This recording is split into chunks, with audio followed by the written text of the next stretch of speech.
blood in Avalon that could cause some problems for the Conservatives. So right now, Paul Connor's leading 38 to 13 in very, very, very early numbers. And Rosie, look, polls have been closed since about 24 minutes now. We have results from 4 ridings, Long-Range Mountains out here on the West Coast. This is one expected to be competitive. I know the Liberals are a little bit worried about it.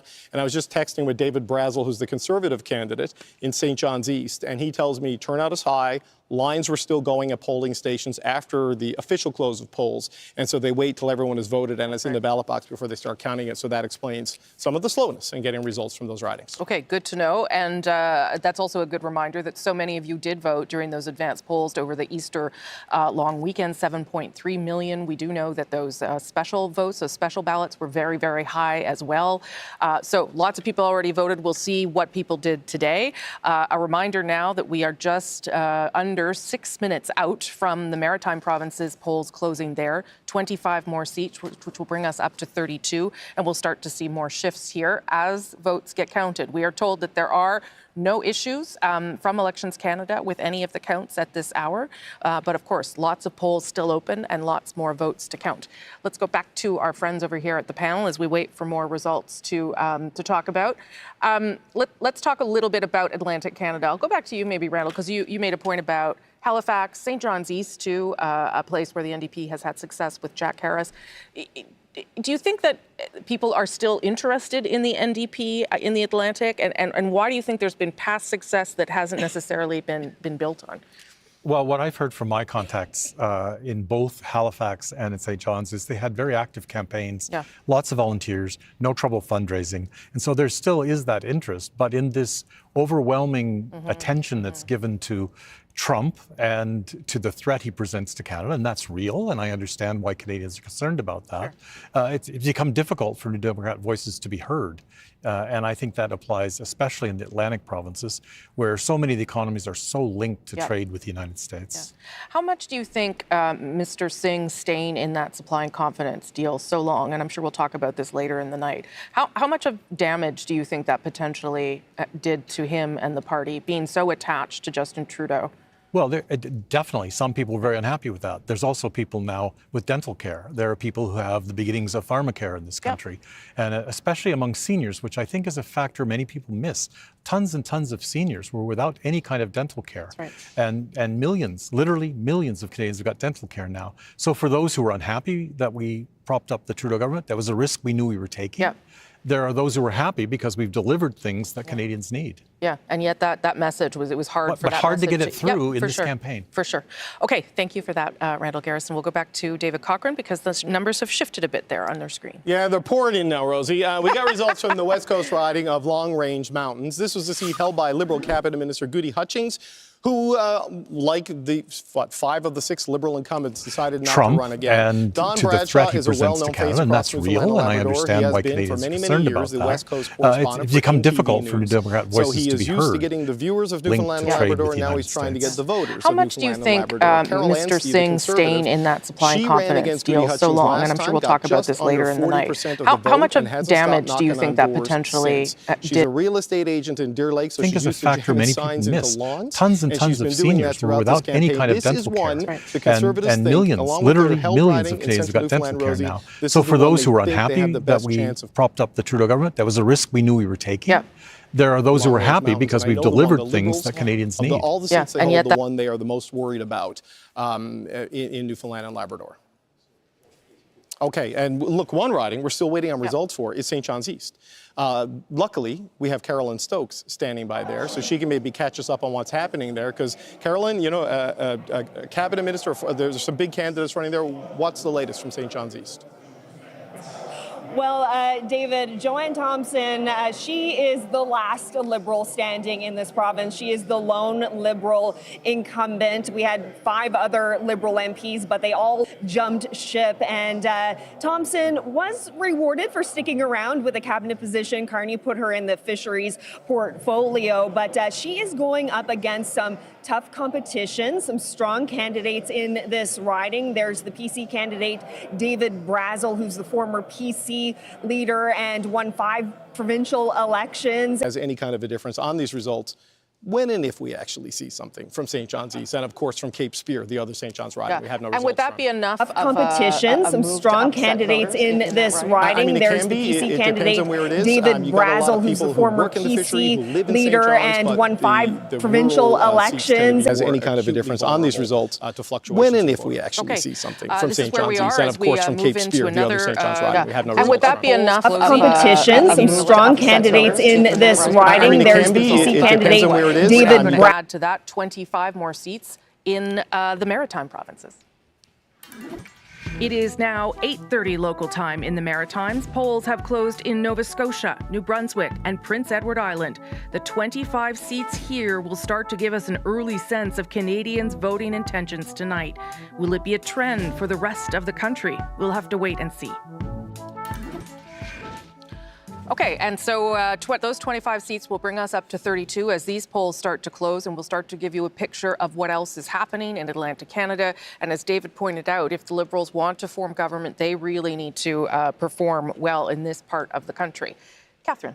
Yes, Rosie, Randall Garrison's been telling us about Halifax as a potential bright spot for the NDP in Atlantic Canada. One thing that makes the riding of Halifax particularly interesting, those folks haven't had an MP since September when the Liberal, Andy Fillmore, decided he was going to leave the House of Commons, try to run for mayor of Halifax. He succeeded. He's been the mayor for months. They're still waiting to find out who their new MP is going to be. So let's visit the CBC's Tom Murphy, who is in the riding of Halifax. Tom, what's going on? Yeah, another reporter reporting from another bar on election night. Don't read too much into that.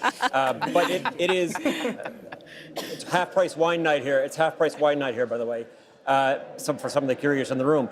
No, this is your panel was talking about how this is a strong riding for the NDP. It really is. I know the Liberals you mentioned have held this seat most recently, but this is a seat that was held by Alexa McDonough, federal leader of the NDP, and also Megan Leslie MP after that. Real big NDP roots here for sure. Now, obviously some of that frustration that the panel was talking about as well, about how some of those NDP issues seem to get lost in some of those bigger issues, housing, healthcare, affordability, all of them big issues, certainly in the city of Halifax, as they are in many cities across the country. But there was that frustration during this campaign. How did they get the time for that? But Lisa Roberts is a very popular politician here, a former MLA in the provincial legislature, lives just down the street from where I am here now. She almost won this riding. She's about 1,000 votes short the last time around, so she has come close before. NDP, of course, famous for the ground game. We'll see how that goes. Will they be celebrating with the wine or crying in their beer later tonight? We'll find out. Nothing says affordability like half-price wine. CBC's Tom Murphy. Thank you very much. So you can't partake, Tom. That's disappointing. Rosie, back to you. No wine from the United States, though, I'm sure. Okay, remember, with 343 seats in total up for grabs in this election, because the electoral map has changed, 172 is that magic number for a majority. That's what everyone will be watching for tonight, not only who forms government, but what kind of government you have decided to elect this time round. Let's bring you some pictures that came in just moments ago. Jagmeet Singh in Burnaby, British Columbia, watching results roll in there with his wife and 2 daughters and his parents. He probably a little bit nervous about how things are going to unfold tonight. Oh, look, there I am on my screen, on his screen. How lovely. Glad he's tuning in with us. Yves-François Blanchet is in Montreal. He is also watching results as they begin to roll in. Probably not watching CBC. I'm going to guess he's watching Radio-Canada, hopefully. He's there with some of his staff waiting to see how things are going to unfold. And of course, we'll bring you more pictures and visuals of leaders as they watch results roll in with their families and friends and supporters. A critical night for so many parties tonight, critical night for the country, and lots of questions tonight about what will happen to the parties that are not the 2 main parties, and that includes the Bloc Québécois, as you saw there. We heard from 3 of the leader headquarters. We're also at 2 others, the Bloc Québécois and the Green Party, and Rafi Boudjikanian has been following the Bloc through the campaign. He's in Montreal tonight. Rafi, what are you hearing? Well, Rosie, I will say I think Yves-François Blanchet was actually watching TVA, not Radio-Canada. Basically, this has been a challenging campaign for the Bloc. They tend to do well when they can talk about Quebec identity issues. Think of the language protection law or the secularism law that this province has. But this has not been the kind of campaign where they've had the space to do that. Instead, they've had to try to muscle in on this national debate about who's best placed to tackle U.S. President Donald Trump and the threats he represents. Yves-François Blanchet has tried doing that. He's tried presenting a platform that's all about protecting Quebec economic interests, and he's tried to argue that Liberal Mark Carney is not the guy to do that. But he's also gone on to predict a Carney victory, and then has tried saying, look, Quebecers, you can just vote for me so I can defend you guys from a majority government. Now, a few months ago, it was a very different picture. Think of Justin Trudeau's unpopularity. Last September, the Bloc won that by-election in Montreal. They might have been thinking about forming official opposition. That's very different than now, when they're aspiring to hold a minority parliament to account as the party that holds the balance of power. And they might be able to pull that off even if they lose some seats tonight. And that would be an argument Blanchet could then take to his supporters and say, look what I've accomplished. Yeah, similar challenges to what the NDP is going through there. And Rafi, just so you know, Mr. Blanchet did have Radio-Canada on his laptop, so he hasn't abandoned us quite yet.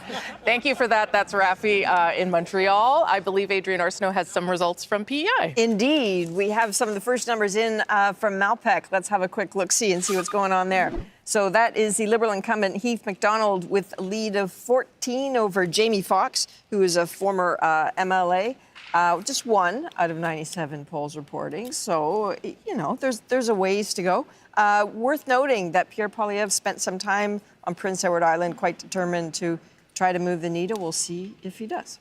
Okay, just very early results then on the island, but you can see there on the bottom of your screen, things are starting to move around a little bit, 6-3, but again, early results as we start to get more from Atlantic Canada. Catherine Cullen. Yeah, we've got first results from Nova Scotia. Let's head over to Sydney, Glace Bay. Mike Kellaway there in an early lead. One thing that makes this riding particularly interesting, Rosemary, there were 2 Liberals that wanted to run here, both Mike Kellaway and Jaime Batiste, who wound up running in Cape Breton, Canso, and Antigonish. Right. This is because of redistribution. It changed the ridings an awful lot. Ultimately, the party decided that Kellaway was going to be the one to run in this riding. Off to a healthy start. One other fun fact about Sydney Glace Bay, home to, you knew I was going to say this, it is home to the world's biggest fiddle, also known as the Big Fiddle, 18 meters tall. So the next time you're in Sydney Glace Bay, just one thing you can check out. Well, you know what's going to happen is at the end of this night, everyone will have booked holidays to Atlantic Canada, because this is when we have a little more time to talk about all the great things out there. Wonderful time to travel Canada. That's right, David. I have restaurant recommendations in all 7 ridings that I'm covering. Look, Rosie, as Rafi said, the Yves-François Blanchet decision desk has already projected a Mark Carney win tonight. We're not ready to do that because we've only just now got the last 2 ridings in Newfoundland and Labrador reporting. These are the ones in and around the St. John's area. This, of course, is St. John's East, as we were talking about. Joanne Thompson, the fisheries minister, the last incumbent running for the Liberals, with an early lead, because everything is early right now, 2 of 197 polls reporting. She's leading David Brazel, a former cabinet minister and leader of the Provincial Conservative Party, and Mary Shortall, who is the national president of the NDP. And this is Cape Spear. This was Seamus O'Regan's seat until he announced last year he wasn't going to be running again. The Liberals couldn't find anyone to run for a long, long time, and then they had a contested nomination of some pretty good candidates, and Tom Osborne, I wonder what changed. He came out of that victorious. Tom Osborne comes from a political family. Him, his mom, and his uncle all had seats in the House of Assembly all at the same time. He's been a Speaker of the Newfoundland Legislature, a progressive Conservative cabinet minister, and most recently a Liberal government cabinet minister. Left politics not that long ago, Rosie, but he is back and right now has an early lead in this. But just one thing to show you about Newfoundland and Labrador, all blue right now, outside of the St. John's adjacent ridings. The rural island ridings, right now the Conservatives are leading in those. That's the type of change Pierre Poilievre needs and Mark Carney does not want to see. That's right, because they only had 1 seat previously. Yeah, it was 6-1, and right now it's 3-4. Okay, so we'll see where that goes from there. Before we get some more results, I do want to ask. I'm going to ask Varif Farani. You can weigh in on that certainly, but the issue of incumbency is an important one during an election, maybe particularly for the Liberals in Newfoundland and Labrador. Liberals and Conservatives have about the same number of incumbents. You yourself could have been an incumbent, decided not to. How big a deal is incumbency, do you think? Well, the first thing I want to do is, since everyone's laying claim to the East Coast, is Please. just point out to David and the viewers that I proposed to my wife at Cape Spear. Oh, well. So, but in terms of the, in terms of sort of the incumbency piece, I think it's generally an advantage. There's no doubt. Yeah.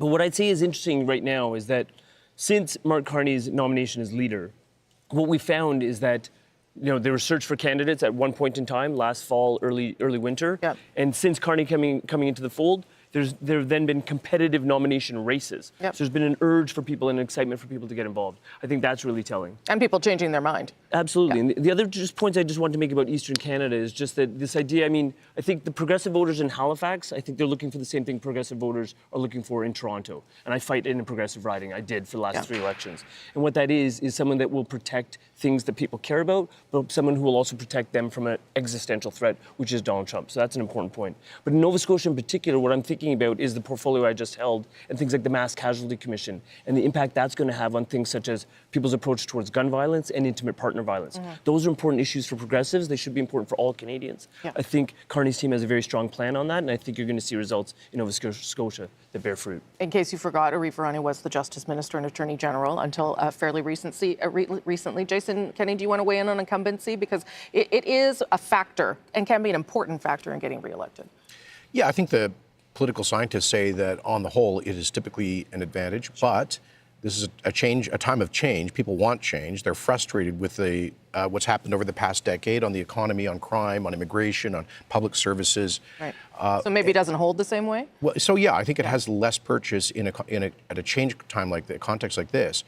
But when you're talking about Atlantic Canada, especially rural ridings and rural Atlantic Canada, I think the incumbency has a different character where you often have very popular local figures who are very focused in their constituencies and are very rooted with those relationships. It's much harder to do that in a big suburban or urban riding. So I do think that incumbency is a greater advantage in more rural communities where families have been living for multiple generations and they probably know who the candidate is and they've grown up with them. Okay. Thank you all for that. Randall, I'll come back to you. Do want to give you a little bit of information at this hour. If you are on your way to vote, trying to figure out where to vote, still making plans to vote, because that could well be the case, particularly on the West Coast, Elections Canada's website is down. So that means that if you are looking to find where you vote, you would normally put in maybe your postal code, your address, and you would be directed to a polling station. That may not be working for you right now. Don't panic. We also have that tool at cbc.ca/results. So go there for now, because we do want to make sure that all of you get an opportunity to vote. We will keep our eyes on the Elections Canada website and let you know when it is back up and running as it should. But again, cbc.ca/results will tell you where to go to cast your ballot. It is your election after all. I'll go back now to Randall Garrison. Just some thoughts on incumbency for you as well. I had the NDP one, but I'll let you start talking while I pull up that number. Well, for me, I ran 6 times. 3 times I was not the incumbent. I only won 1 of those. And 3 times I was the incumbent, and I won all 3 of those. Okay, so you're an anomaly. My personal experience would tell me. I think there's 2 things on incumbency. One is when you hold the office, you have a record for people to judge. Right. And that's an advantage if you've worked hard at being the MP locally. And the second thing is that Canadians generally look for ties to the riding. And it's much more difficult for someone, if they haven't been the MP, to prove that all parts of the riding are important to them and all those kinds of things that the incumbent's been doing for the last term. Attending every event, being present everywhere, handing out the grants. So there is an advantage. Now, I'm a recovering political scientist as well as a recovering politician, and the literature says it can add about 5%. Right. By being the incumbent. But in the kind of ridings and races we have in Canada, 5%'s a lot. Yes. Yeah. Incumbents for the NDP, 20 this time around. So that's interesting. But as you all have rightly apply. So I'm going to go over to Ian now because he's got some results. No results yet no in results, New Brunswick, sorry. which is interesting. But I want to talk a little bit about one of the ridings where voters have shown propensity to switch from election to election. So in Fredericton or Oromocto, they had a Conservative MP back in 2011, a Liberal in 2015, a Green MP in the next election, 2019, and then a Liberal in 2021. So, as I say, if there's a place in New Brunswick where voters seem willing to, vote for other parties, it is in Fredericton or Oromocto. So let's go to the provincial affairs reporter for the CBC, Jacques Poitras, who is in St. John, Kennebecasis. But Jacques, tell us a little bit about the race in Fredericton or Oromocto. It's a very interesting race, Ian. As you said, Jenica Atwin captured that riding for the Greens in 2019, then crossed the floor to the Liberals and was re-elected in 2021 as a Liberal. But it was the closest race in the province. It took the decision desk days to call that race. And so Jenica Atwin decided just recently not to run again. And David Miles, a popular singer-songwriter from the Fredericton area, got into the race with the enthusiastic backing of the new Liberal Premier, Susan Holt. David Miles is up against Brian McDonald. He's a former two-term provincial member of the legislature, a military veteran. He's been campaigning for more than a year. He was nominated more than a year ago. Strong candidate, looks like an MP, but he may see that slip away from him with the way things have changed in the last few weeks. All right, Jacques, thank you very much. I had an interesting conversation with David Miles earlier today. I tried to talk to the Conservative candidate, and his campaign manager said he's too busy knocking on doors today for even a 5-minute phone conversation. So either he doesn't like me or he actually is too busy knocking on doors.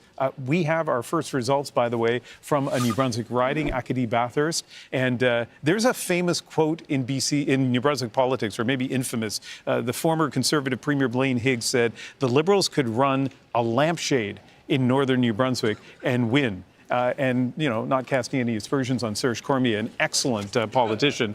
But Liberals do very well in Acadie Bathurst. And, of course, this is really, really early here. But we would expect to see the Liberals to continue to do well in that riding. Rosemary. Okay. That's great. Thank you, Ian. Did want to remind people about that Elections Canada website issue. The other way that you can find out where to vote, if you are still doing that, is if you got your voter registration card at the mail. That also has your polling station on it. Otherwise, you can go to cbc.ca/results.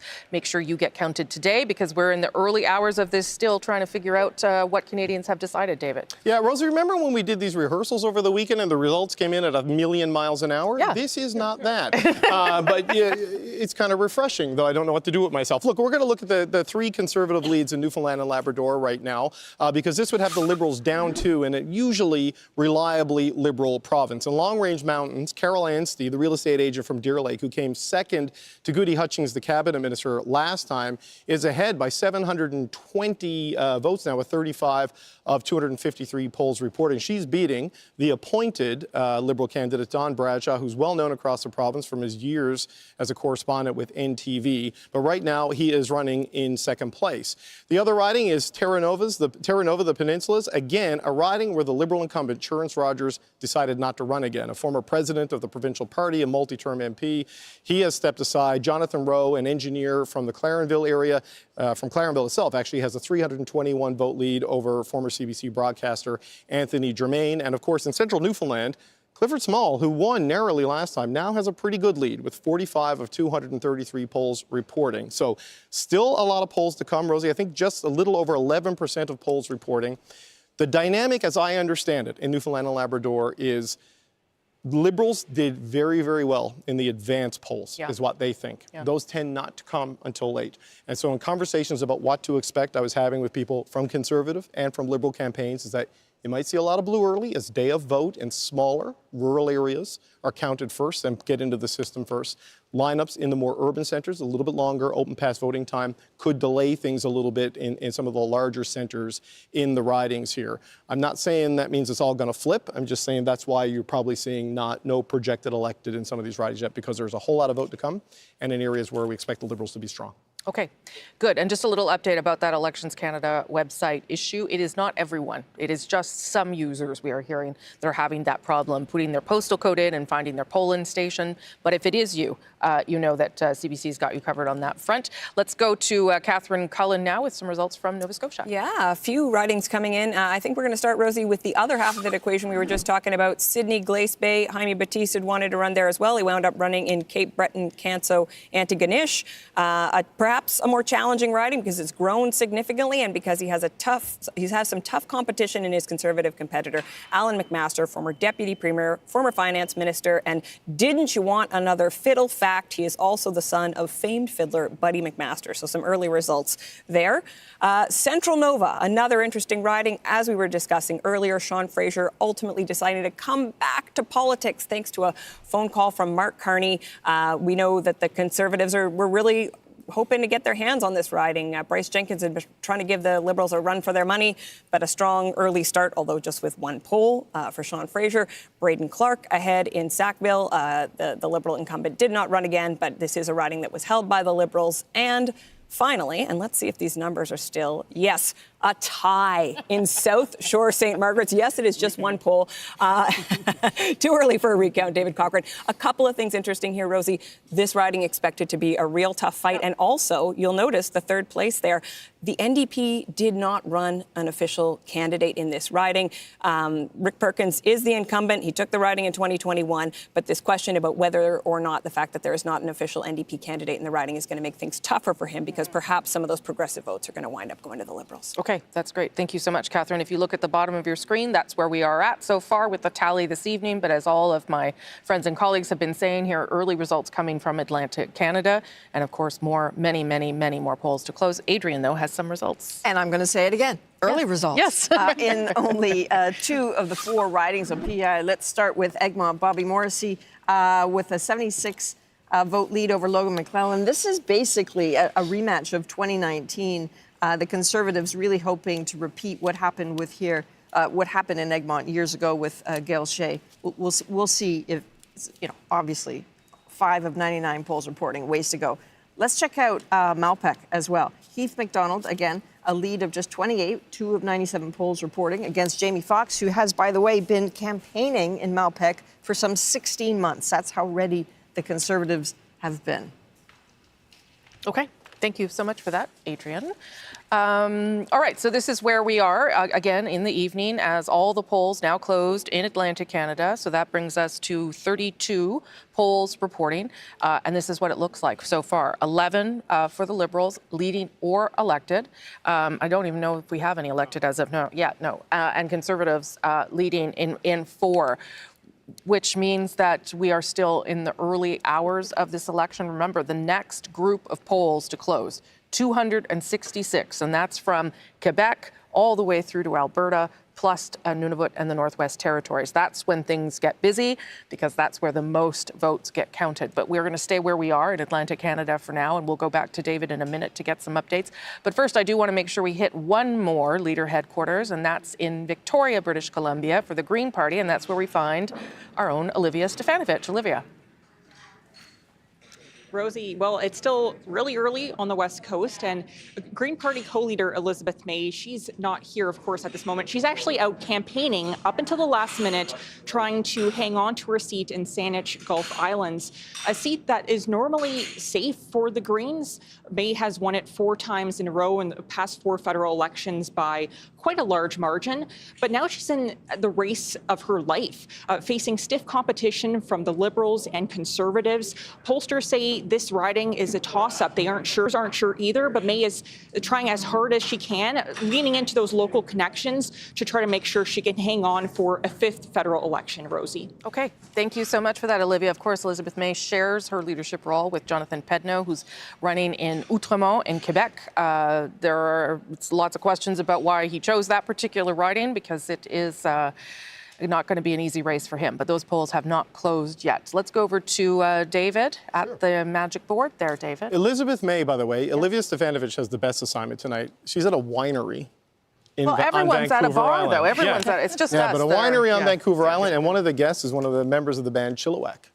I don't know if gone, she's been gone so long is what you want. But let's go through Newfoundland and Labrador again and show you the situation right now. You have 3 Conservative seats right now leading, no one elected. The biggest lead is here in central Newfoundland, where Clifford Small is, he's got a almost a 2,000 vote lead with 55 of 233 polls reporting. So you're seeing there the sort of margins the Conservatives want. When Pierre Poilievre came to Newfoundland and Labrador, and he was there a lot, he spent a lot of time in Cliff Smalls riding and in long-range mountains riding in areas like Corner Brook, and you're seeing some of the fruits of that labor right now with an 821 vote lead, though with only about 1/5 of the polls reporting there for Carol Yancey over Don Bradshaw. Going back to where we started things, with the path to victory, though, Rosie, we talked about the Liberals wanting to be at about 25 seats in Atlantic Canada. Right now, they would be below that mark. They'd be down to about 22 if nothing changes here and nothing changes in the rest of Atlantic Canada. But we still got a whole lot to populate in. We know that there are 3 ridings in Nova Scotia the Liberals are targeting, probably 2 ridings the Conservatives are really targeting, and really 1 or 2 only a play in New Brunswick. But the results are coming in slow because of these lineups that went past the end of voting, and this is why we're sort of in this static sort of situation right now with slow results coming in. So the central Newfoundland numbers are creeping up and up and up, and Cliff Small, who just, I think he won by like half a percentage point last time. He's got a pretty good lead right now, but the advanced polls are expected to heavily favor the Liberals, so we're waiting to see what happens there. Okay, so all early results, but thank you for reminding us what everyone is looking for coming out of that part of the country as they look to see who will form, as we look to see who will form government this night. Let's go to Ian now. He's got some more results from New Brunswick. Yeah, something's going on in New Brunswick, and it's not quick counting of votes because we have one poll that we talked about from Acadie Bathurst, and now we have early results from Madawaska Restigouche, and yeah, look how few votes have been counted there. This is, though, another one of those ridings in New Brunswick that I don't know if there's a sure thing in politics, but if there is, it's ridings like Madawaska Restigouche. The Liberals win it almost every year. One exception was 2011, the first Harper majority, and Bernard Valcourt won. But the last 3 elections, René Arsenault was the MP here, always had more than 50% of the vote. The incumbency advantage is not going to apply here, but the Liberal in Madawaska Restigouche advantage may apply, but still early days, early hours, early minutes in Madawaska Restigouche. Yeah. Okay, great. Thank you so much for that, Ian. Let's go over to Catherine Cullen with some more results. Yeah, we are hungry for those early numbers, Rosie, so let's see what King's Hants has to offer us. Not a heck of a lot of votes, but Cody Blois is in the lead.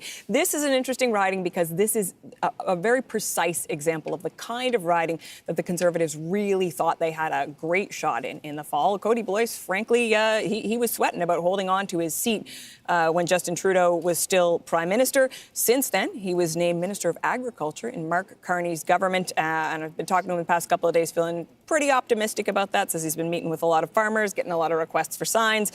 Certainly he will like these early numbers, but only 2 polls. So we'll have to go back and check in on King's Hants later. Okay, so as we've been saying, again, and we're going to say it for some time now, early results and the count, not happening super quickly. Nothing wrong with that, but we'll have to keep on top of things. Again, this is what you're seeing at the bottom of your screen. Those are leading numbers. No one is elected yet, and we're waiting for more polls to report. Remember, the next big swath of polls to do that will happen at 9:30 Eastern with 266 more polls reporting. But one of my producers smartly reminds me there's one little one, Les Îles de la Madeleine, that reports at 8:30 Eastern. That's actually an interesting riding, so we'll bring you that when that happens as well. Let's go back to our panel here. Whether you are, is there anything that you are remarking? It's early results. This is what happens in Atlantic Canada. Yeah. Here we are. The Conservatives are leading in popular vote an hour and a half into this thing. So well, that happens a lot. I'll take what I can get. Okay, that's fine. Fair enough. I just want to reflect on, we had a little panel shot of Yves-François Blanchet, and I think if there's one thing we'd probably, the 3 of us, agree on, it's that Donald Trump's gift to Canada has been dampened Quebec's sovereignty interest. I mean, I remember the Four Nations face-off. I was at a Habs game in Montreal actually just about 10 days ago, and the amount of patriotic red and white Canadian nationalism happening in that province right now is an amazing thing for people who want to see this country unified. Obviously, there's been some tensions out west. I think it's an open challenge, and people should be asking themselves about how Mr. Poilievre in particular responded to Danielle Smith and Preston Manning. But I think with respect to people that want to keep this country united and dampen Quebec separatism, that has been a phenomenal achievement that has been presented by an external threat. And I think that's what people are gravitating towards, a different message. And that seems to be Mark Carney's message. Sure. I mean, I would say, as someone that covered Quebec politics for a decade, that you would never count the Bloc Québécois out. And the Parti Québécois continues to be strong. So, yes, there's certainly a rallying around the flag effect right now. I don't know how, I don't know whether that's something more to read into, I guess, is my point. And certainly, Mr. Blanchet at the end was saying, come back to us, because we're only we can defend the Quebec interests. I want to talk about the Western piece of that, but first, David Cochrane has a result. Yeah, that's right, Rosie. We have some news. We have the first projected elected of the night, and it comes from the big land. It comes from the riding of Labrador, where the decision desk has seen enough. Philip Earle, well-known and successful businessman in Labrador, involved with companies such as Air Labrador, succeeding Yvonne Jones as the Liberal candidate in the riding of Labrador, and succeeding Yvonne Jones as the Member of Parliament for Labrador, as Philip Earle is the first declared elected of the night, and he will be making his way to Ottawa as soon as Parliament is recalled. I wonder if you get a door prize if you become the first elected MP in Canada of the night. You know, I don't know, but it's a half an hour earlier in Labrador than it is in Newfoundland, and he was able to get it done first. Yeah. So I don't know about what's going on with the counting on the island, but I'd like some more results. Okay, well, no one's going to panic yet. It's because, as David said, when we rehearse these things, they happen in 15-minute increments, not in hours long, and that is what we're in for tonight, because it has been a competitive race and a very different one. So we'll see how it all shakes out. Do want to give you a sense, though, of what David was talking about there, about our decision desk. That is how we determine who is leading and who is elected. Once the results start to come in, the count below there, as I said, will show the number of seats each party is leading or projected elected in. You might be wondering, hey, how do they do that? How do they make those projections? Behind that projection is a team of journalists, the CBC News Decision Desk. That team is working behind the scenes tonight to crunch the numbers and analyze results as they come in. These journalists have been studying each riding across the country, looking at demographics, boundary changes, voting history and trends, the candidates, and local issues that are likely to influence the vote. When enough votes are in and they are satisfied the result won't change, the decision desk projects a winner, and that checkmark appears. The decision desk will also watch overall trends and make a projection about who will form the next government. If there are strong and clear early trends, a call could be made before all ridings are reporting results. Or, if we see a close race, we could be in for a much longer night. But we're here with you until it gets done. Don't you worry, stick with us, because the decision desk has got you covered, and we do as well. Ian has some results at this hour. Well, before we get to the results, Yes. I want to mention something. You know how I said that the Blaine Higgs, the former Conservative mayor or premier, said you could run a lampshade for the Liberals and win? So I'm having this lively conversation by email with strangers. And somebody just emailed me. This is what you do as a job, I think. Somebody said in an email, Ian, the real expression is you could put a pair of pants on a cat, call him a Tory, and he'd be elected. Right. I hadn't heard that expression before, but that expression might fit in St. John, St. Croix.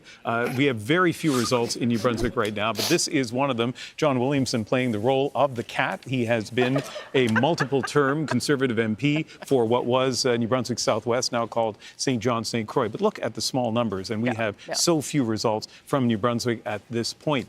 Beausejour is a riding, used to be Westmoreland, Kent, and Dominic LeBlanc first won here in the year 2000. He has been an MP and, of course, a cabinet minister, but an MP for 25 years. He's got a solid lead there, and we would expect him to just grow that lead through the night. Rosemary?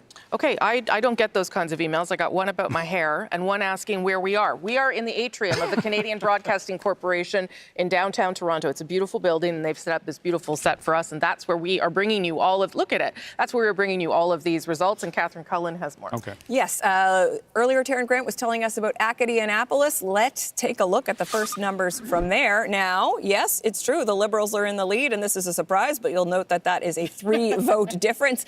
Chris d'Entremont, Deputy Speaker of the House of Commons, and well-liked across the aisle, I'm told, which is interesting. The Liberals I've spoken to have said, you know, they would love to get their hands on this riding, not so convinced it's going to happen. Ronnie LeBlanc, as Taryn Grant was telling us earlier, a member of provincial parliament, he got a little boost in this election campaign, Rosie. Jean Chrétien came and visited him in the riding, and Liberals saying, you know, Mr. Chrétien wouldn't necessarily have made the trek if he didn't think the Liberals had a shot, although 3 votes, I think, obviously, we're going to have to wait and see some more numbers. But when you see former Prime Minister out on the hustings, it's usually an encouraging sign. A 91-year-old, no less, too, right? Quite right. Okay. Thank you for that, Catherine. We're going to go over to Adrian now, who has some results. Well, firstly, I'm not checking my email. So if people are sending me notes, I'm not You'll answer them tomorrow. I'll do that tomorrow. We do have some more results from Prince Edward Island. Let's look at Cardigan. Kent MacDonald, the first time there hasn't been an incumbent there in a very long time. He's got a lead of 214 votes over the former provincial health minister, James Aylward. That is going to be important to the Liberals. So far, the trend looks like that they are holding Bobby Morrissey, the incumbent in Egmont, lead of 76, but certainly a lead over Logan McClellan. One more to look at, which is Malpeque. Heath MacDonald, again, a lead of just 28 over Jamie Foxx, again, who has been campaigning there for a very long time. PEI, this place where the Conservatives invested a ton. So far, the Liberals are holding, but somebody should check in on Charlottetown because we don't have any numbers from Charlottetown yet. Yeah, and one of the things about this race is the Conservatives have been ready for this election for 18 months, 2 years. So they had an advantage out there until things changed pretty dramatically with the new Liberal leader and, of course, Donald Trump. Catherine Cullen?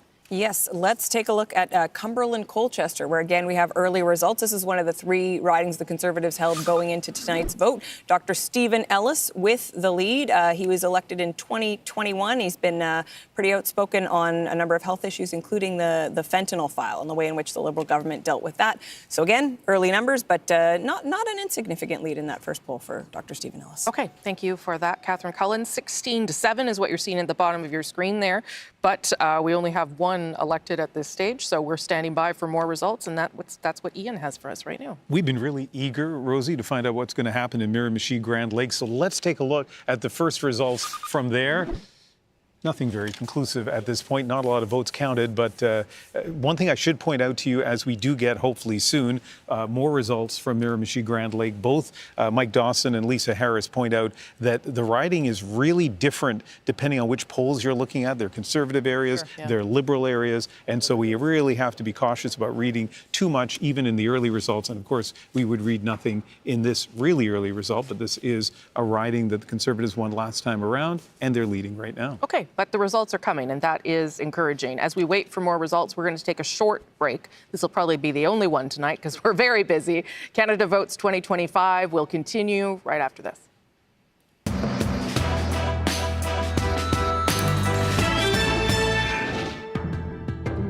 The top issue for me is affordability. So whether it's housing, gas, groceries, student loans, affordability really is my top election issue, which I'll be voting on for the first time. Your parents are both in the automotive industry, so talk to me about how the tariffs will impact your vote. I live in Ontario, where auto is the main industry, and both my parents work in that industry. My dad was laid off last year, and my mom is still working in auto. So for my dad to be rehired and for my mom's job to keep going, auto is really important. And I'm starting university, so that's an added expense that will really suffer if the job stability does not exist in the auto industry anymore. What are you looking for in, a new leader? Well, obviously, if the tariffs go into effect, there will be a decrease in job stability. And so I think it really is the federal government's responsibility to make sure that lower and middle class families can still afford, housing, groceries, gas, kind of like as the minimum. So like I live in Brampton, which has really high house pricing, either mortgages or rent. It's really unaffordable. So yes, build the homes, but make sure that those homes are affordable for the lower and middle classes. And then in addition, groceries is really important. Maybe a tax break or something else that can make sure that, at least the bare minimum of affordability is there. And then also there's gas, which the prices for gas recently went down with the removal of the carbon tax. And so that's one of the things that I'm looking at when I'm deciding my first vote. Definitely the responses that we've seen already from all of the different parties, Prime Minister Mark Carney, and all of that he's doing with negotiations with the US, that's really important. We are responding with purpose and with force. Obviously, there's a very optimistic attitude still because it is an election. I'm hoping that maybe something could still be done about some of the tariffs that are going on for auto. And if something can be done, that's definitely going to win my vote. My parents, they worked really hard for the last 20 years. They had me and my brother. They have 2 cars and a nice home in Brampton. It really was living the immigrant dream for the last 20 years. It's only recently that affordability has become such an issue that that dream is kind of slipping away.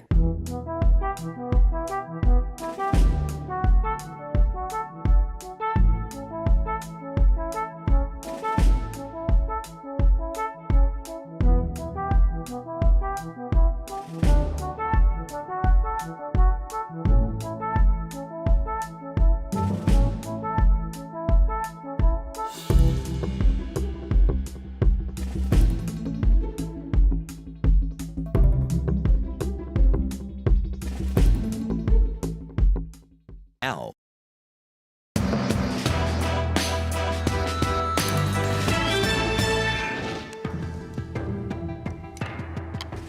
Welcome back. Elections Canada's website is down for some people in the country. So if you are looking for where to vote, you would normally put your postal code in there and head to your polling station. Here are some other ways you can do it if you are encountering that problem. First of all, the voter registration card, which you perhaps got in the mail, will tell you where to go if you are encountering that problem. And again, it's not everyone. You can go to cbc.ca/results. Let me give you a little bit more information about how votes are counted in this country.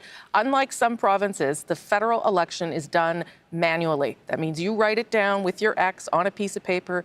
It gets counted manually. It takes about 15 minutes for those polling station doors to close, for the people to start counting, and of course for scrutineers, members usually of parties, to watch over that count. It is all to make sure that this is a trusted process and that everything happens the way it should. So that is why it sometimes takes a little longer to count those ballots, because it's all being done by human beings.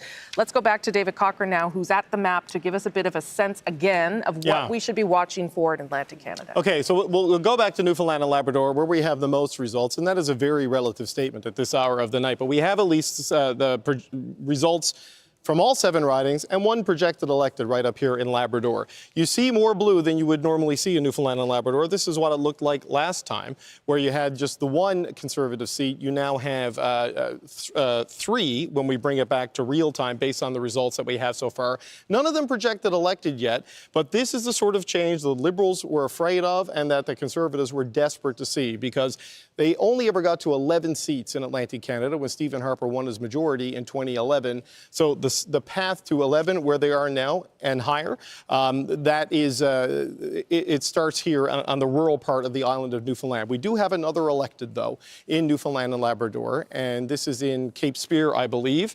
Okay, I'm going to just make sure my fingers can get to the right one. Here we go. Cape Spear, Tom Osborne.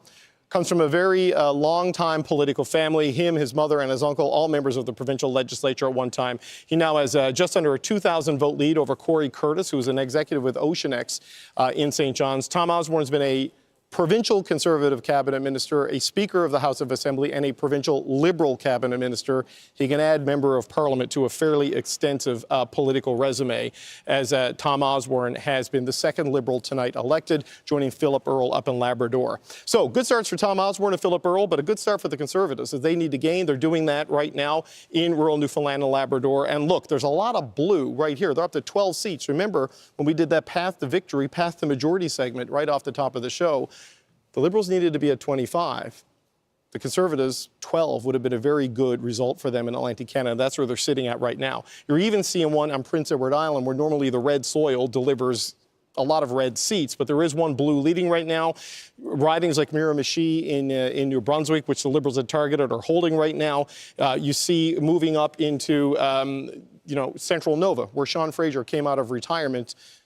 Retired when the Liberals were down 25. He was talked into unretiring when they were not down 25, but at least in the early results, he's trailing there. So, Rosie, in terms of the path to the majority, the Liberals are 10, 11 seats off their mark at this stage of the counting.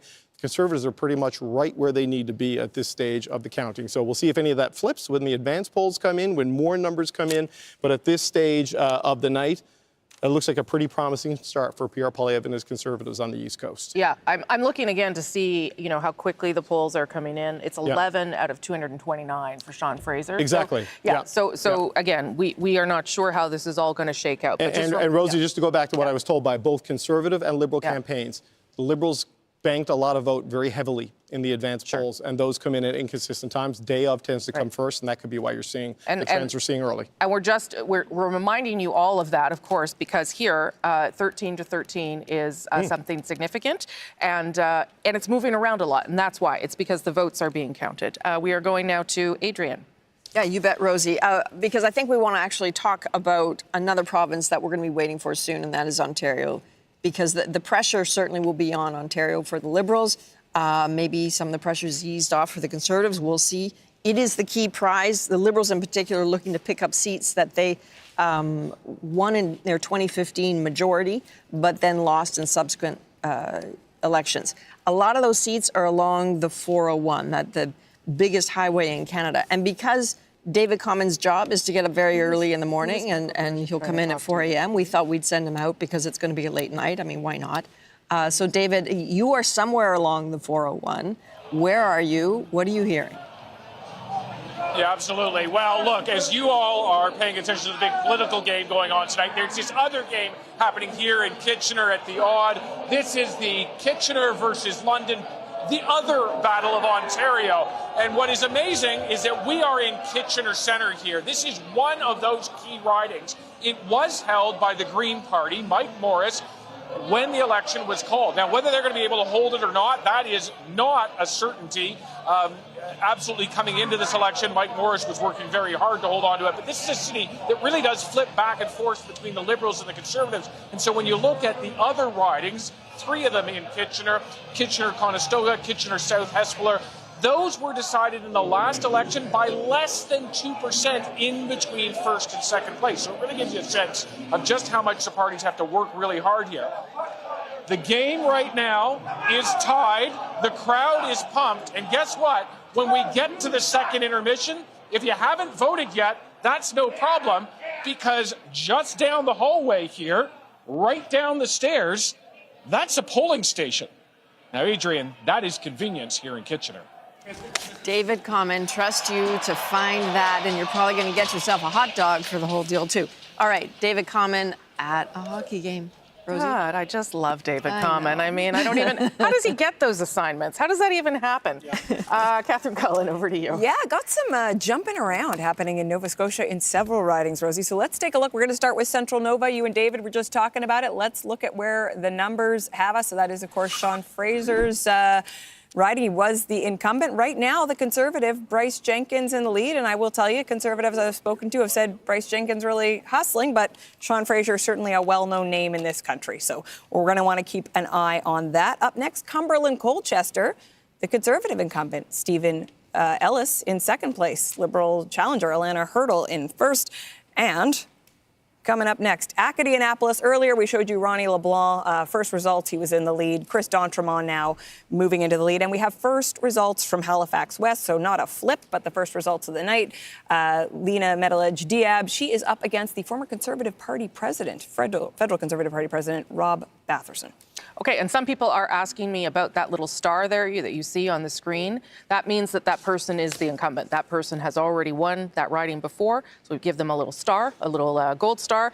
And just keep that in mind, because as we were talking about earlier, incumbency can be a factor here, but that means that they are up running for re-election another time. Let's go over to Ian now, who has some more results. Yeah, I want to take a look at three ridings, and they have these things in common. First of all, the parties that are in the lead are the parties you would expect to be in the lead, given the trends in New Brunswick over the last last few elections, and also that the shares for the party in the lead are actually a little higher than they were back in 2021. So let's start with Fundy Royal, longtime Conservative riding, except for Justin Trudeau's first year, 2015, and Jean Chrétien's first year in 1993. But no surprise to see Rob Moore in the lead there. Not a huge lead, and still early in Fundy Royal. Tobic-Mactaquac, also a riding that the Conservatives have done well in. Richard Bragdon has won the last 2 times, and as you can see, he's in the lead at this point. And this will certainly come as no surprise from the largest city in New Brunswick, Moncton. And this riding also includes Dieppe, not Riverview any longer, though it used to, but Riverview through redistribution is no longer part of this riding. Jeanette Petitpas-Taylor has been the MP here since 2015. She is the president of the Treasury Board, one of a handful of cabinet posts that she's had, and a comfortable lead for her. Okay, thank you so much for that, Ian. I'm going to go back to the panel because I'm going to put you guys on a break after and bring At Issue in, because I am getting emails demanding Chantal Hébert's appearance. So we have to respect that. But I wanted to go back to something that you said, Jason Kenney, about popular vote. So right now the Liberals are leading in popular vote, but it is. I wanted to dwell on it for a minute because it is interesting that Conservatives frequently win the popular vote. Yeah. And yet it doesn't translate into forming government. And I gather that's all, again, about voter efficiency and where the seats are. Right. So each of the last 2 elections, the Conservative Party obtained more popular vote than they were at 34% versus 32% for the Liberals. And I think it's entirely possible tonight that we'll see a Conservative popular vote, if they get out that vote, which I think is more intense, more motivated, north of 40%. It could be the first Conservative campaign since Brian Mulroney in 1988, 37 years ago, to do that. A very good chance of exceeding Stephen Harper's high water mark of 39%. Yep. And yet you could still see the scenario where they achieve that, but fall short on seats. But what we're seeing early here is, I think, it is early, and I do think that smaller population rural polling stations tend to report earlier because they're quicker to count. But this is a fair bit off what the public, what the media polling was suggesting. So I think most Conservatives right now would be taking at least some faint hope in that. Sure. Their basic premise going into today is that people really do want change. And a lot of those shy Conservative voters perhaps felt intimidated into saying they were going to vote for Conservative, and perhaps weren't entirely forthcoming. So we'll see. But that's happened in previous elections where Conservatives outperformed the polls so far. Very early indications in Atlantic Canada, something like that may be happening. I don't know a lot of shy Conservatives, so that is not a thing that I am familiar with. I'm not doubting that it can happen, but most of the Conservatives I know are quite out there and proud about it. Arif Virani, talk about that issue, that poll, popular vote versus voter efficiency, and whether we should read anything into things so far. And again, the Liberals have taken the lead in the popular vote, but previous elections, that has been the trend. Well, I think we have to understand the function of the electoral system as it is, right? Yeah. We have a first-past-the-post system. We have ridings that are distributed. Some ridings are much smaller in terms of population size. Some are much larger. But I think, winning a riding in rural Alberta by 90% only serves you so well in terms of your vote efficiency. And I think, as we've seen so many times, we're sitting in the Toronto studio, we've talked about the 416, we've talked about the 905. These are key battlegrounds, and this is going to be determinative in this kind of an election. Yeah. I think it's also telling what you and David were talking about earlier, that the advanced polls were at record-setting levels. Those have yet to be counted. And we're also looking at more rural sites reporting in than urban sites, and that's going to affect the results that we're seeing. So I think we need to be patient in terms of what we're seeing, but I think it's also important that we're not taking anything for granted as Team Red over here, right? Our volunteers are out there. I was with a couple of GOTV teams this morning in Toronto, and they are motivated. They're not taking anything for granted. They're working extremely hard, which is, I think, what needs to be done to earn people's trust. GOTV is get out the vote. Yes. People that are not as nerdy as we are. I will say, too, with the redistribution, one of the things that happened was Alberta picked up 3 seats as part of the rebalancing of the population. So there is an attempt to sort of course correct a little bit for what Jason Kenney's talking about. Last word to you there, Randall Garrison, on that issue. Well, again, I'm the recovering political scientist. What this demonstrates is we have an archaic electoral system. And most world democracies, most advanced democracies, have moved to proportional representation, where every vote actually counts toward getting representation in the national parliament. And so if we had changed to that, which the Liberals promised to do and then reneged on the promise, we wouldn't be having these arcane discussions about voter efficiency and other things. We'd be talking about what people actually wanted being reflected in parliament. Yeah, that was not a conversation at all during this election, electoral reform. Okay, gentlemen, thank you very much for that. I'm going to go now to David Cochrane. Yeah, Rosie, this is how it is filling in across Atlantic Canada. We're still waiting on results from one riding that appears to be Charlottetown in Prince Edward Island, but we do have the first Conservative elect of the night, as Clifford Small has been projected elected by the CBC decision desk, winning his second term in the House of Commons in the riding of Central Newfoundland. You can see there a lead that has just kept growing throughout the night, more than 3,000 votes ahead of Lynette Powell, the Liberal candidate, a doctor and former head of the Newfoundland and Labrador Medical Association. This was the big target in Newfoundland and Labrador by the Liberals, who are now behind their performance of 6 seats in that province in the last election. And Heather Gillis with CBC Newfoundland and Labrador is standing by with Clifford Small, I believe. Heather. I am. Yeah, hi, David. I'm here with Clifford Small, and we have a lot of happy and exuberant Conservatives here because Clifford Small has a commanding lead here.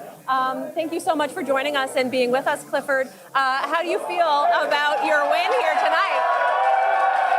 Okay, well, I feel great. I feel very happy for the people of the riding of Central Newfoundland and for the people behind me who made this possible. It's their victory. It's a victory for Central Newfoundland riding and a victory for Newfoundland and Labrador. What were you hearing from people at the doors? What were the big issues for people who came out and voted for you today? At the doors, cost of living was number one. Crime, it really, at the doors, things haven't changed since the way they were in December. So it's no surprise to me. We soldiered on, we worked hard, we knew the support was there. The people have spoken, and I thank them very, very much for the support that they've given me here in the riding of Central Newfoundland. And it's from all over the riding. It's not concentrated in any one area, it's from everywhere. So my heart is bursting my heart's bursting.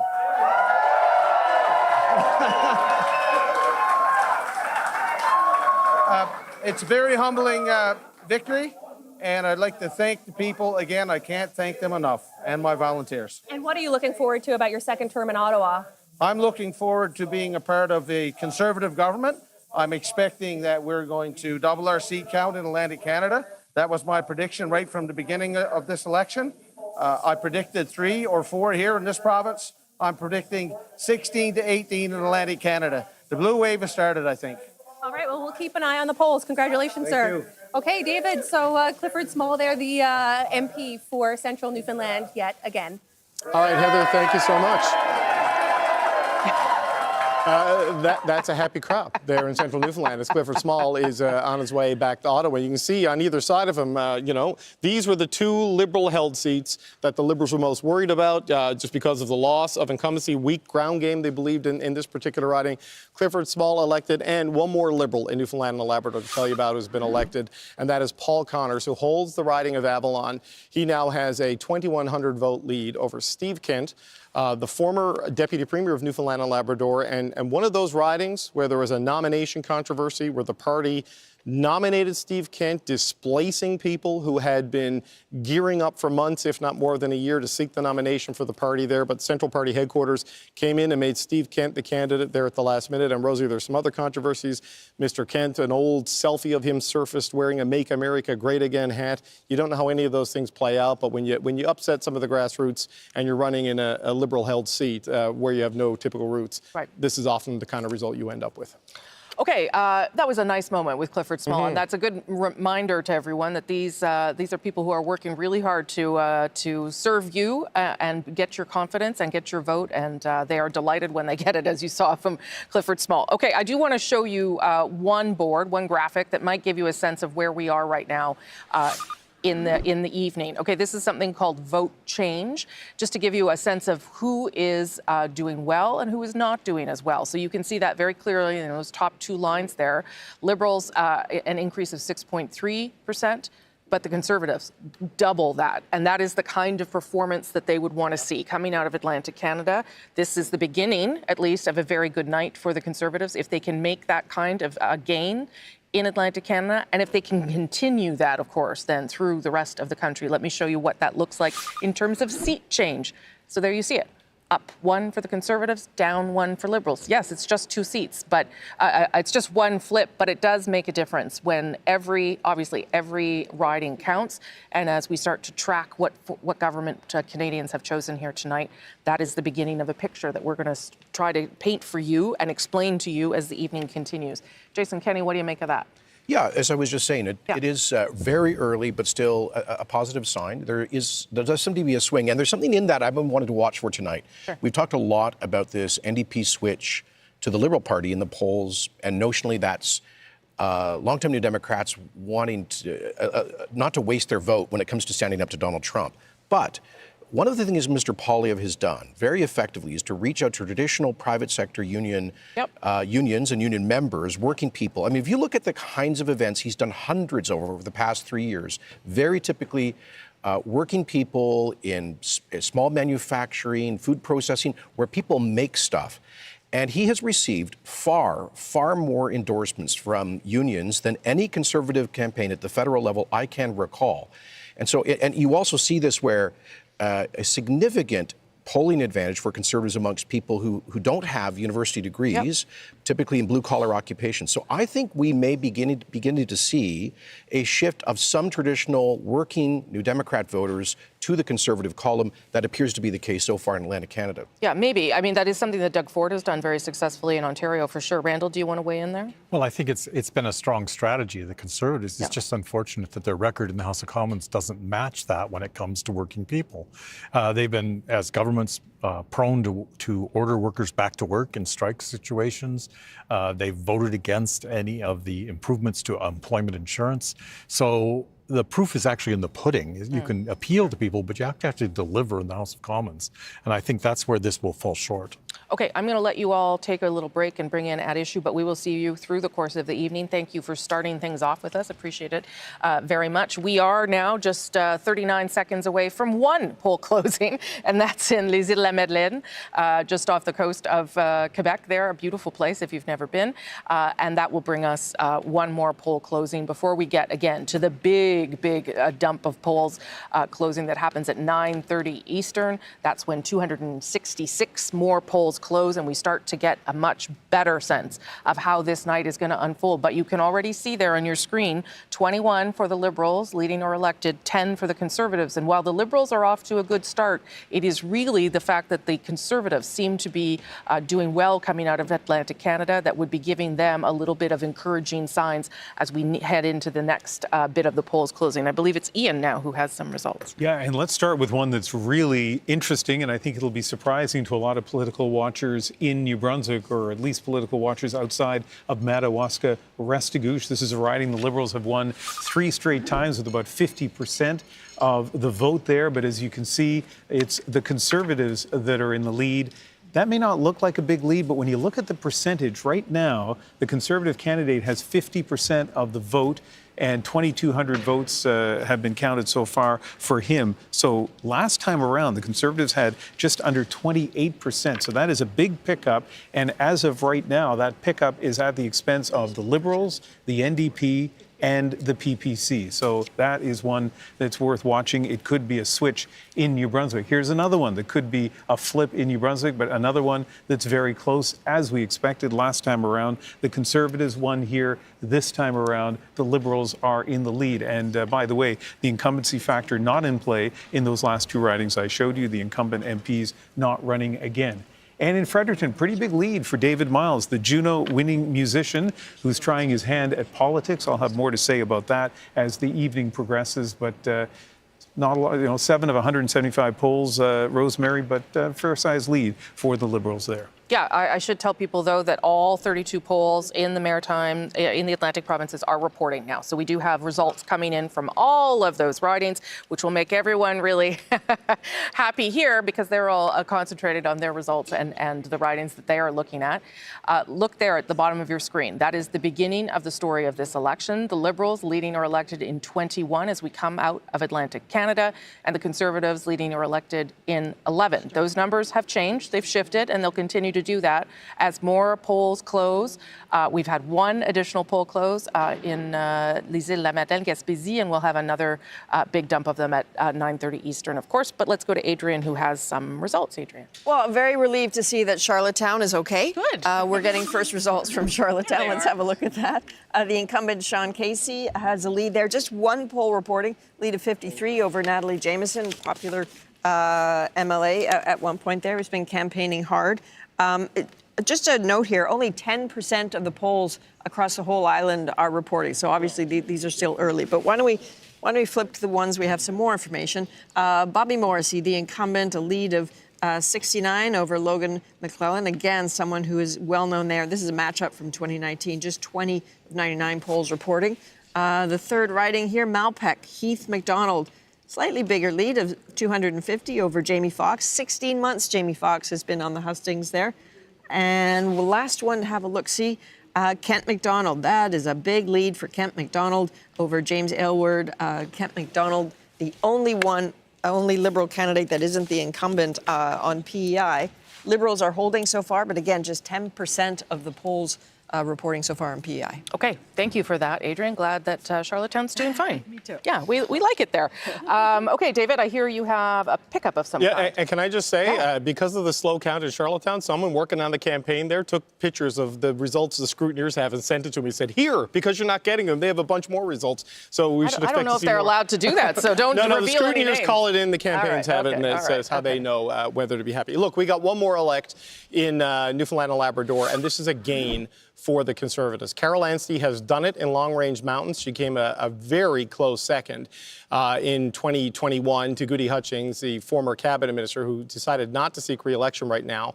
But with 135 of 253 polls reporting, the lead is big enough over former NTV broadcaster Don Bradshaw, who was used to getting the views from people in Newfoundland and Labrador, but he did not get the votes of the people of Long Range Mountains in the mass that he needed to defeat Carol Anstey tonight. So, you know, going back to that path to victory we talked about, Rosie, the Liberals are at 24, the Conservatives are at 8.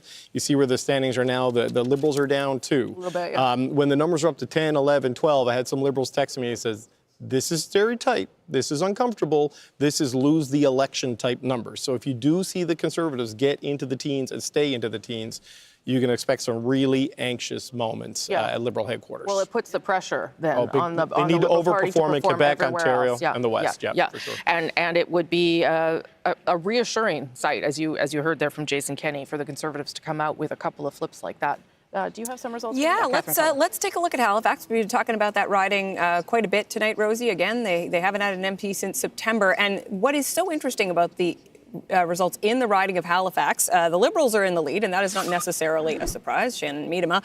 But look where the NDP is, in third place. Now, with redistribution, last time around, the results would have amounted to the Liberals beating the NDP by almost 1,000 votes. This time you have the NDP in third. So I do think that's something, you talk about how people are feeling in headquarters, the NDP federally not going to be very happy to see that. And we want to check in on Dartmouth, Cole Harbour, where the incumbent, Darren Fisher, is in the lead. Okay, thank you for that, Catherine Cullen. And because so many people have been emailing me demanding that they appear, they have now appeared. At Issue is here with us tonight. Chantal Hébert, Andrew Coyne, Althea Raj. Thank you all for being here in person. Nice to see you. Nice to see you. Isn't it nice to know you have a large fan base that gets angry when you haven't appeared yet? Okay, I'm gonna start to get your take so far. As David has been rightly pointing out, this is not exactly the way the Liberals wanted to see Atlantic Canada. It is not. There are ways to make up the seats, but it just makes it much harder. Chantal. Yes, but it's also very early. Yeah. I'm looking at some of the margins on your board. 14 seat lead, 14 vote lead means very few votes are counted. 38, 65. So I don't know. Possibly because I'm still traumatized from 1997 when Atlantic Canada gave a slap to the Liberals and everyone said, oh, the Liberals are going to have a bad night. And then we got into the rest of the country and Jean Chrétien walked away with a significant majority government. But I'm not even calling Atlantic Canada because those results are too small. But there are ridings that I think the Liberals thought they would do better in, that at this point they're not. Okay, that is important. You'll see the block there is up on your screen. We'll get Catherine Cullen to talk about that in a minute. But Andrew, what is your first take of this?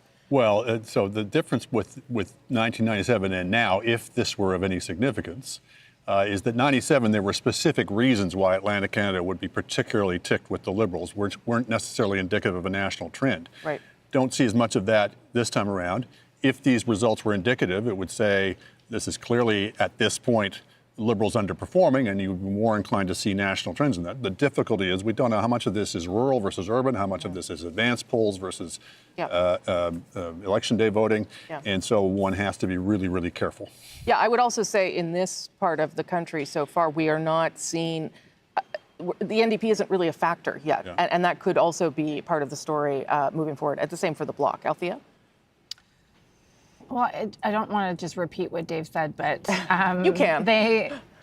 This is not what the Liberals wanted to see, were hoping to see. This is a lot tighter. I think we're all getting messages like, oh, this is uncomfortably tight, and what could it mean, especially in Ontario, if this pattern continues. So the breather that they were hoping to have is not there. The signs of a potential red sweep that they were hoping to see that's right. is not there. No. I think that, yes, Chantal is absolutely right. We don't actually have that many polls reporting.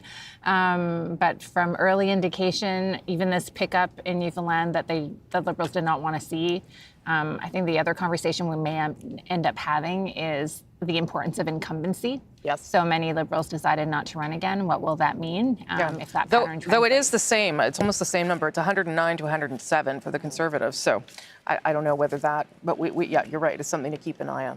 Okay, thank you all. Everyone's glad that you're here. We'll come back to you, of course, but Catherine Cullen has some early results. Yeah, from Gaspésie, Les Îles de la Madeleine, Listagouche, because the Baggies are in a different time zone, we get some early results there. And this is an interesting competition, Rosemary, because this is a riding that changed dramatically under redistribution. So Diane Leboutillier was the incumbent, but the boundaries shifted a lot. It gave the Bloc a real advantage, and we see right now something of a star candidate for the Bloc, Alexis Deschênes,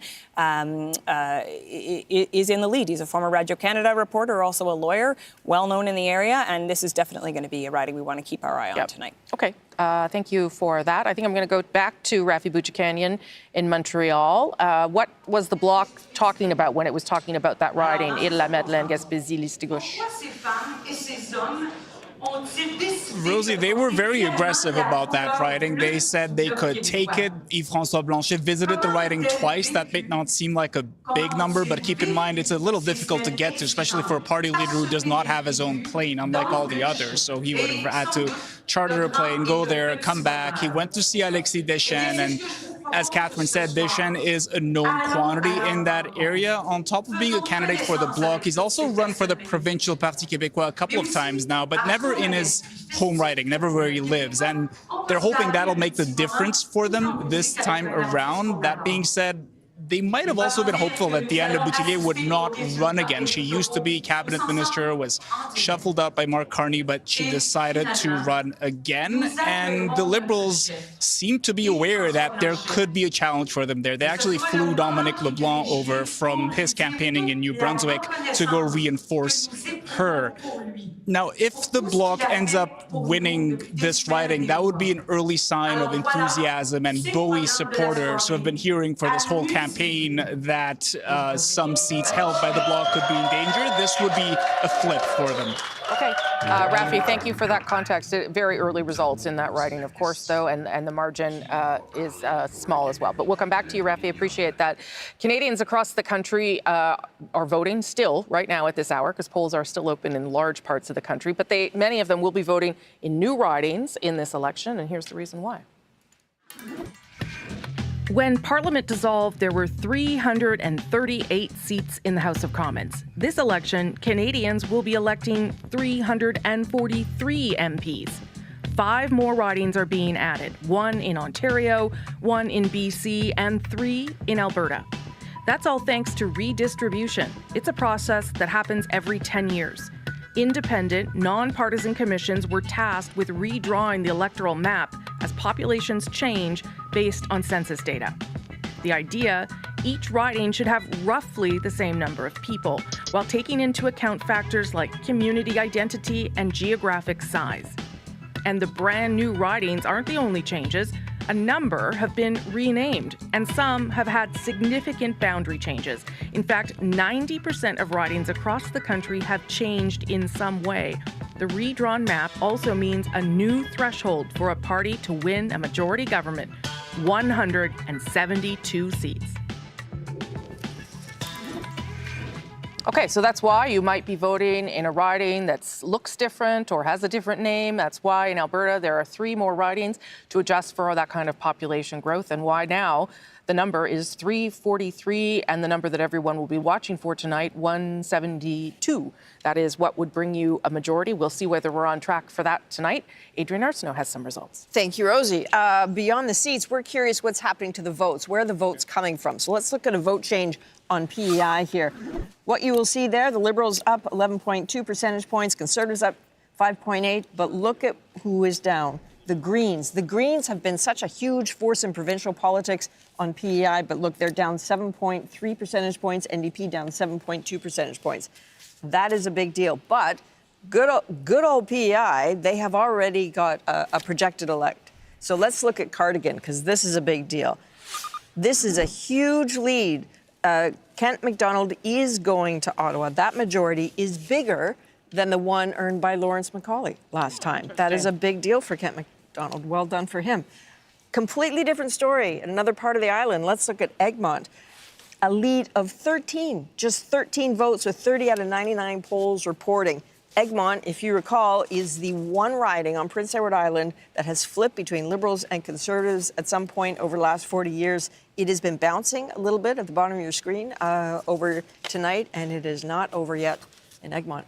Okay, Adrienne, thank you for that. Let's go down to Ian now, who's also got some results. Well, let's start, Rosemary, with the change in the vote in New Brunswick from 2025 compared to 2021. And you can see both the Liberals and the Conservatives up considerably, and to an extent at the expense of the NDP as well as the other parties. But, you know, votes are kind of like shots on goal in terms of the actual goals, the seats that parties are leading or elected in. Well, nothing right now is changing in New Brunswick. Let's take a look at Madawaska-Restigouche. Last time we looked here, the Conservatives were in the lead. That's changed. And what happened is there was a huge swing in Madawaska-Restigouche, almost like 7 or 8 percentage points just in a matter of minutes. This is more of what we would expect in that riding. 3 times in a row, the Liberals have won there with Renee Arsenault and new candidate, but old story in terms of a lead.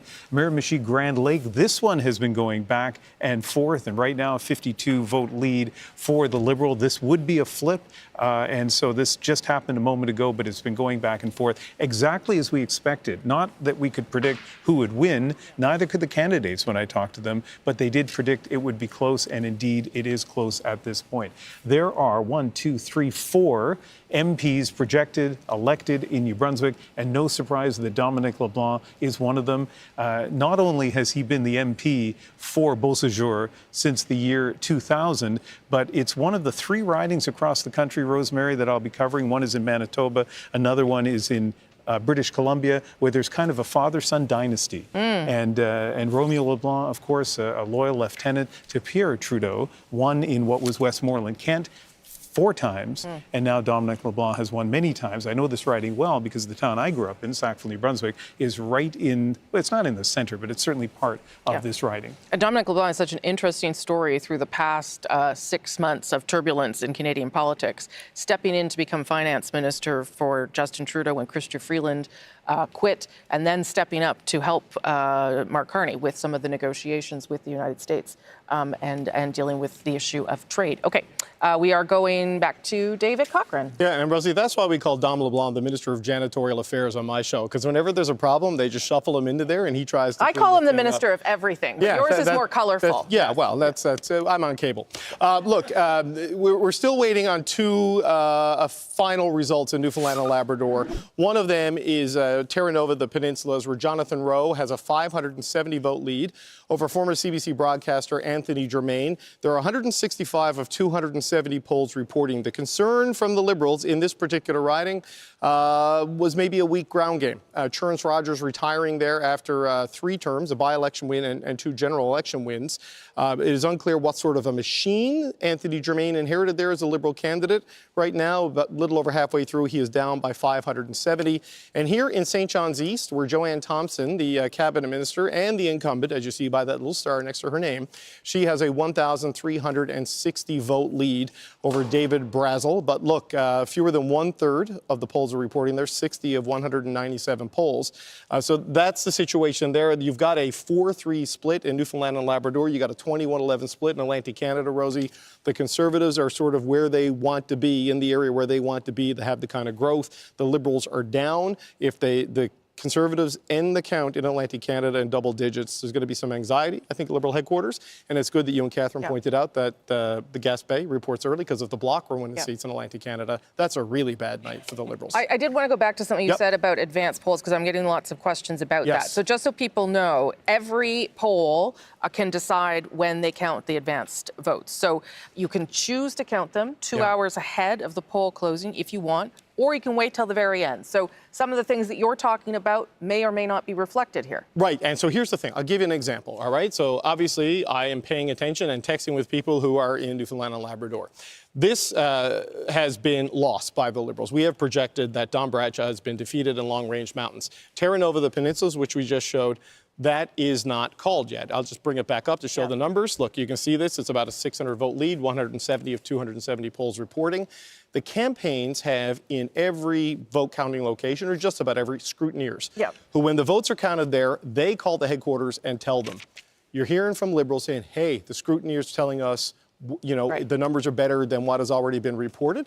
So information flows at different times. There have been times in provincial by-elections when we knew a candidate had won, just in what you're able to get from the different campaigns, well before Elections NL was able to call it, just because the scrutineers called it in so fast. They write it on the wall in marker, and that's how you know what's going on. So it is going slow.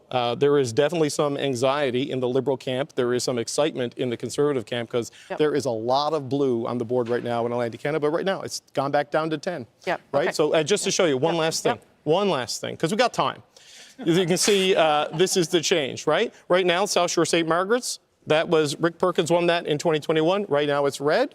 You know, so there is some lead changes bouncing back and forth. And what's interesting is more polls have come in, Rosie. When you look at the vote share, it was like 48-44. It's starting to move up. The Liberals are at about 50% now overall. The question will be, is that NDP vote that lets them run up the score in safe Liberal seats that they were going to win?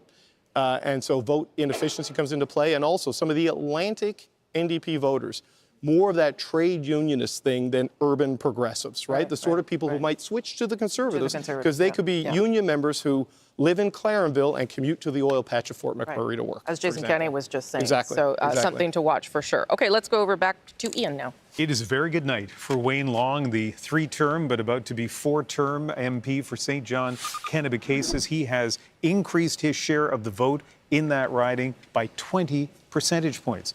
Our provincial affairs reporter in New Brunswick is Jacques Poitras, and he is with Wayne Long in St. John. Jacques. Yeah, hi, Ian. I'm here at Wayne Long's headquarters with the candidate, Wayne Long.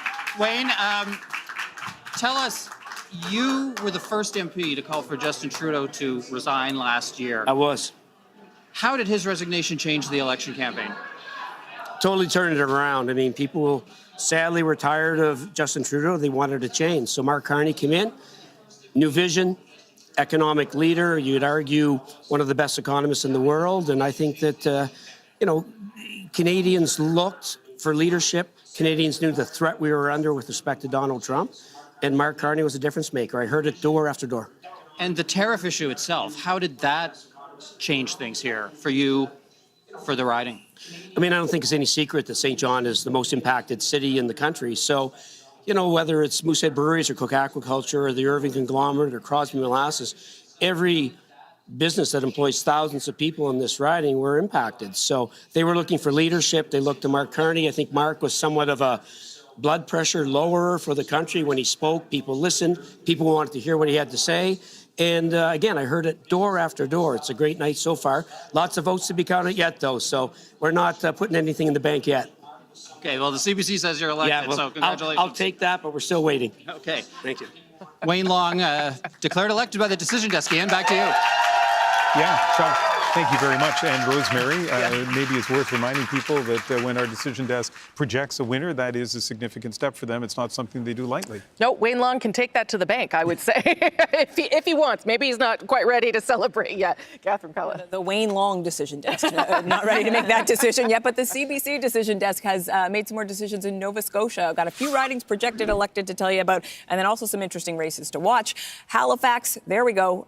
The Liberal Shannon Meadaba projected elected in that riding. And again, I would just draw your attention to the NDP number, the NDP in third when they, in the past, have been in second place in this riding. It's been a pretty healthy competition, so not a great sign for the NDP in this particular riding. We're going to look at a couple more projected elected. The incumbent, Darren Fisher, projected re-elected in Dartmouth Cole Harbour. Let's move on to Sackville, Bedford, Preston, where Braden Clark is projected elected in that riding. And here is an interesting riding to watch. Central Nova, Sean Fraser and Bryson Jenkins have been duking it out all night. And right now, the former cabinet minister is in second place in that riding. Finally, we're going to talk about Acadie-Annapolis, where Chris d'Entremont, the deputy speaker of the House of Commons, is in the lead. That is also where the TBC's Taryn Grant is tonight, at Chris d'Entremont's headquarters. Taryn, we got you with us? Yes, there she is. I'm so, here. Yep. How are things going there? Well, we're calling it leading. Chris d'Entremont has already made his victory speech. He walked in here a few minutes ago and spoke to his supporters. So he's obviously feeling confident enough that he already thinks that he's won. He spoke in his victory speech about how the fisheries were an important issue in this riding, which we talked about earlier at the top of the show. He was also talking about how now he's waiting to see how the rest of the results shake down in Nova Scotia. And as you and your colleagues were mentioning earlier, things are flipping back and forth in some Nova Scotia ridings. So the polls are coming in really fast, and we'll probably know some more just in the next few minutes here. But as it stands, it's not clear if and how many Conservatives from Nova Scotia might be heading back to Ottawa. Catherine. Okay. The CBC's Taryn Grant in Acadie-Annapolis. The Chris d'Entremont decision desk moves with much more certainty than the Wayne Long decision desk. We have not called that one at this stage, but Wayne Long can relax. Chris d'Entremont, not quite yet. But things are looking good. But we're going to stick with our own decision desk, if that's okay. Couple numbers just to keep in mind here as you look at the bottom of your screen, with the Liberals leading or elected in 22, Conservatives 10, and the Bloc Québécois on the board, of course, just because of that one Quebec riding that has closed. All right, I'm going to bring in at issue again, even though they're all busy away, like talking to people, messaging people, writing columns, all the things that they do most of the time. Althea, you traveled a little bit and you talked to lots of people. Is there anything that stands out to you in terms of what we're seeing here? Well, the NDP is third in every single contest that we have looked at, that we have data for.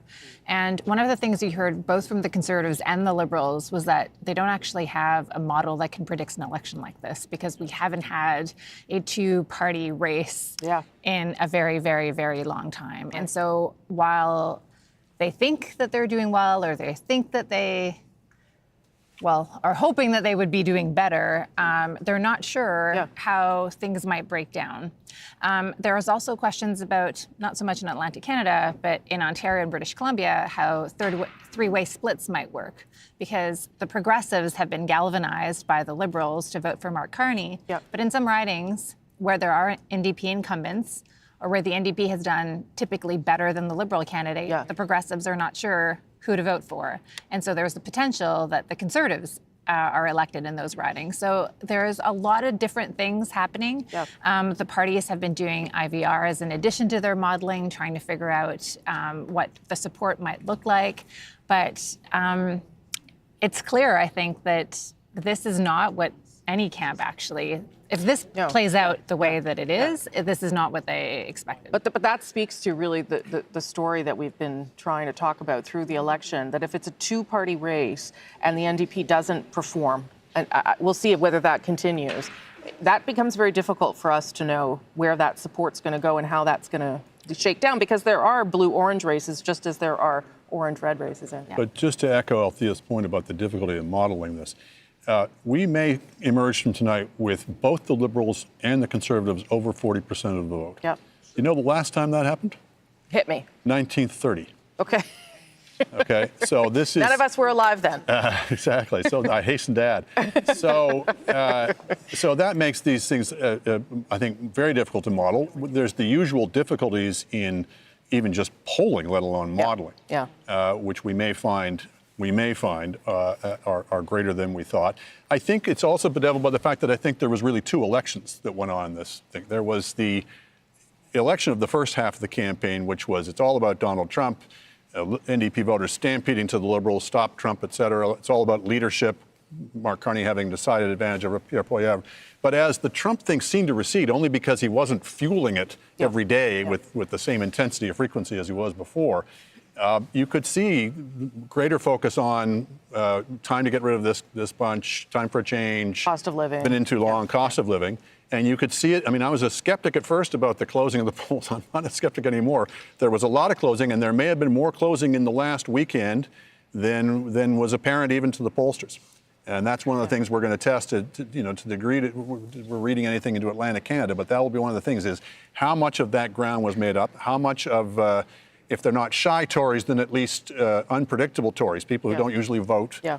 So that's the potential for a surprise here. Yeah. I have about 2 minutes before I need to reset. Chantal, the other factor, though, is that the issue of the leader's favorability, right, as we're looking at the modeling here.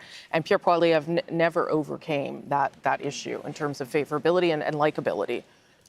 6 months ago, those Liberal numbers in Atlantic Canada would have looked miraculous. Yes. And the share of the vote, which at this point stands over 50%. So clearly we're into a two-party battle, as we've seen from the beginning. Yeah. But it is breaking somewhat in the Liberals' favor. Now, I'm not saying that what we're seeing here we can replicate and apply to Quebec, Ontario. No. That it's much too early for that. But it's really interesting to see those numbers. They're really high. I mean, both main parties have increased their vote share significantly. Yes. And I do believe that this two-way battle, we will see more of it as we move west across the country.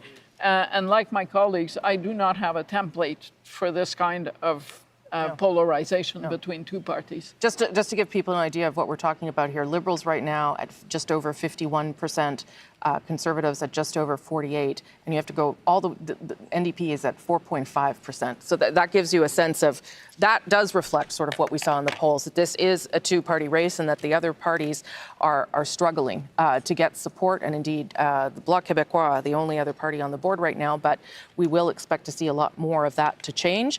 At 9:30 Eastern, of course, 266 more polls close, and we will start to see the results of those coming in just a few moments' time. We are getting ready for another important moment, and that's because many more of you are joining us at this hour. It is Monday, April 28th. It is 9 p.m. Eastern Time, and we are live from the atrium of the Toronto Broadcasting Centre. For 36 days, federal leaders did their best to sell their visions of the future to Canadians. It all comes down to this. I'm Rosemary Barton. It is election night, and this is Canada Votes.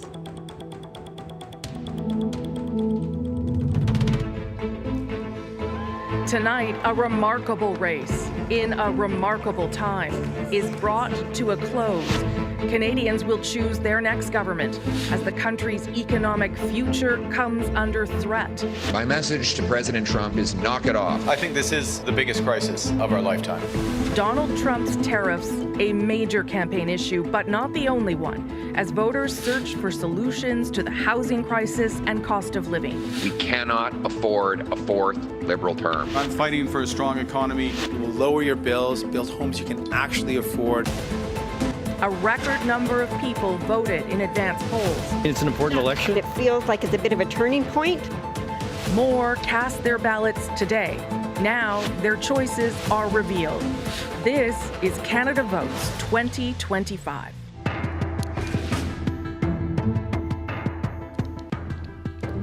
And as we're saying, we've already had a lot of results, but there are a lot more to come. In 30 minutes' time, we will get results from 266 more ridings, a huge amount of data and a huge amount of votes from Quebec all the way over to Alberta and two territories. That round of votes will come fast and furious, and things will start to look a lot clearer in terms of the direction of this country going forward. You can see there, though, at the bottom of your screen, that is where we are at now, with Atlantic Canada results coming in. 22 leading and elected for the Liberals, Conservatives at 10, and the Bloc Québécois at 1, and that's because only one Quebec riding has closed at this hour, and that's in Gaspésie, Île-de-la-Madeleine. Okay, we do want to show you one person who was re-elected handily tonight, and that is Dominic LeBlanc, re-elected in the riding of Beauséjour. As I said, handily for Dominic LeBlanc, of course, a cabinet minister under Mark Carney right now. And there he is tonight. Dominic LeBlanc, thanks for joining us. Congratulations on your re-election. Hi, Rosemary. Thank you. Yeah, good to see you. First of all, I want to ask you about where the Liberal Party is at coming out of Atlantic Canada here. Leading or elected, we've got you at 22, the Conservatives at 10.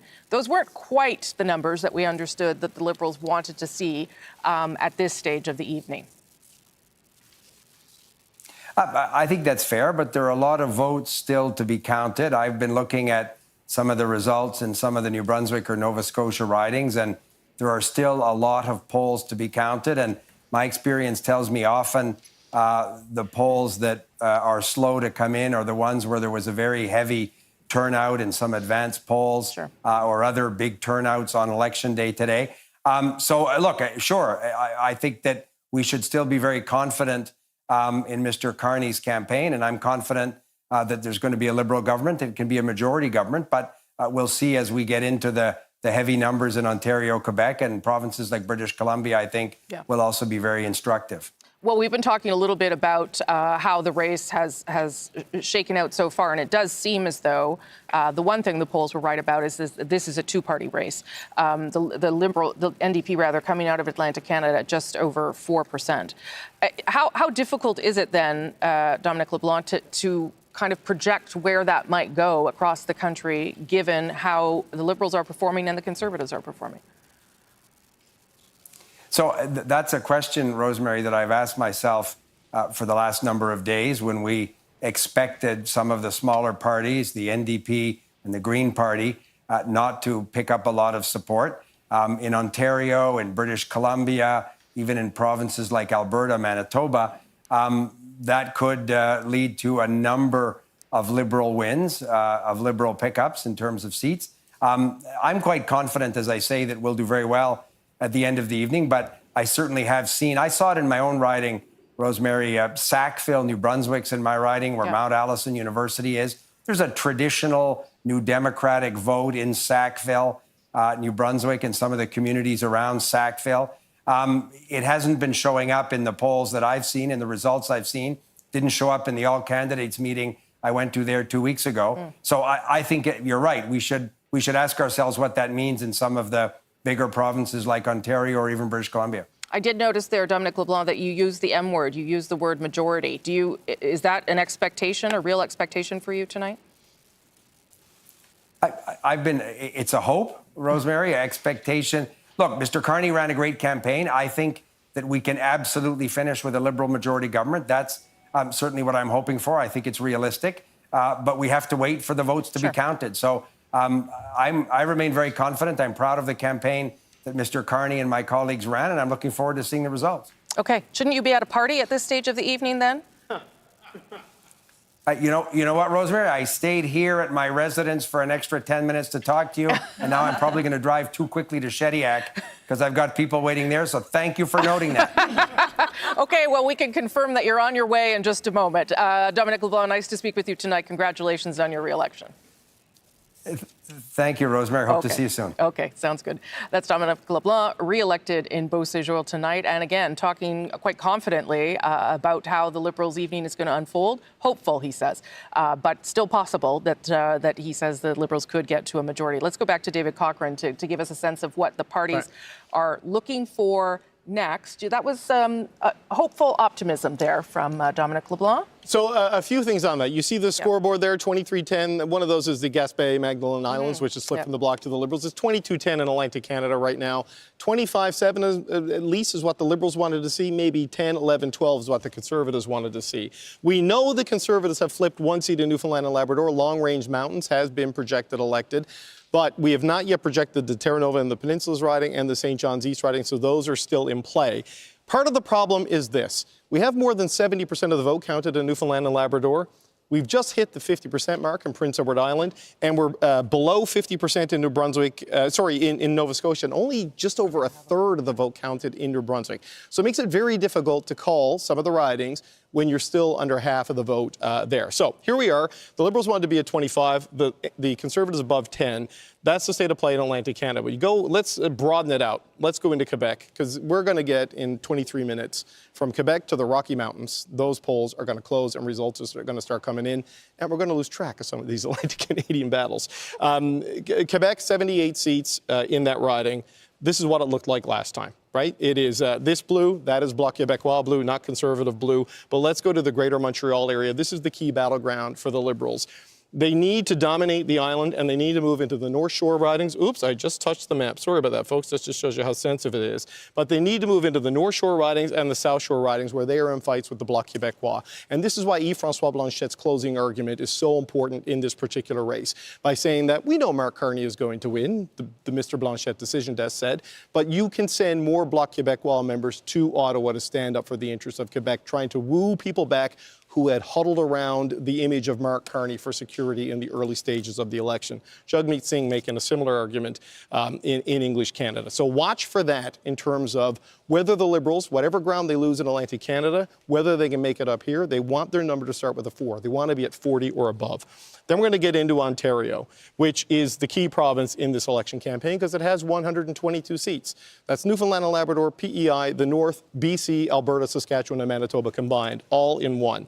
For the Conservatives to win here, they have got to storm the doors of the 905, which, as you can see, all around Toronto is red seat after red seat after red seat, except in Toronto-St. Paul's, where Don Stewart won that by-election last year that really started to catalyze a series of movements that got us to an election with Marc Carney as the Liberal leader. You need to see all of this turn blue tonight, or a lot of this turn blue tonight, and a lot of this turn blue tonight. If the Conservatives are going to continue the trend they may be starting in Atlantic Canada, the Liberals need that to hold. And where they were hunting for their majority in the final days was in southwestern Ontario. Not so much these blue Conservative seats, but the orange seat in Hamilton, the green seat in Kitchener, the orange in London, the orange in Windsor. This part of Canada is where the election story and the Trump story intersect at scale, because it is the home of the auto sector and the manufacturing sector. It is the most vulnerable part of the country to the trade threat presented by Donald Trump. So if the Liberals are below the 25 mark in Atlantic Canada, when all of these polls open, they need to be at 40 in Ontario, they need to be at 80 in Quebec, because they need to hit the Manitoba border at around 145.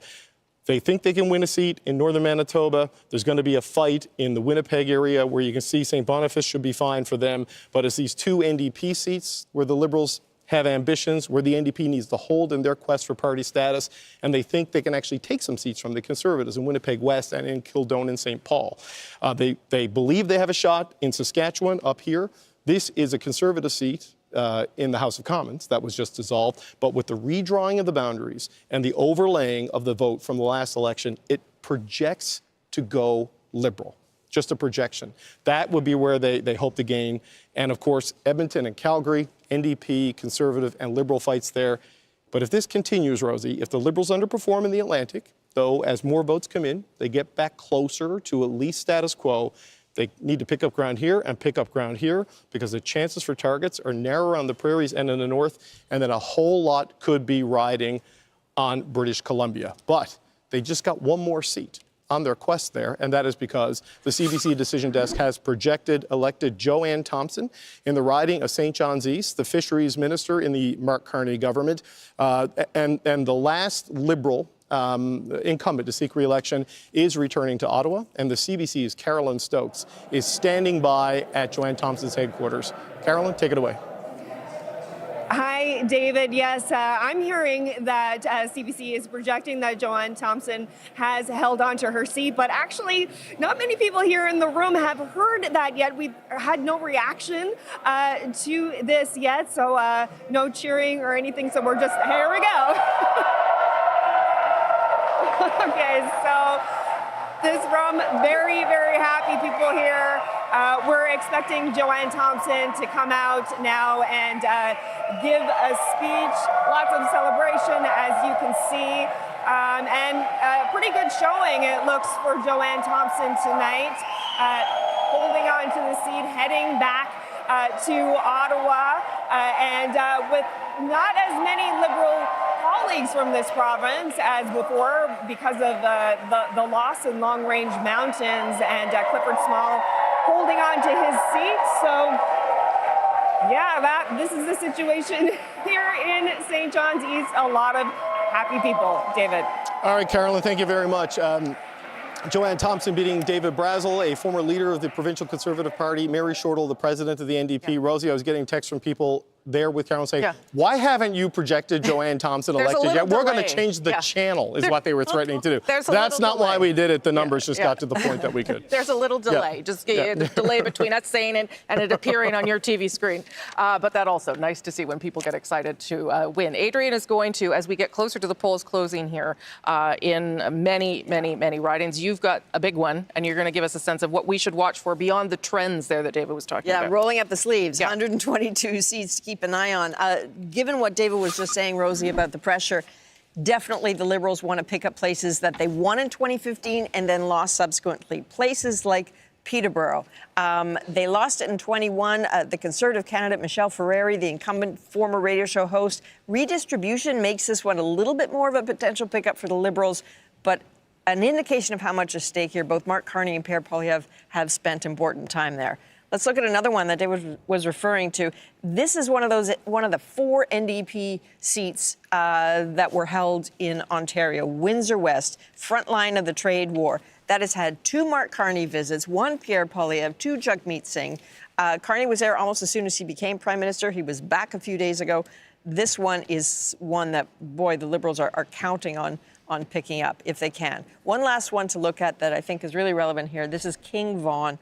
Again, the Liberals won it in 2015, then they lost it in 2021 by very few votes, but also it had the lowest turnout in the province then.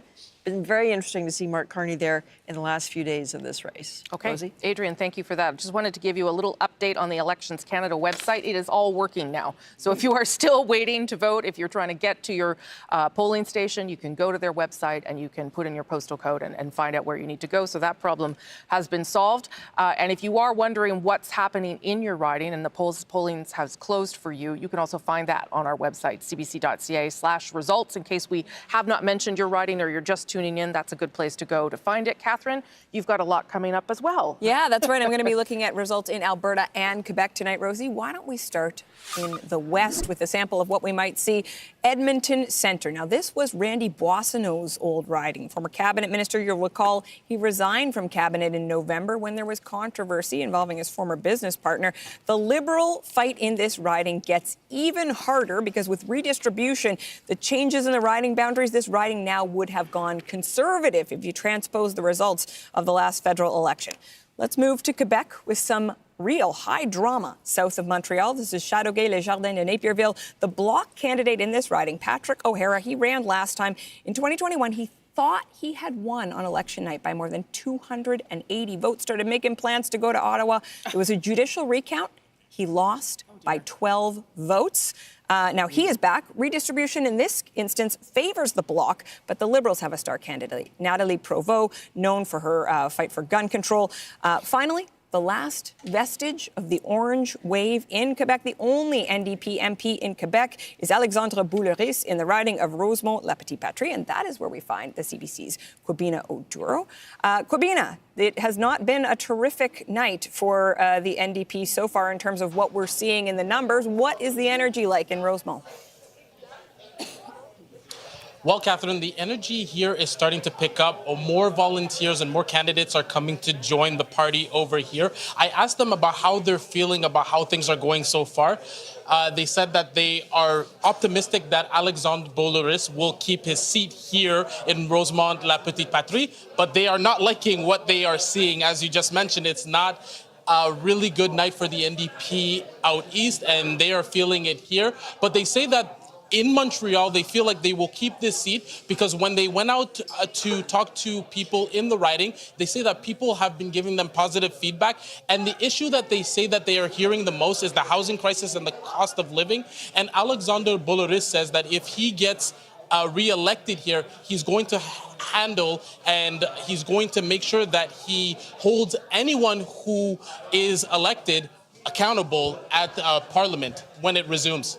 Catherine? Thank you very much for that. The CBC's Quibina Oduro in Rosemont-La Petite-Patrie. And Rosie, you know, if the NDP is going to maintain official party status tonight, that is one of the seats that they would expect and hope to hold on. Yeah, and you need 12 seats for that. And that is important if you want to have money and opportunity inside the House of Commons and get to be part of committees and have questions and all those kinds of things. So we'll talk more about that as the night goes on.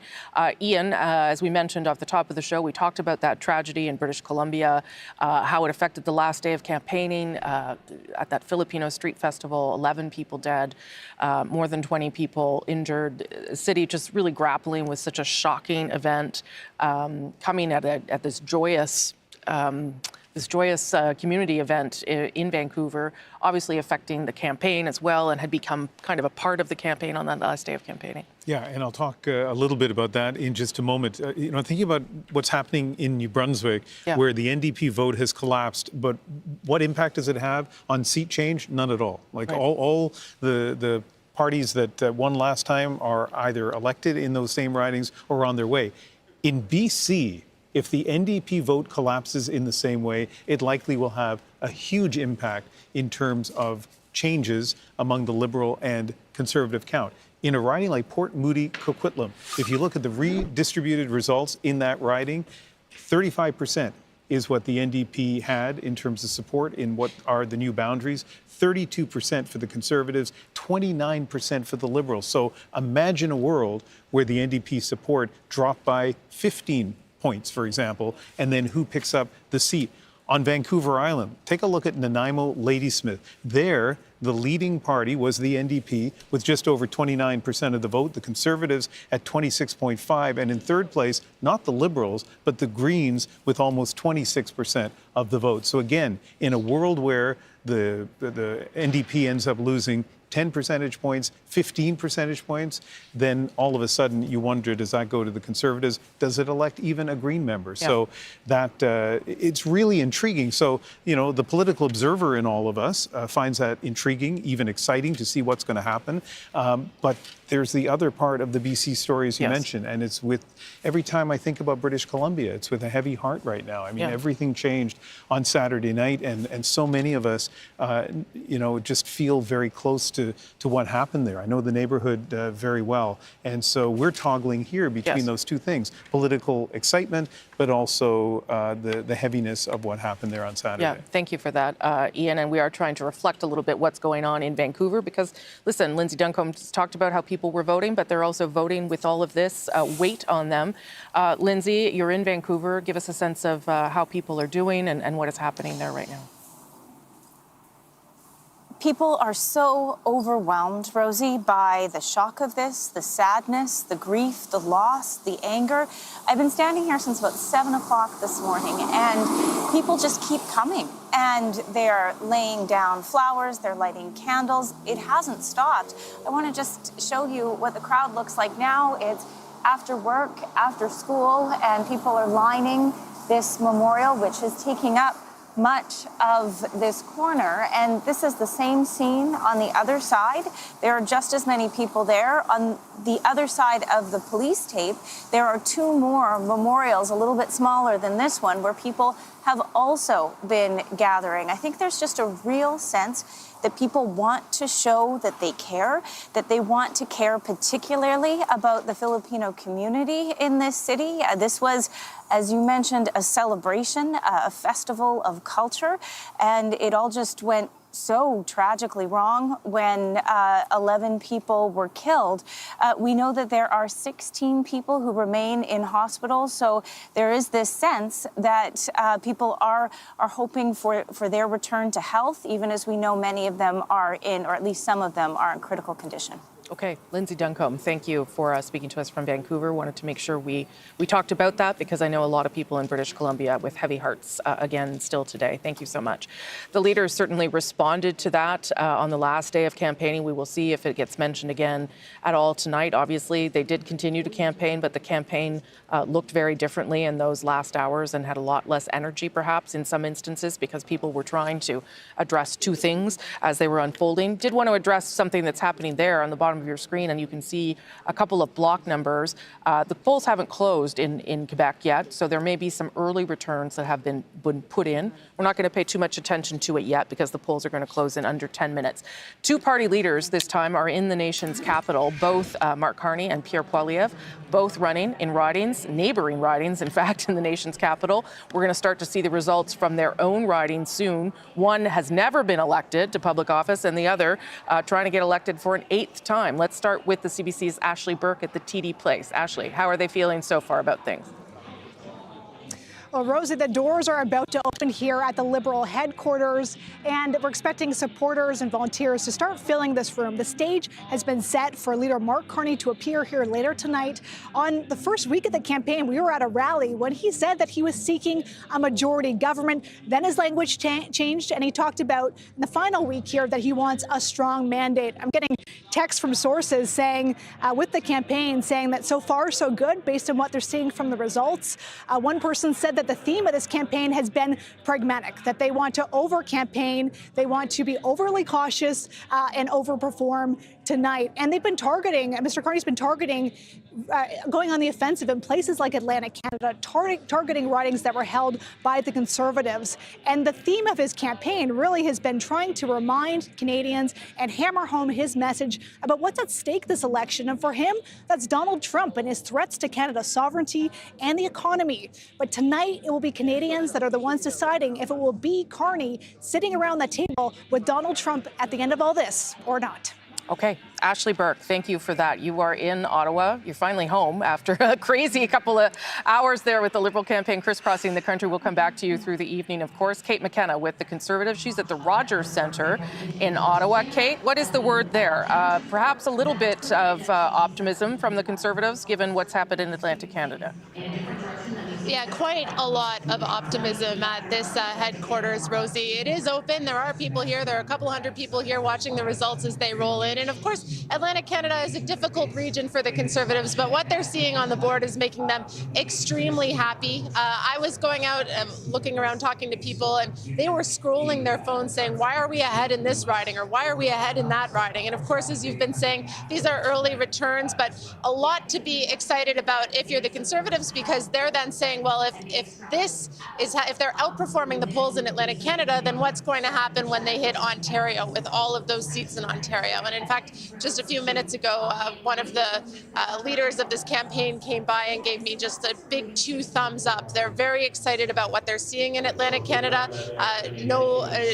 They're not losing seats so far in Atlantic Canada, and that's a very positive thing for them going into these Ontario results in the next few minutes. In fact, I think there's one pickup there for them, so I can see why they would be encouraged by that.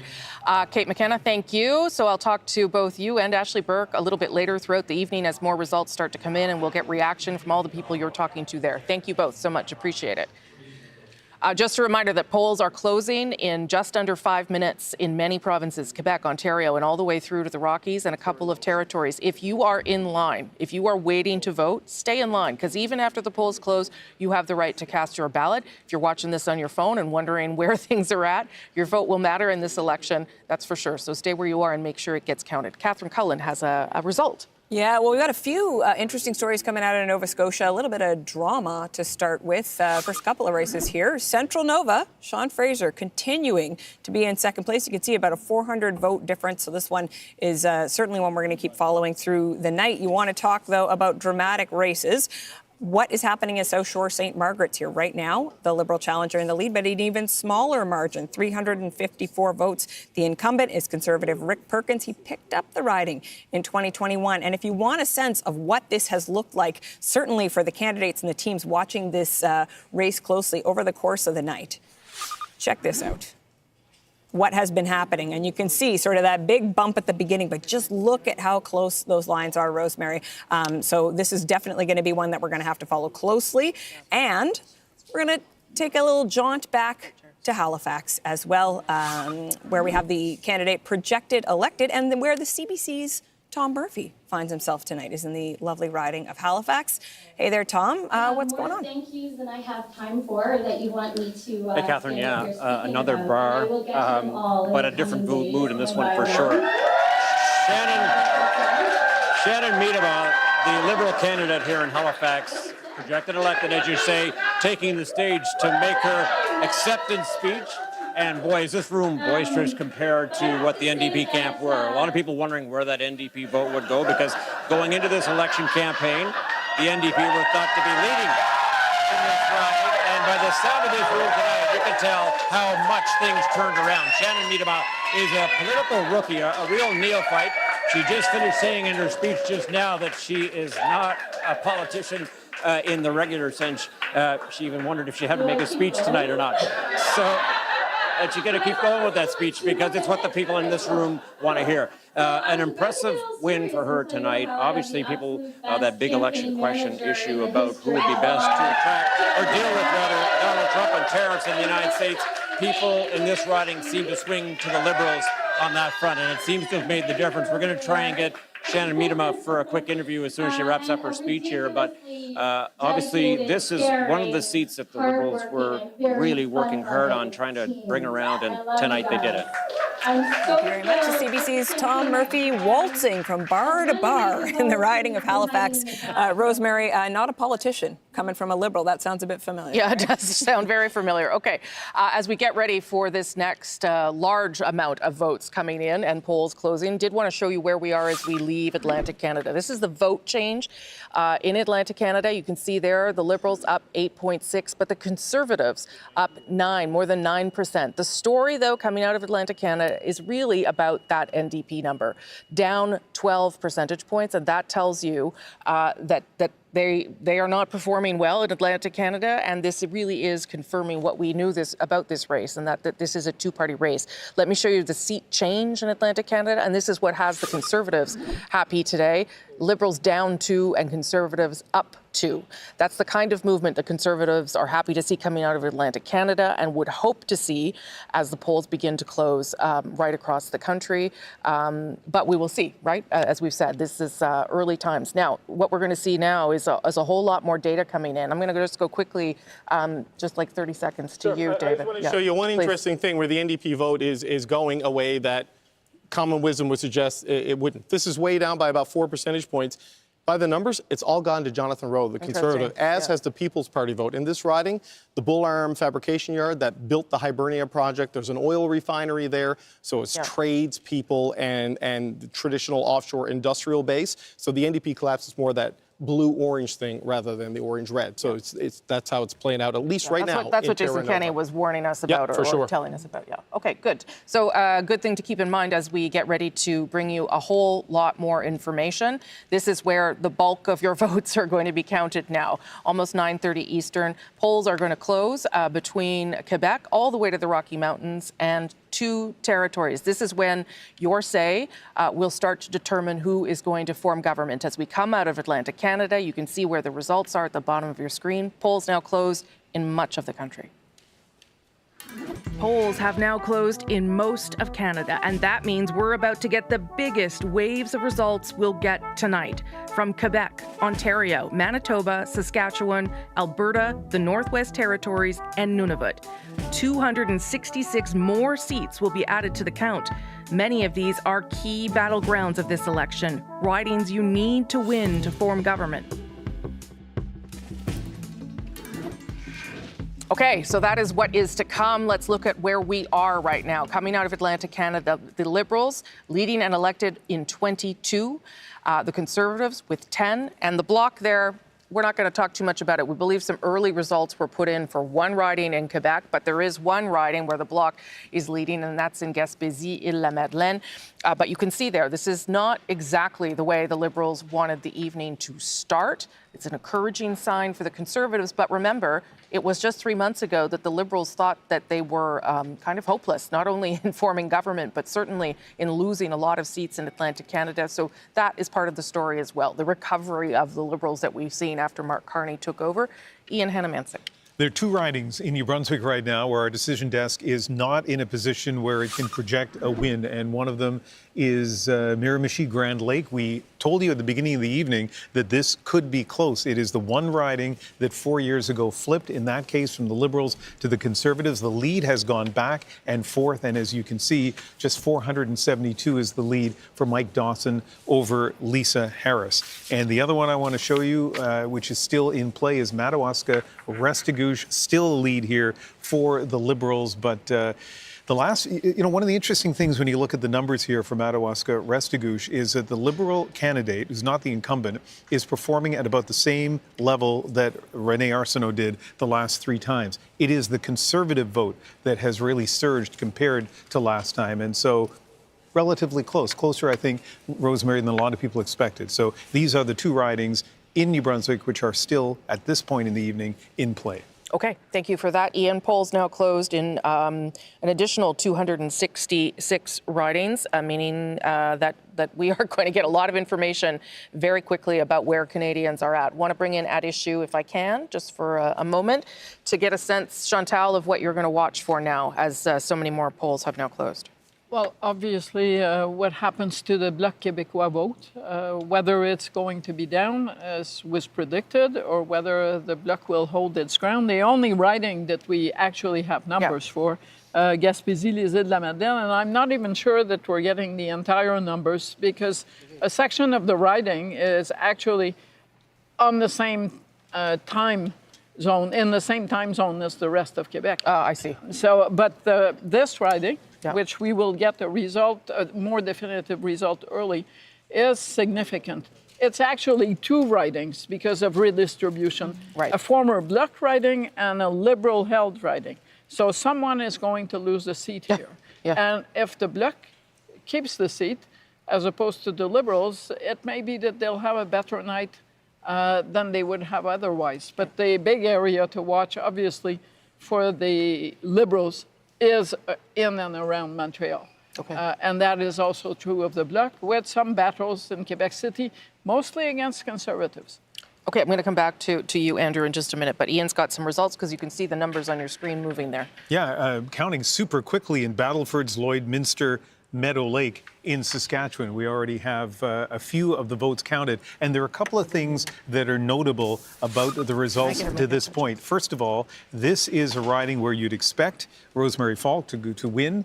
She has already, and her vote share in 2019 was 78%, in 2021 69%, and it's even greater at this point. It's in the 80% range, and one of the reasons for that may be that Meadow Lake, Saskatchewan, is now part of this riding. A lot of Conservative supporters there, and I mentioned Meadow Lake because it used to be part of the Desnethé-Missinippi-Churchill River riding. The fact that it's now moved in redistribution, Rosemary, is good news potentially for the Liberals. It makes that more likely a place where the Liberals could pick up. And the Liberals have not won a seat in Saskatchewan since 2015. The Conservatives have won all of the Saskatchewan ridings in 2019 and 2021. Okay, Catherine Cullen, I believe, has some early results. We've got some early results coming in from Quebec. Let's start with a new riding, Les Pays d'en Haut, where you can see, Rosemary, this is an area, now, again, only 2 polls reporting, but based on redistribution, this is an area we'd expect to go Bloc, but the Liberals have a candidate, a local mayor in the riding, who is going to have a little bit of name recognition. Let's move on to Chicoutimi-Le-Fjord. This is a Bloc Conservative fight, so interesting to see the Liberals in the middle of that mix, but again, only 1 poll reporting. We will move on to Terrebonne, where the Bloc incumbent, Nathalie Sinclair-Desgagnés, is in the lead. And another really exciting riding to watch in this province, a 3-way race in 3 rivers, Trois-Rivières. Now, the Liberal candidate in this case was actually something of a parachuted-in candidate from the Outaouais, Yves Levesque, former mayor in the area, and René Villemur, the Bloc candidate who is the incumbent here, actually had to have surgery for cancer in the middle of the race. It is a riding that we've seen a lot of the leaders visit, very dynamic. It's going to be interesting to see what happens there tonight. Yeah, I was talking to our colleague Louis Blouin today, who says that none of the parties knew what was going to happen here. And to be fair, it is a riding that I have visited several times covering federal elections, always a little bit hard to read. Andrew, what are you watching for now as more polls are reporting? What are the things that you're going to keep an eye on? Well, there's been 2 things happening. We've been focusing on how the race has been tightening between the Conservatives and the Liberals. Right. There's also been a bit of a bump up in the Bloc support in Quebec in the last couple of weeks of the campaign. And why that's important, you know, in a first past the post system, everything's on such a knife edge. Small little differences in the popular vote can lead to major changes in the seats. What was really working for the Liberals when they were projecting 45 seats in Quebec was the Bloc and the Conservative vote was almost perfectly equally divided. And that's an ideal thing for a frontrunner. If the Bloc starts getting ahead of the Conservatives, then that, you know, a lot of seats can move on that. Similarly, in Ontario, you know, it's easy to, we often say the national numbers don't mean that much, it's regional. Well, the race had been tightening in Ontario as well. And Ontario votes, the seats have traditionally been so closely fought that a relatively small tightening in the popular vote, again, can mean quite a few swings in seats. So we'll have to see how much of that tightening was real and how much of it turns out on not to have been. Okay, great. Althea, I'm going to come back to you, but first I want to get to Adrian, who's got some results. Yeah, absolutely, Rosie. Thank you. What everyone is looking for in a province like Ontario is a flip. And in some very early results, we're starting to see one. Let's begin with Algonquin, Renfrew, Pembroke. Now, 1 poll of 262, a lead of only 5. But keep in mind, Cheryl Gallant has held on to the Conservative Party has held on to this riding since 2000. Cheryl Gallant, a longtime MP there. Just a lead of 5, but everyone immediately always looks for flips. You're not seeing a lot, though, in the early results. Let's look at Haldimand, Norfolk, Leslyn Lewis there. That's a sizable lead already, 737, with only 5 of 266 polls reporting, counting very fast there. One more to look at, if we can. David McGinty, 1 poll, but already a lead of 1,000 over the Conservative. That is, not surprising. No, for I was David about to say it's been a Liberal riding since 1988. So, and he got in cabinet for the very first time. What was it, Justin Trudeau that put him in cabinet? Yeah, Justin Trudeau. Yes. Yeah. And then he stayed there with Mark Carney. So he would like to hold on to that and stay in his cabinet job. Ian, you have some results. Yeah, we have 2 results in Manitoba so far, Winnipeg West, and at this point, it's really early. I show you this, though, not so much because of the count, but that this is a riding that both the Conservatives and the Liberals feel really good about. And it is a rematch between Marty Morantz, the incumbent MP, and Doug Elson, who used to be the MP for this riding. So we're going to keep a close eye on this through the evening. The other result we're getting right now from Manitoba is Riding Mountain. Huge lead for Dan Mazur. He is the incumbent MP there. He's won the last 2 elections with huge margins. So even though it's early there, this is probably an indication of how Riding Mountain will go, Rosemary. Okay, thank you for that, Ian. Let's just take a look and take a pause for a moment in terms of where we are tonight. As we've said, most of the polls in this country have now closed. British Columbia, of course, and Yukon still to come. But as we see those results start to come in, take a look at where they're at. Liberals leading or elected in 37, Conservatives 26, and the Bloc at 9. Nothing yet for, oh, look, the NDP's just popped up, of course, as I said that, leading in 1. If you want to see who has been confirmed elected, you should head to our website or have it open as you're listening to us. cbc.ca/results is where you can find that. A lot of people also asking me about advanced polls. Yes, there was a huge number of you that voted on those advanced poll weekend. It is up to every polling station to decide when they count those. You can count them as early as 2 hours before, or you can count them right at the end. So you're right. Sometimes that will impact the results. Lots of you are watching for that, but we simply don't know when they're getting counted in each polling station, but they will get counted. So not to worry about that. I'm going to go back to the panel now. Althea, you haven't had a chance to weigh in so far on what you're watching for now, as so many other polls close, and you've also been joined by a fellow you know well, Jason Kenney, former Alberta Premier and Conservative Cabinet Minister. We'll get to him first, but what are you watching for now? I'm actually not watching the results coming in because one poll doesn't really tell you a ton. You said it. But I still find the results out east really interesting. Yep. The fact that Sean Fraser is struggling to hold on to his riding. This is a seat that Pierre Poilievre actually visited just last week and had a big rally with Elmer MacKay and Peter MacKay. This is, of course, the seat that they held. And what you see in Atlantic Canada, what you hear from candidates at the door is that the pitch is Pierre Poilievre's party is not the party of progressive conservatives anymore. So come and vote or lend your vote to the Liberals and Mark Carney, who probably is more aligned with your values. At least that's the Liberals' pitch.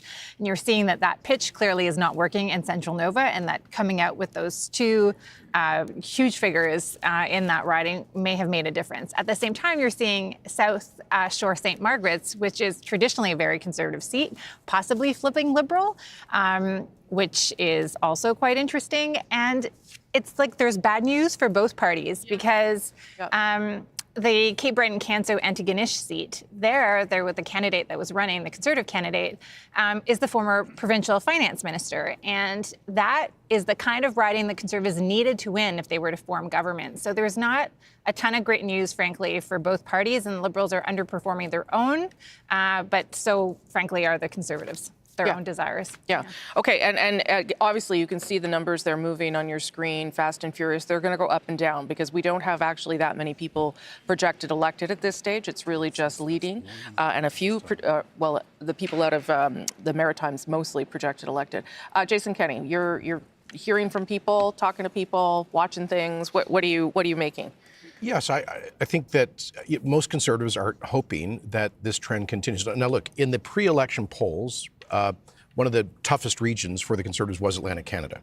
So to see them being competitive, I think is very encouraging. Sure. There were some polls going into this week indicating that things were narrowing quite a bit in Ontario. I think the last Abacus poll had 44-42.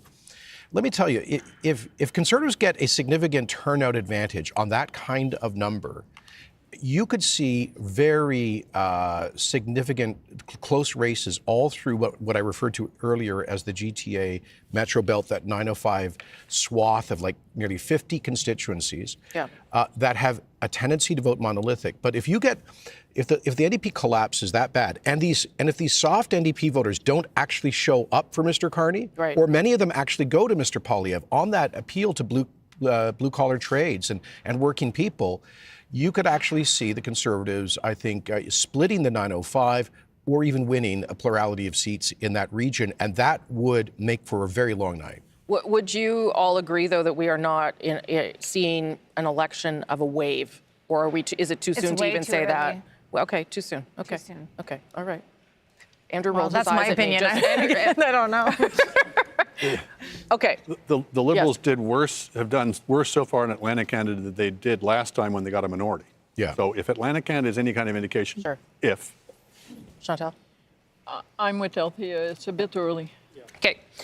Catherine Cullen's got some results from Quebec. Some early results. Let's just emphasize that, Rosemary. We're going to check in on some exciting races, starting with Châteauguay-Les Jardins de Napierville. We were telling you earlier that this was the riding that was decided by 12 votes in a judicial recount last time around. Patrick O'Hara is back. He told my excellent colleague on the House, Emma Godmere, that he has been thinking about this race every single day since last time around. He's up against a Liberal star candidate in Nathalie Provost. Let's check in Berthier-Masquinongé. The interesting name there that Canadians are going to remember is the NDP candidate, Ruth Ellen Brosseau, known to much of the country as Vegas Girl, because in the time of the Orange Wave in 2011, She went to Vegas during the campaign, but things have changed a lot for Ruth Ellen Brosseau. She lives in the riding now. She is a farmer. They, in fact, raise boar and bison, despite the fact that she is a vegetarian. But it does appear that it is going to be some difficult sledding based on just the first poll for Ruth Ellen Brosseau. And we want to take a look to Abitibi Bay James Nunavut EU. The Liberals have a candidate here that they're pretty excited about, Mandy Gull Masty. She was the first female Grand Chief of the Cree Nation government. She actually stepped away from that term in order to run for the Liberals. But the Bloc really want to hold on to this seat. Yves-François Blanchet went all the way. This is a northern riding. He went up to visit it to try to give Sylvie Bérubé a bit of a boost. So, again, this is another riding folks are going to be watching closely tonight. It'll be interesting to see how that race shakes out. Okay, great. Thank you so much for that, Catherine Collins. Just a couple of numbers to keep in your mind as well. David's going to give us a few more. But in order for the Liberals to reach majority tonight, they needed to gain 18 seats. They are not on that path so far. The Conservatives, though, needed to gain 44. So I don't think anyone is on that path so far, but it's early. It's early. It's a night of early results, Rosie. Yep. Let's face it, we still have some seats called in Atlantic Canada. So look, right now there's a couple of seats in Atlantic Canada that are very close, and within one riding I'm looking at, there's only 5 of the advanced polls in. There's still like 20 more advanced polls to come in, and this is why some of these aren't being called. So we've been talking about the Atlantic for a while. Let's look at where we're getting results now, now that Quebec to the Rockies is open. Right now, it's a hodgepodge, but just to show you, for example, look, this is the island of Montreal. The battleground is the North Shore and the Short Shore ridings. It's all gray. This is like the big chunk of seats that's going to determine a lot of the storyline tonight. So you're looking at the scoreboard at the bottom of the screen. The big ridings where a lot of people live in Quebec have still not come in yet. Let's go to Ontario, and let me give you a pretty good example of that. You're seeing some red in the north and different things like that, but let's go to the Greater Toronto area.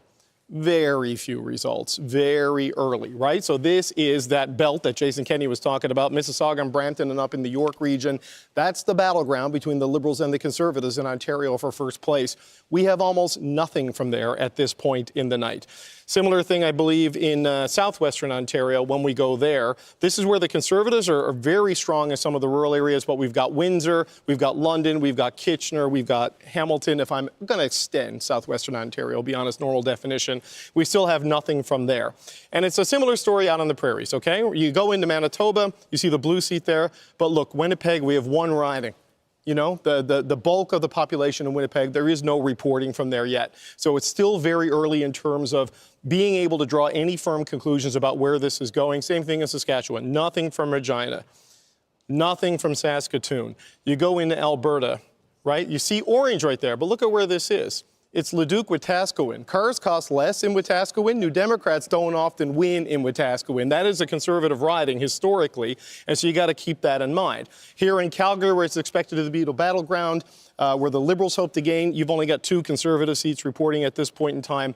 Similar thing in Edmonton. You do not have results yet from the bulk of the ridings in the big cities of Canada at this point of the night. So while it's 57, 43, 10, and 1, that one, Rosie, is in Leduc Wetaskiwin. I believe that's where Pierre Poilievre had that massive Edmonton rally, because that's the riding where the airport is. If the New Democrats win that, nobody knows anything about this election, and everyone has been wrong all along. I mean, I'm willing to accept that. Let's, me too. As we've been saying, so early results and lots of results flooding in. And as you can see there at the bottom of your screen, 11 minutes now before polls close in British Columbia and Yukon. But let's look at the share of the vote to start to get a sense of the story so far this evening. 51.2% for the Liberals, 39.7% for the Conservatives. The NDP and the Bloc still in very, very low numbers there. Let me show you what that looks like in terms of seat change so far, right? And this is leading and elected. This is not the full picture yet, but look, the Liberals are up 13. And it looks like, at least at this stage of the evening, that it is at to the expense of the Bloc Québécois down 12 and the Conservatives 1. If that kind of trend were to continue, that would be encouraging for the Liberals. That would mean that they would come out of Quebec having gained some seats and some more strength, frankly, than they perhaps needed. We're not there yet, but that's what that is pushing towards, and we'll keep our eye on Quebec to see how many of those things turn into actual flips for the Liberal Party. Let's look now at Mark Carney, the Liberal leader, watching results as they come in there with his wife, Diana Fox Carney. He's just, well, he was watching us. That's also good. He's also waiting, of course, to see the results of his own riding. He is putting himself up for public office for the very first time in the riding of Nepean. We'll keep our eye on how he's doing in his own riding. Okay, let's go to Adrian now, who's got some results from Ontario. Probably. We do, yeah, we do, Rosie. Really interesting. I'd really like to start with Kapuskasing, Timmins, Mishkegowuk. This was Charlie Angus's riding, right? This is the one where people wondered, I wonder what will happen in the north. Could it be that we're looking at an orange-blue transition? So far, no. Steve Black, who's the former mayor and the city councillor in Timmins, has a lead of 79. Just 3 of 206 polls reporting. This is one you have to keep an eye on. This will matter for a whole bunch of people, including the NDP, of course. So let's move on to Markham-Stouffville. Again, Helena Jazik was the incumbent there. With 1 of 217, you already have, for the police officer, the Conservative candidate, a lead of 65 there. That is the sort of flip that the Conservatives will really want to hang on to. One more that's relevant to this conversation in particular is Essex. So Chris Lewis, this was held by the Conservatives I guess it's been a Conservative NDP race, basically, in the past with Liberals in third. But look at what is happening here with Chris Sutton, who's a public affairs for a Millwright Council. He's got a lead of 42, just 4 of 278 polls reporting.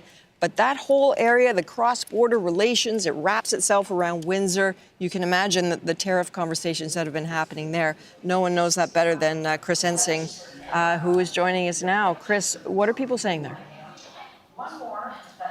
Adrian, the tariffs top of mind. Talking to voters here today in Windsor West, the riding I'm in right now, where the NDP are hoping to secure Brian Massey's seat as the longtime incumbent.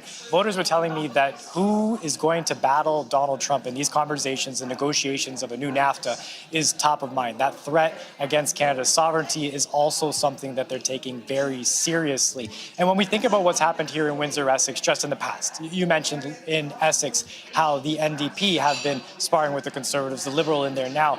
Well, you also have this fight going on in Windsor-Tecumseh Lakeshore, where the Liberals have eked out wins with slim majorities or slim wins there in that riding. And so what we see in Windsor-Essex is an area that is trying to decide what it will do next in the face of this trade war. Just very quickly here, Trump is saying they want to onshore manufacturing there now. Well, we watched this with Biden as well. That administration throwing credits at battery plants that want to build in one of these countries. Well, the battery plant that came here that is promising more than 2,500 jobs for vehicles built in Windsor, well, people are starting to wonder what is going to happen there once this election finishes and once these negotiations finish up when we're talking about that new NAFTA. It's something where that deal was renegotiated with the IRA credits to make sure that that plant stayed here under the Trudeau government. And now people are wondering what its future holds as well. That's what's in the mind of voters as they try and decide who they're going to pick to lead them moving forward here, Adrian. Okay, Chris, you might be in for a long night. Thanks very much, eh? Rosie? Thanks, Adrian. Thanks, Chris. And I'm going to go to Ian now. Let's take a look at Desnethe, Missinippi, Churchill River in Saskatchewan. Redistribution suggested that the Liberals had a chance to pick this seat up, have a chance to pick this seat up, still obviously really early in the counting. And Jim Lemaigre is a former Saskatchewan Party MLA.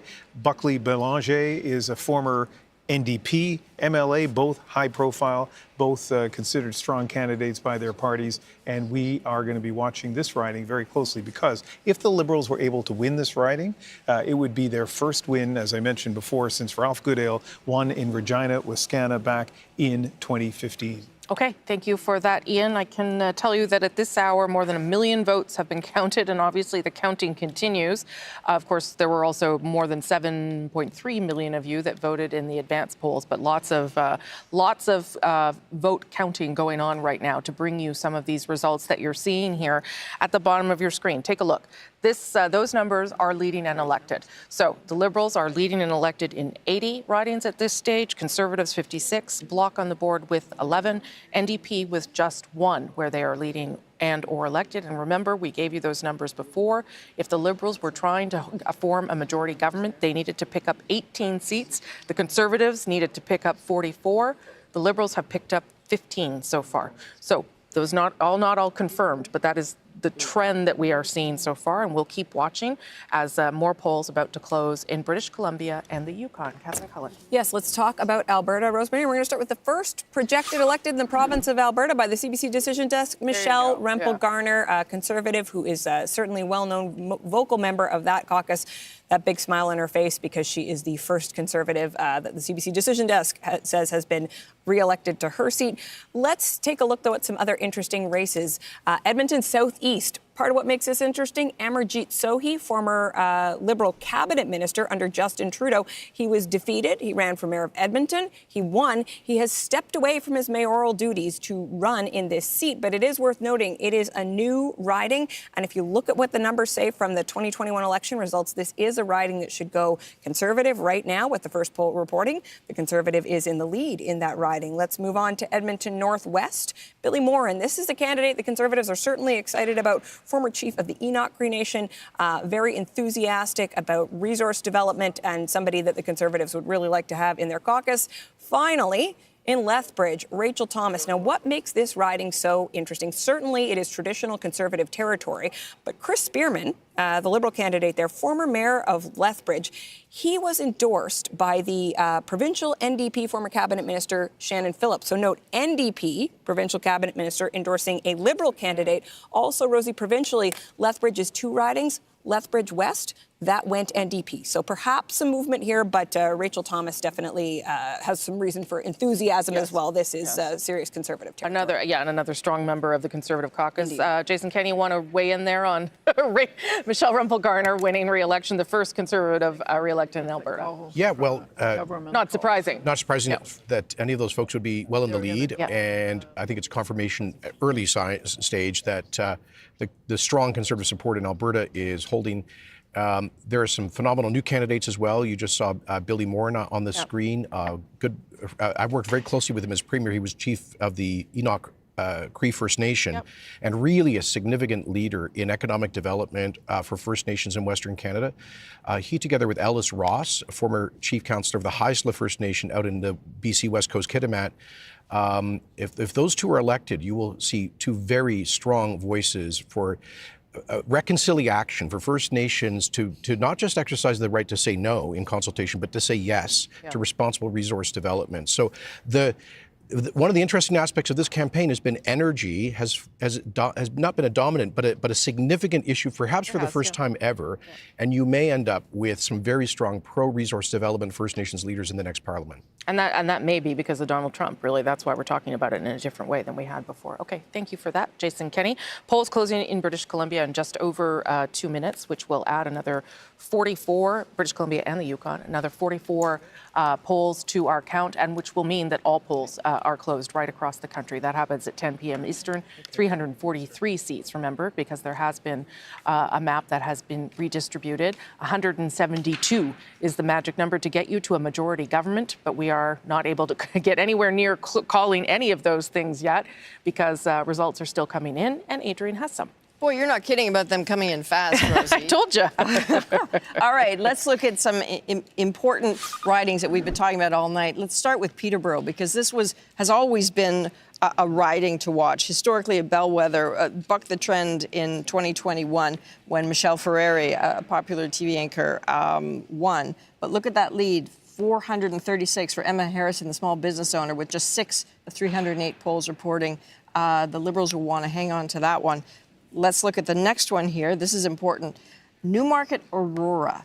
Okay, so this was the second slimmest margin of victory for the Liberals in the GTA in 2021.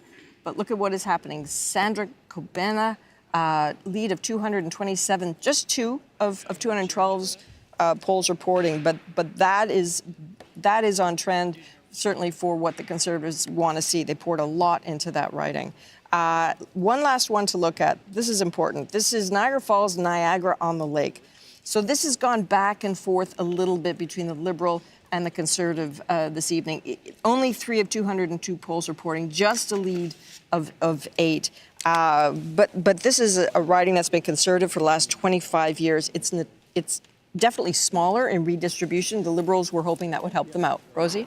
Okay, but a very, very small lead of 8 votes. So we'll see. Mark Carney was down there pretty recently as well, making his case about Canada, the U.S., and taking on Donald Trump, another area where, of course, that argument resonates very strongly.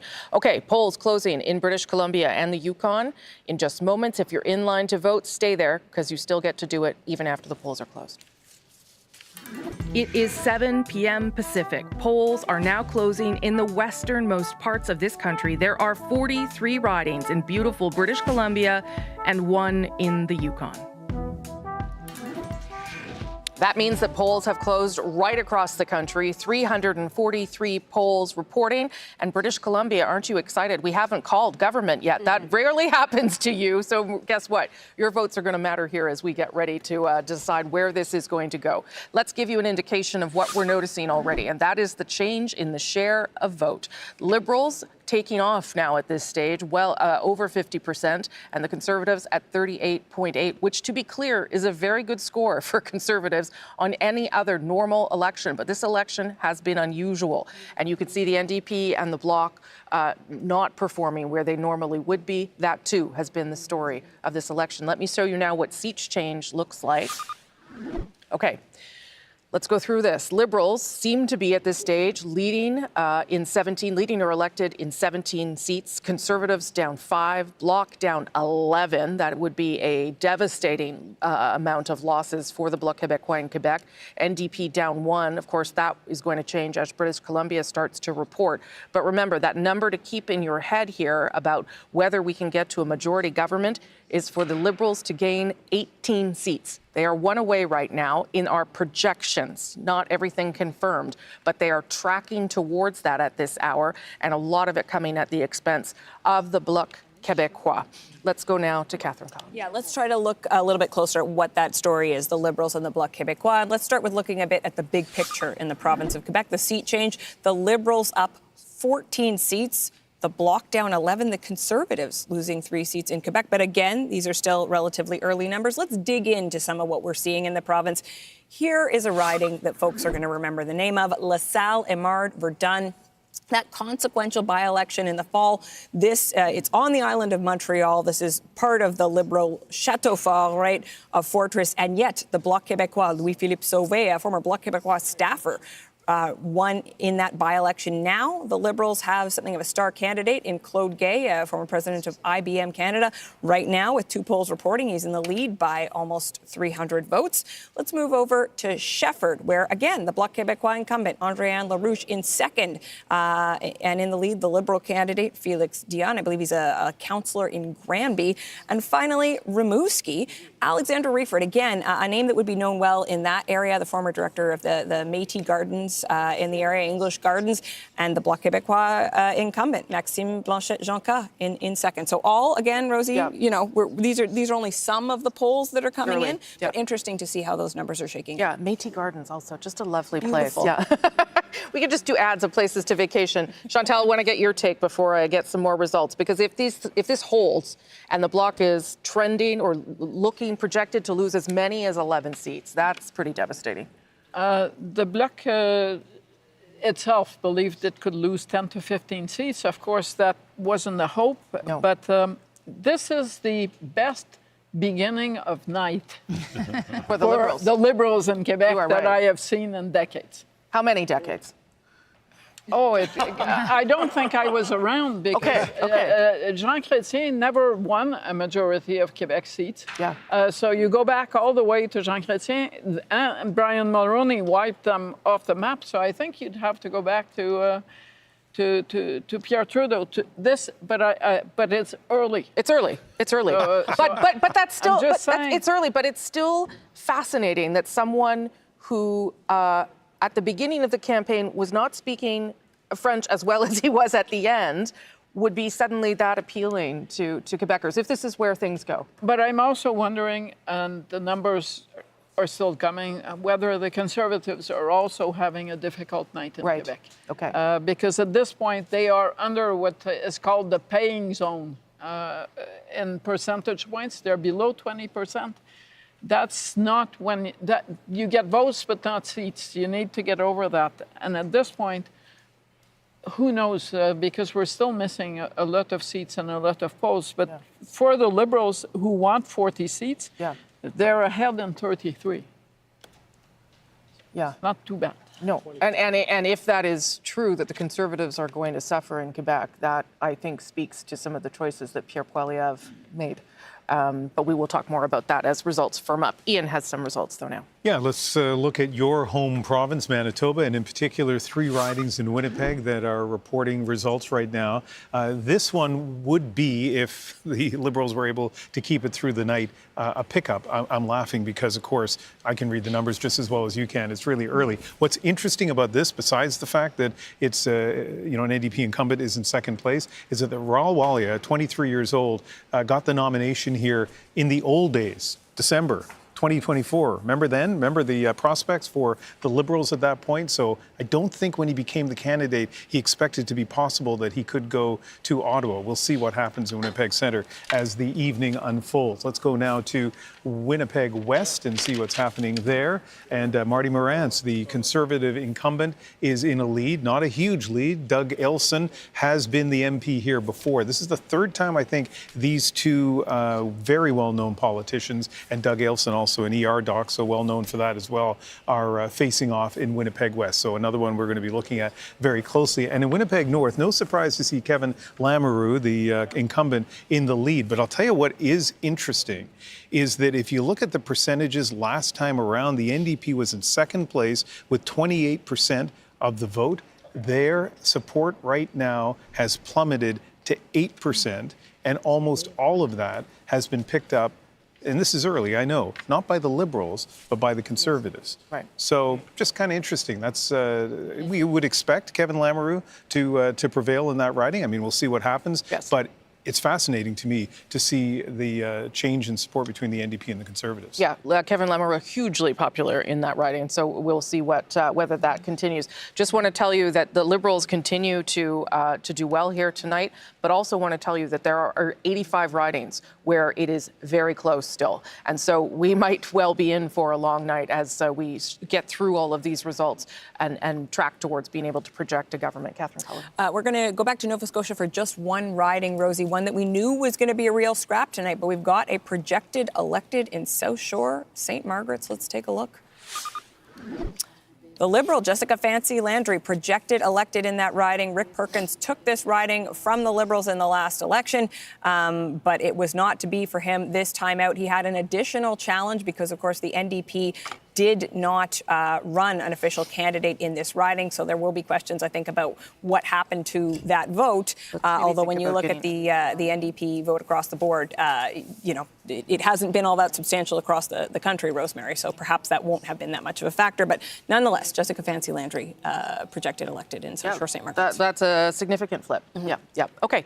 Thank you for that. I'm going to show you a board right now to try and explain where we're at and what you should be watching for as the results continue to tick in from polls right across the country at this stage. This is where the Liberals are right now. They are leading or elected in 123 ridings. Let me show you the next piece of that. That is the pink seats that you're seeing there. Those are incumbents. Those are the seats that they would have to now win, 51 more if they want to track towards a majority. And if they were to win those 51 incumbency, as we've been talking about, does give you an advantage. But if they were to win that, they would surpass the 172 they need to get to a majority. So they need to hold those leading and elected in 123 that you see on your screen. They need to hold the 51 incumbents that are there, and then they're on their way. And things are tracking in this direction so far tonight. But again, many, many close races, and we're watching some of those. And I think David Cochrane wants to talk to us now. Yeah, so just to give you an idea of how close this is, when we were talking about Atlantic Canada earlier, it was 22-10, right? 22 Liberals, 10 Conservatives. Well, there are two ridings, Terra Nova, where Anthony Germain is running for the Liberals, where the advanced polls offer the hope of them getting over the top there. And in Central Nova, the advanced polls have put Sean Fraser back in the lead, as that has now gone to red. So we're to a 23-9 count in Atlantic Canada now. You move into Quebec. Chantal was saying this is the best early results you've seen I'm in Ontario. My apologies to the people of Quebec. It was the best night she's seen for Liberals in a long time at the start of an election. Well, look at this, what we're still waiting for. You know, Rosie was saying the Liberals are up seats. We still don't have a lot of seats in from the island of Montreal, where the Liberals are going to be strong, and in some of these battlegrounds on the South Shore in particular, where the Liberals and the Bloc are in a fight that really could determine whether the Liberals can get to this majority government that the polls have been suggesting was available for them in this election. And it's a similar situation in Ontario. We're starting to get things populated. You're seeing a lot more red getting there in the GTA, but still not out in sort of the Halton region and the Peel region. We're still waiting on a lot of seats there. And when you go into southwestern Ontario, look, we are seeing red in Windsor, red in London, and we're still waiting on some of southwestern Ontario where Liberals are hoping to gain. I'll show you one last thing before I send it back to Rosie, and that's in Manitoba, because the urban centres are where the Liberals are this majority is going to live and die tonight. There's only 2 ridings in from Winnipeg, so still a lot to come in the big cities of Canada. Rosie? Thank you very much for that, David Cochrane. And some news for all of you. Canada, get ready. Our CBC News decision desk is ready to make a call.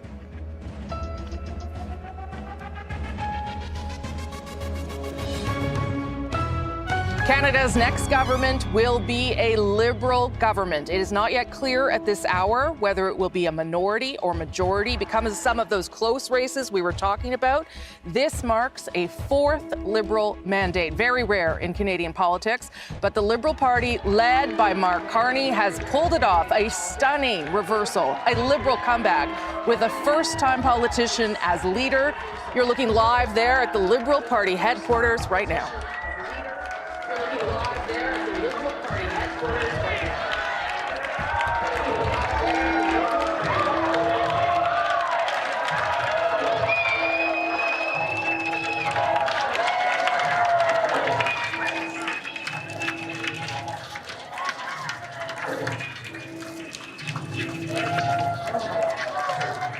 Okay, remarkable, as we said, reversal in political fortunes for the Liberal Party that was thought perhaps to be left for dead just months ago, has now made this incredible comeback, remarkable comeback, and is going to form government yet again with someone who has never been elected to public office before. We're waiting on results from his riding tonight. Mark Carney, the 24th Prime Minister, will now be the 25th Prime Minister as well. Let me show you how it happened. Here is the vote share, the share of vote that we've been showing you through the night. The Liberals over 50%, the Conservatives at 38.6%, which again, we've been saying in a regular election would have been a remarkable share of the vote for them. But the story really in what's happening with the other parties on the board there, the Bloc and the NDP, not even reaching 5% at this stage. Let me show you the seat change that allows us to call for a Liberal government. 23 seats are leading and elected in. The Liberals are up, the Conservatives down 5, the Bloc down 12 at this stage, which, as Chantal was saying, was not out of the realm of possibility even for people inside the Bloc, but would be very disappointing for them. And the NDP now down 6. The NDP right now on your screen only leading or elected in 2 ridings. Remember, you need 12 to get official party status. I'm going to go over to David to give us a sense of how we got here. Well, look, it's a bit of what we were, at the risk of repeating myself, but that's going to happen a lot on election night. There are 32 seats in Atlantic Canada. We said the path to majority for the Liberals was 25. Right now, they sit at 23, and I can tell you, this riding in Terra Nova, my buddy Terry Roberts is at the watching party for the Conservative candidate. He says the air has gone out of the place because the advanced polls are coming in and the lead is shrinking. The Liberals might get to 24, not the 25. We said they need it for a majority, but that gets them a little bit closer. We go into Quebec, you see a lot of red in a lot of places, and you're going to see even more red in the island of Montreal. Right now, we had said that the Liberals needed 40 seats in Quebec to be on a path to a majority. They're sitting at 42.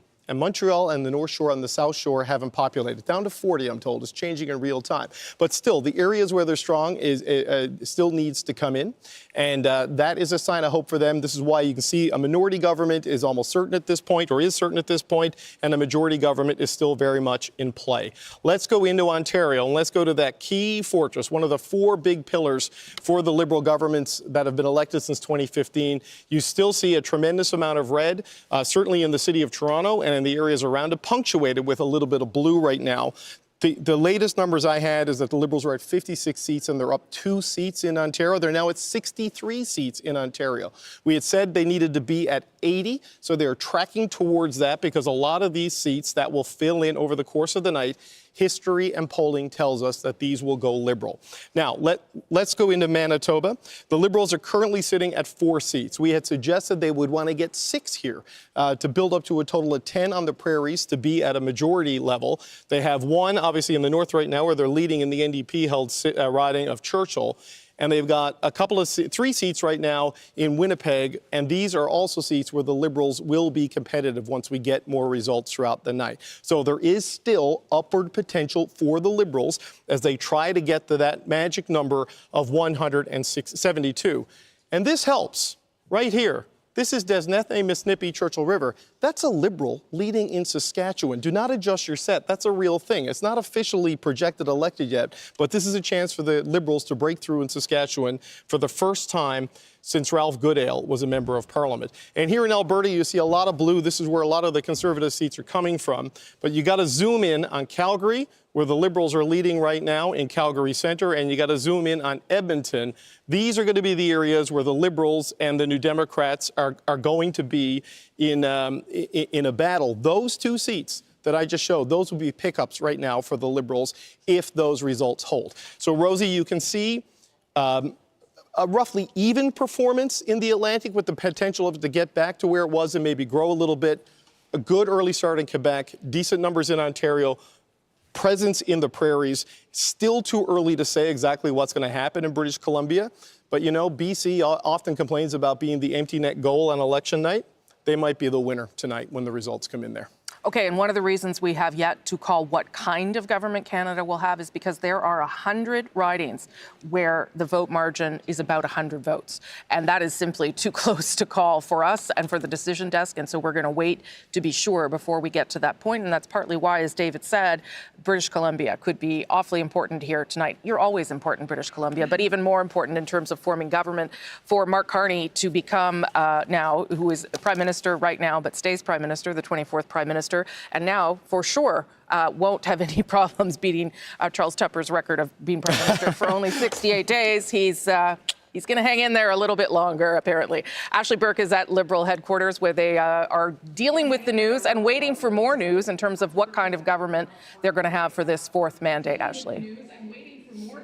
You heard the reaction here in the room, Rosie. People erupted. They were cheering. They were excited. Just moments before that, we were talking about how they were feeling. People are still cautiously optimistic. People in the campaign, they want a majority government. And as you just mentioned, they're thinking, could it come down to BC? They're hoping that as the results come in, it'll become a bit clearer, but that's what they're waiting for. This, as you mentioned, is one of the most dramatic reversals in political fortune that we've seen in recent Canadian history. Just last year, the Liberals were tanking in the polls. Justin Trudeau, after he left, Mark Carney came in and turned things around. But we've really been watching him on the spot during this campaign learn how to be a politician. You know, we've seen him have to try to figure out how to navigate photo ops. And over the campaign, we've seen him get more comfortable with that, including being in crowds and talking to people. But as you mentioned, there were questions about if he would be the shortest serving prime minister or not. 45 days he's been prime minister, and now Canadians tonight have decided that they want him to stay on and lead this country. After he's really been hammering home his message about, during this campaign, about who is best to deal with Donald Trump. Rosie? Okay, Ashley Burke coming from Liberal headquarters, where there are a lot of happy people there tonight, but we'll see how happy they are, because we still have to call what kind of government Mark Carney is going to lead, a minority or a majority. But we should remind you that a fourth mandate like this, incredibly rare in Canadian politics. The last time was from 1993 to 2006 under 2 leaders. That was Jean Chrétien and Paul Martin. Some similarities here, again, because this is happening with 2 different leaders. Chantal, your thoughts?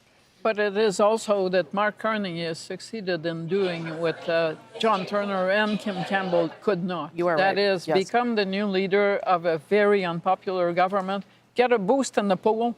That's all par for the course. But to hold that lead long enough to not go in that portrait gallery as someone about whom the kids ask, who's that Who's that guy? person?" Yeah. Right. That is quite an achievement when you go back 4 months to where we were. This is not the election night that anyone imagined we would have.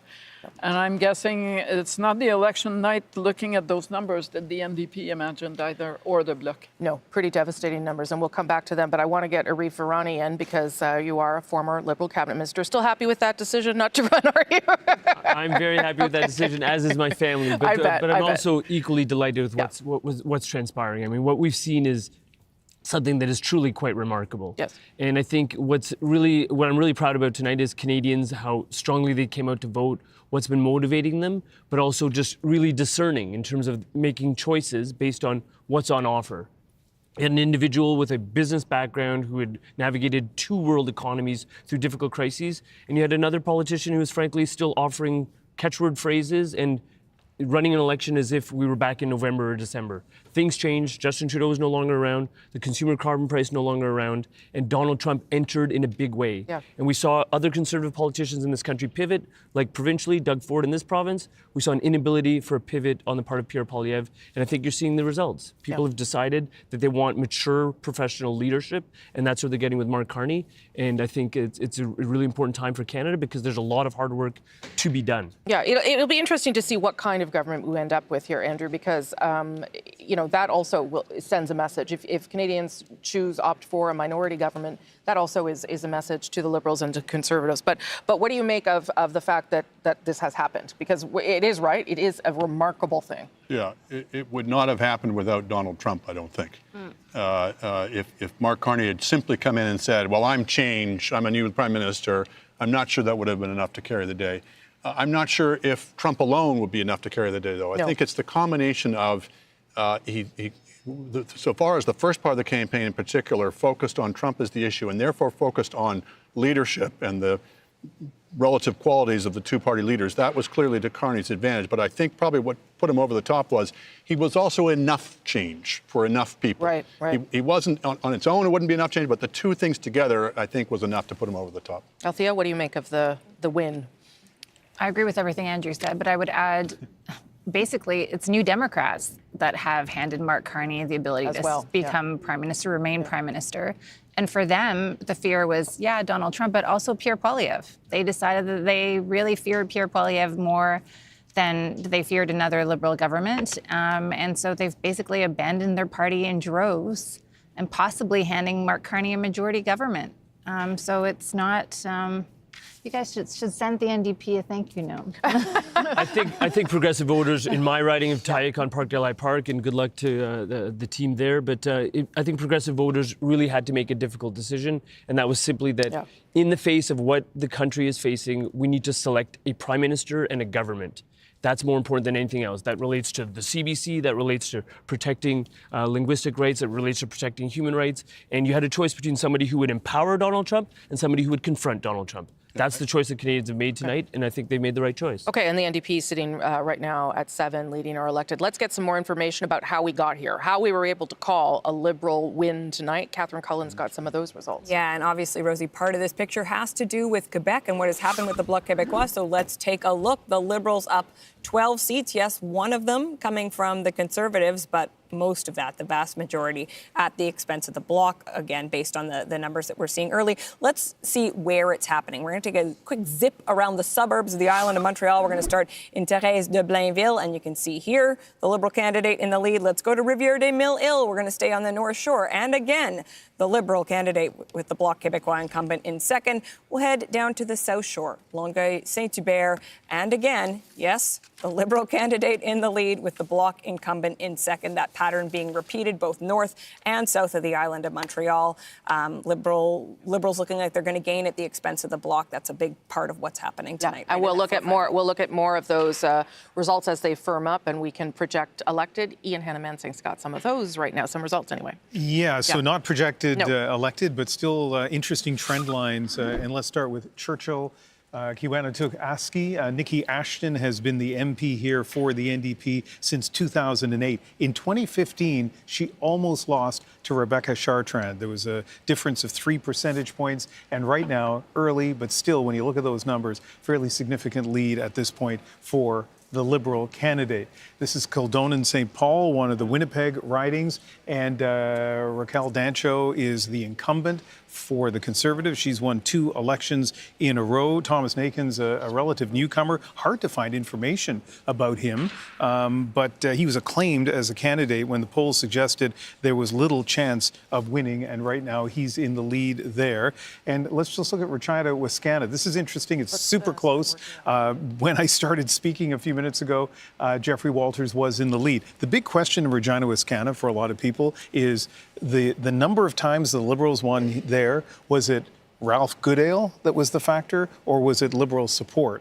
And a lot of people wondering what's going to happen there tonight. As you can see, it is close, but the Conservatives are in the lead in Ralph Goodale's old riding. Okay, Adrian, you've got some results too. Certainly. Catherine showed you some seat changes. I'd like to show you some vote changes in Ontario. Why don't we have a little look at this? So Liberals up 9.5 percentage points. Conservatives also up 9.0, but look at the NDP down 12.7. That is where the votes are largely coming from. So what does that look like? Let's start with Sault Ste. Marie, Algoma.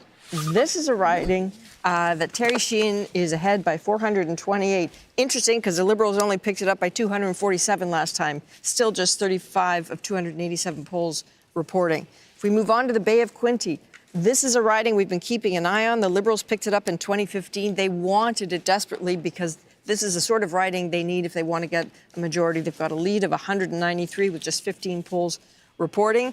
And the last one, which is a big one for Fortress Toronto, if you will, is Leslie Church and Toronto St. Paul's with a lead of 701. She lost that to Dawn Stewart in July by just 600 some votes. So they're counting on that lead. And remember, that is part of the story. Thank you, Adrian. That is part of the story here, is that a lot of these ridings are still close, and that's why we cannot yet tell you what kind of government Mark Carney will lead. But yes, in case you missed the big moment, the Liberals have secured a 4th mandate led by Mark Carney, who is at this stage waiting to see whether he will be elected in his own riding in Nepean. Ferrani, what are you hearing from your Liberal friends? Are you getting lots of texts? Are people? Are they thinking that a majority is still within reach here? What are they saying? I think obviously a majority government is aspirational. That's what we would like to have. You heard Dominic talk about that earlier, but I think people are elated. I mean, we know where the party was prior to Christmas. Yeah. We know where we were in early January. The fact that it's been such a remarkable swing is a testament to optimism. It's a testament to Mark Carney's leadership. But again, it's a testament to Canadian voters. And I think, when I think back about what's really changed in the last little while, I think if you're looking at somebody who you need to stand up to an American threat that is as clear and demonstrative as Donald Trump, and you have somebody who's posturing themselves that they want to be that person, Pierre Poilievre, who shows an inability to stand up to Preston Manning and Danielle Smith, I think you don't have the right individual. When you have somebody who still continues to speak in 3-word slogans as opposed to presenting an accurate plan, an outlined plan, a professionalized plan, you don't have the right person. Canadians have realized this. And as I said earlier on the show, I think Quebecers have realized this, notwithstanding linguistic limitations, notwithstanding concerns about Francophone rights. Those are all very valid concerns. But when you're facing a threat of that size from the American neighbor, you need to put that aside and vote in terms of selecting a leader. And that's what Canadians have done. And my colleagues are all keen on securing a majority. A majority government would allow us to have that strong mandate that Prime Minister Carney is seeking to effectuate the change that we need to see to grow the economy, to build a collaboration, to diversify our trade partners, and to continue to make progress. Althea made a little bit of a squint there, winced a little bit as you spoke, so I'm going to let her talk before I get some more results. Well, I was going to say on the whole, who we should give a testament to, it's all the Liberal backbenchers who tried to get Justin Trudeau to leave. Chrystia Freeland, who finally, frankly, knifed him. If Justin Trudeau had not left, there is no way we would see the result that we are seeing right now, even with Donald Trump in the White House. So there's other people There's lots of who things going helped on. Yeah. create the scenario that we find ourselves in at the moment. And also, Reef, pretty soon people won't be able to vote, so you don't need to convince them to vote for the Liberal Party. Yes, you've already won. You've already won. The votes have already been cast? We're just waiting to see. Yes, we're just waiting to see how it goes. But it's hard to shake it off. I understand. I think Ian has some early results. Yeah, in British Columbia, as we've said, the Conservatives, Liberals, and NDP have done well there. They certainly did well there in 2021, and so there's a lot of potential, particularly for the Liberals and the Conservatives, to pick up seats. Let's look at some early results with some potential changes. North Island, Powell River, this has been a stronghold for the NDP, and right now in the lead there. So we'll keep an eye on that. Let's take a look at in the interior, Silkameen, South Okanagan, West Kootenay. Again, relatively close, but this is would be a pickup for the Conservatives if they could hang on to this. Helena Conans is a former professional tennis player and competed in Wimbledon and at the U.S. Open. I did not know that, and I find that really interesting. And South Surrey, White Rock, obviously really low numbers. We just wanted to show this to you because it would be a change if this were to hold. And interesting, Ernie Klassen was acclaimed as the candidate. I think we're seeing a lot of that across the country, right, where candidates who were acclaimed when maybe nobody else really wanted the nomination. I'm not sure if that's what happened there, but you know, some of those people are going to end up going to the House of Commons. Okay.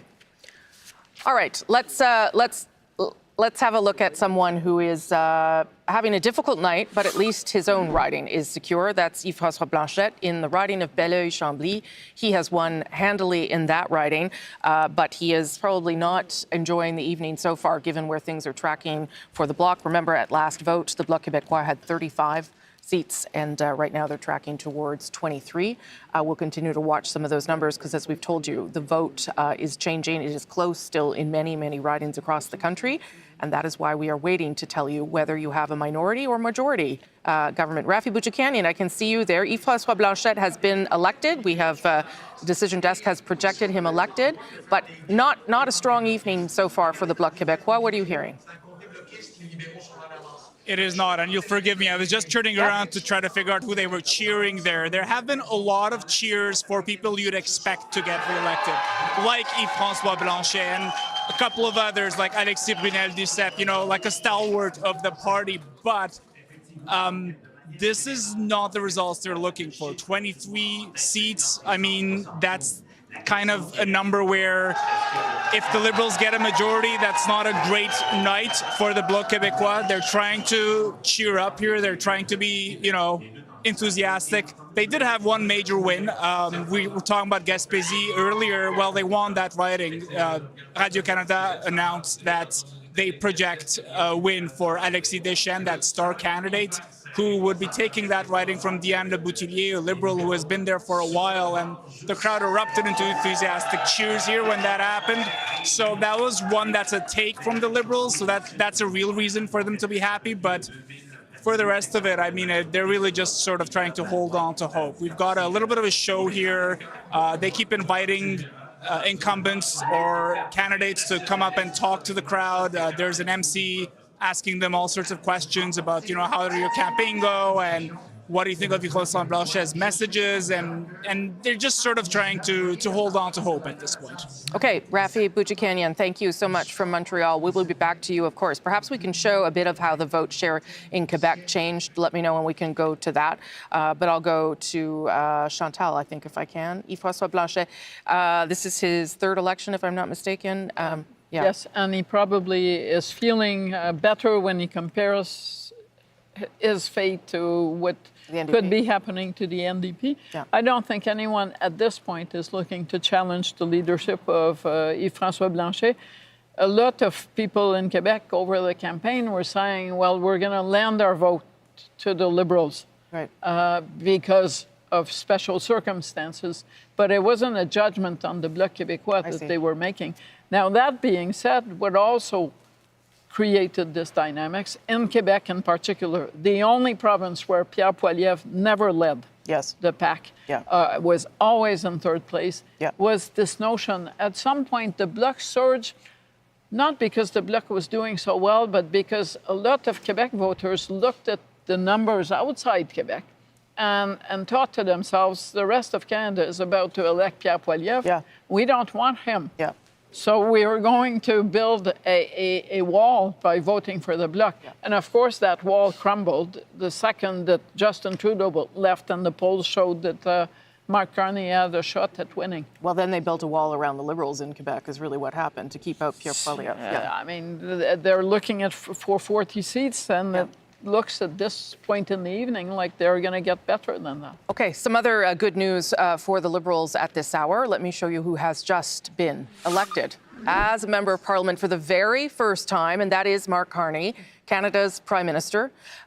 This is his first time running for public office. He was tempted many times, but never decided to go for it, and this time he has, and he has won handily in his riding of Nepean.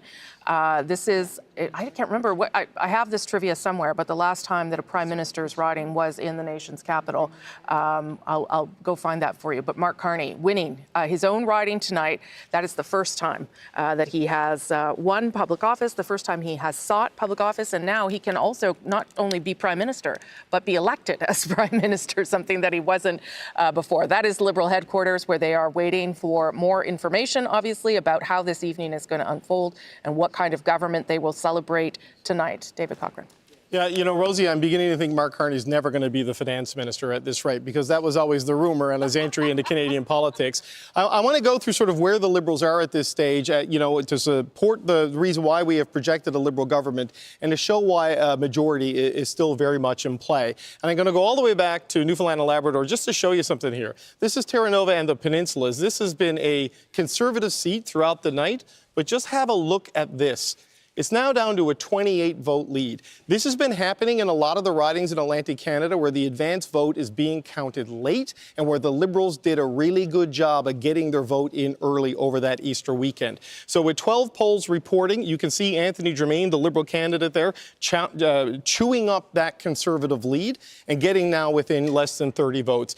There's been similar stories. We saw that happen in Central Nova, in Nova Scotia, where Sean Fraser was way down for a period of time, but as more and more advance polls have come in, he's moved into the lead, and also in New Brunswick, in Miramichi, Grand Lake, where the advance polls have put the Liberals into the lead there. So the Liberals started the night with 24 seats that they held as the 32 in Atlantic Canada. They're back at 24 with a chance, if Terra Nova flips, to get it to that 25 that we talked about on the path to majority earlier. So still a chance for them to hit the threshold here. We'll go into Quebec, where the last I checked, because the numbers are changing soon, they were at 42 seats. They're now at 44 seats in Quebec, 13 of them pickups. And look at this. We're still waiting for a little bit of data on the island of Montreal, only really in one riding. There is a Conservative leading on the island of Montreal right now in the riding of Mount Royal, so we'll have to see where that goes. But either way, the Liberals at this point in the night, with still a lot of votes to be counted, are ahead of the 40-vote threshold they needed to be at in Quebec. Now, Ontario, a lot of votes being counted, slightly different story. They are at 69 seats of the 122. They are down 6 right now. You're seeing some movement here in the GTA seats that have been the stronghold of the Liberals. Oops, I didn't mean to click on Kitchener, but they're doing well in Kitchener. But there's only about 11% of the vote counted in Ontario. And again, this is going to be a pattern throughout the night with the Liberal vote. They are widely believed by all the campaigns, we've heard this from Conservatives as well, to have outperformed their opponents in the advance vote, and in a lot of cases that comes in last. So while they're at 150 seats there right now, the last time I checked, there were still about a dozen seats that we were waiting on results for that all the campaigns believe are going to go Liberal. So you can bear that in mind as a reason why we have not yet ruled out the possibility of a Liberal majority government. In Manitoba, we had set the threshold at 6 for them to be on the path for majority. They're right at 6 right now. They've got 2 pickups. They're leading right now in Winnipeg West, which was a Conservative seat. They are not leading in Winnipeg Centre, but they have picked up, or at least leading, in the Northern Manitoba riding right now. In Saskatchewan, we said 1. All they needed was 1. Well, guess what? It looks like they have one. They're up there. They're leading right now in Desnete. That's Buckley Boulanger, as Ian was telling us. They're nowhere right now in the Saskatoon ridings, though Mark Carney did go there, and Saskatoon University was a riding that the Liberals had talked about as a potential gain for them. They've held right now 2 of their 3 in the north. Nunavut is still trending NDP. I don't want to ruin the NDP's night, but they are no longer ahead in Wetaskiwin, as we predicted earlier. But right now, the Liberals do have 2 seats in Alberta, and they're both in Calgary right now. So Calgary McKnight, where George Chahal was the incumbent, and Calgary Centre, which was on their target list. They're leading there now. They are not ahead in Edmonton. That is where they had 1 seat. That was Randy Boissonneau's seat in Edmonton Centre. That is blue right now in Edmonton Strathcona. Maybe the safest NDP seat around.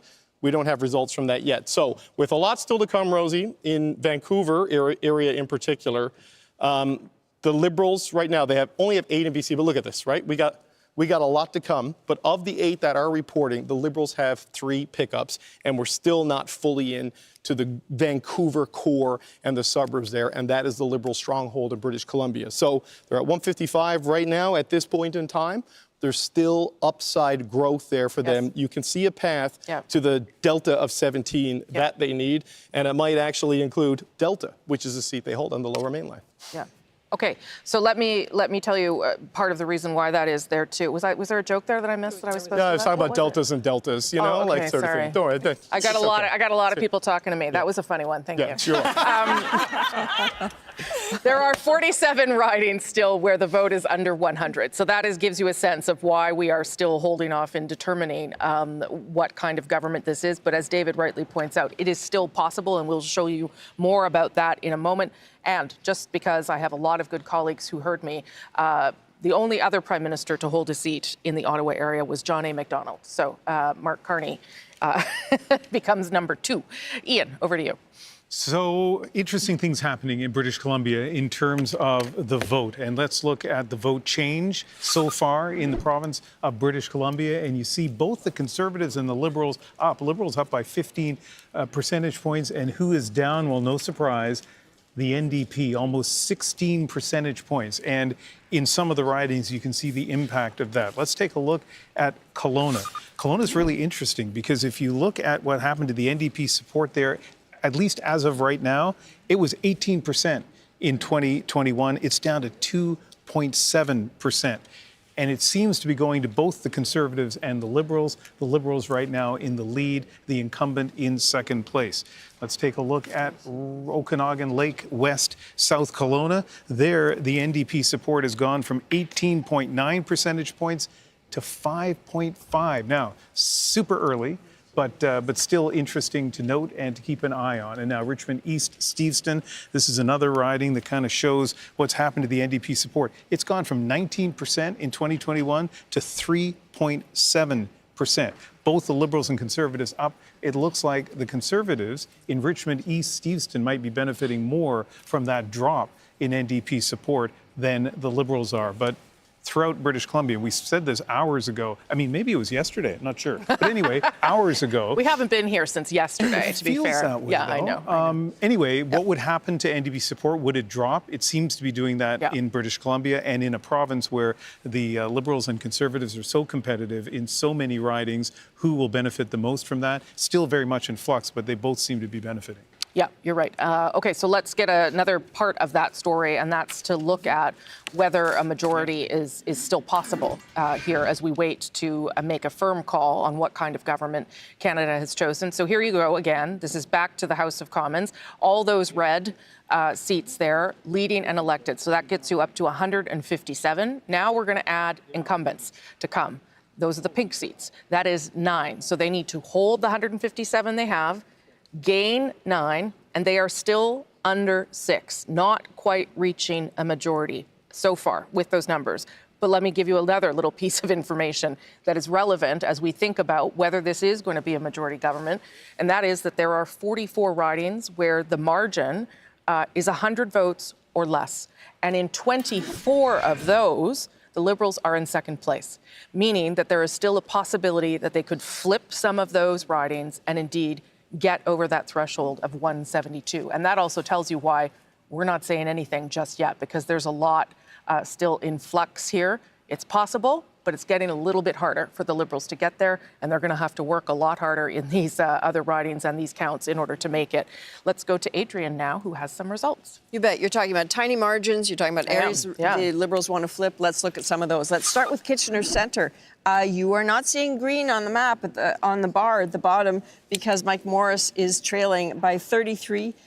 Just 3 out of 213 polls reporting. That's the very thing Rosie's been talking about. Let's look at another one, Hamilton Centre. Again, the NDP wanted to hang on to that. Liberals are leading with 55, just 55. One last, another one that's tiny margin.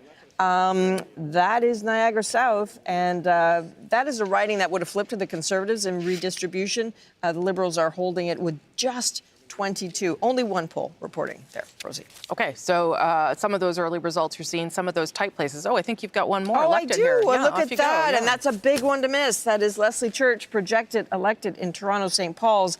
That was a rematch against Don Stewart. That lead, 1,840. She lost that by 647 votes in that by-election that started everything that's happening right now. You can draw a direct line between that and this. Yeah, that loss, that by-election loss, was part of what got Liberals upset with Justin Trudeau and starting to speak more openly about how he needed to leave. A lot of Conservatives thought that by-election win was an anomaly. And indeed, the Liberals have taken back that riding tonight with Leslie Church. Let's have a look at Conservative headquarters now and see what's shaking over there. Also in Ottawa. Okay. Yeah. That is what it looks like when you know you're not going to form government, and it looked like you were back in January, 25 points ahead. They are waiting to see whether they can hold the Liberals to a minority, which would be something to celebrate for them, but we are waiting to see more. I should also tell you that we are waiting for results to come in from Pierre Poilievre's riding. They've started to come in. Remember, he and his riding was up against 91, I believe, other candidates. But as you can see there, this is only one poll reporting. The Liberals slightly ahead.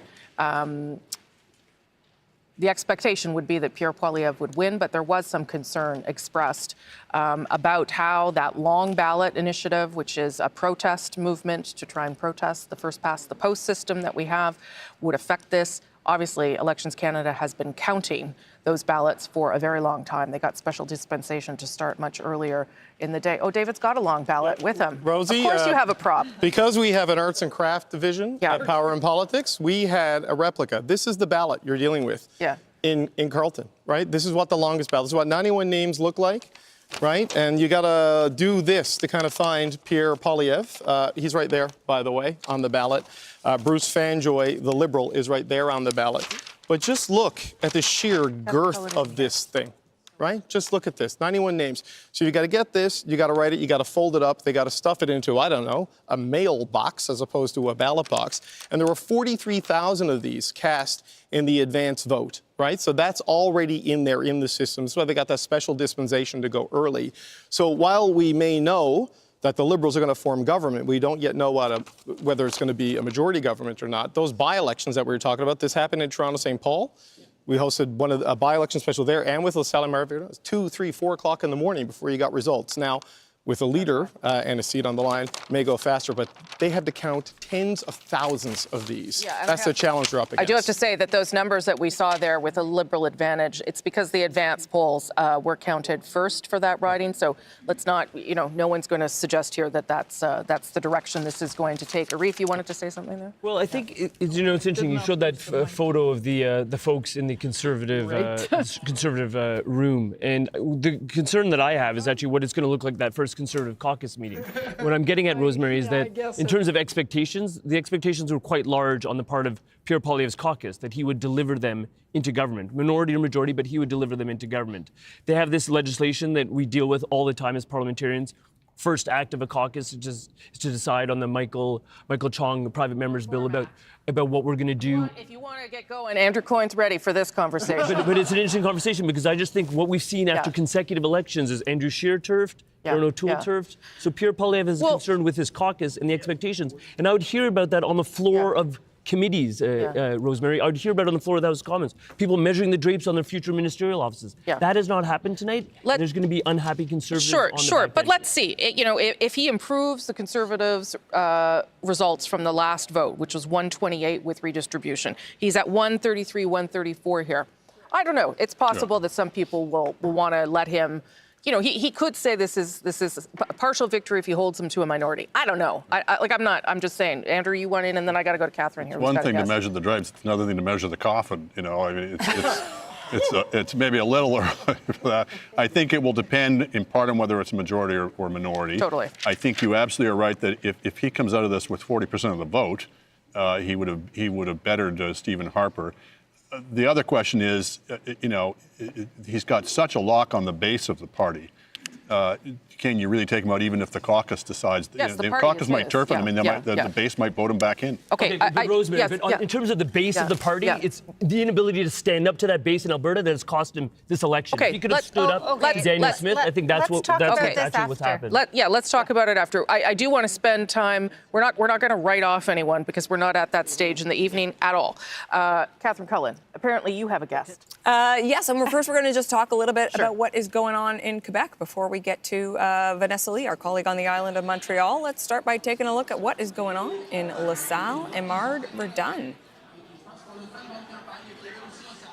Oh, perhaps. In fact, we are going to go to Vanessa Lee right away. Let's just get to the good stuff. And there you are, Vanessa Lee, on the island of Montreal. I believe you are with some prominent Liberals. Tell us what's going on. Well, Catherine, we are at the Society of Arts and Technology in the heart of downtown Montreal, and this is a very happy place because this is where more than a dozen Liberal candidates in the greater Montreal area are gathering and celebrating tonight. And joining me now is Stephen Guilbeault, the Quebec Lieutenant, most recently responsible for Parks Canada as well as Canadian culture and identity. Mr. Guilbeault, congratulations on your party's win. How are you? What's going through your mind right now? Because your riding is still too close to call. Yes, I think things are looking very well in the riding, but as you rightly say, it's too close to call yet, or it's very early. I think our numbers are very good, but are very early. We're very grateful that Canadians have decided to give us another mandate, and we feel honored, and we will work hard for Canadians. We're asking for a strong government because we know we have tough days ahead, certainly with the U.S. administration and President Trump. We know it's going to be complicated, so the stronger the Canadian government can be, the more united we are, the easiest it's going to be to face President Trump. What do you think made the difference in this election that Canadians have voted for another Liberal government? And how confident are you that it will be a majority government? Well, clearly the numerous attacks by President Trump on the Canadian economy, but not just the economy, on our sovereignty and our very identity, I think have really mobilized Canadians. And I think they saw in Prime Minister Carney someone who has experience on the world stage, someone who has experience with the economy, with finance, who has managed crisis versus Pierre Poilievre, who's never done anything else than work on Parliament Hill in Ottawa. And they felt he was the right person for what's coming ahead and the difficult times we have ahead of us. We appreciate your time. Thank you very much. Thank you very much. Back to you, Catherine.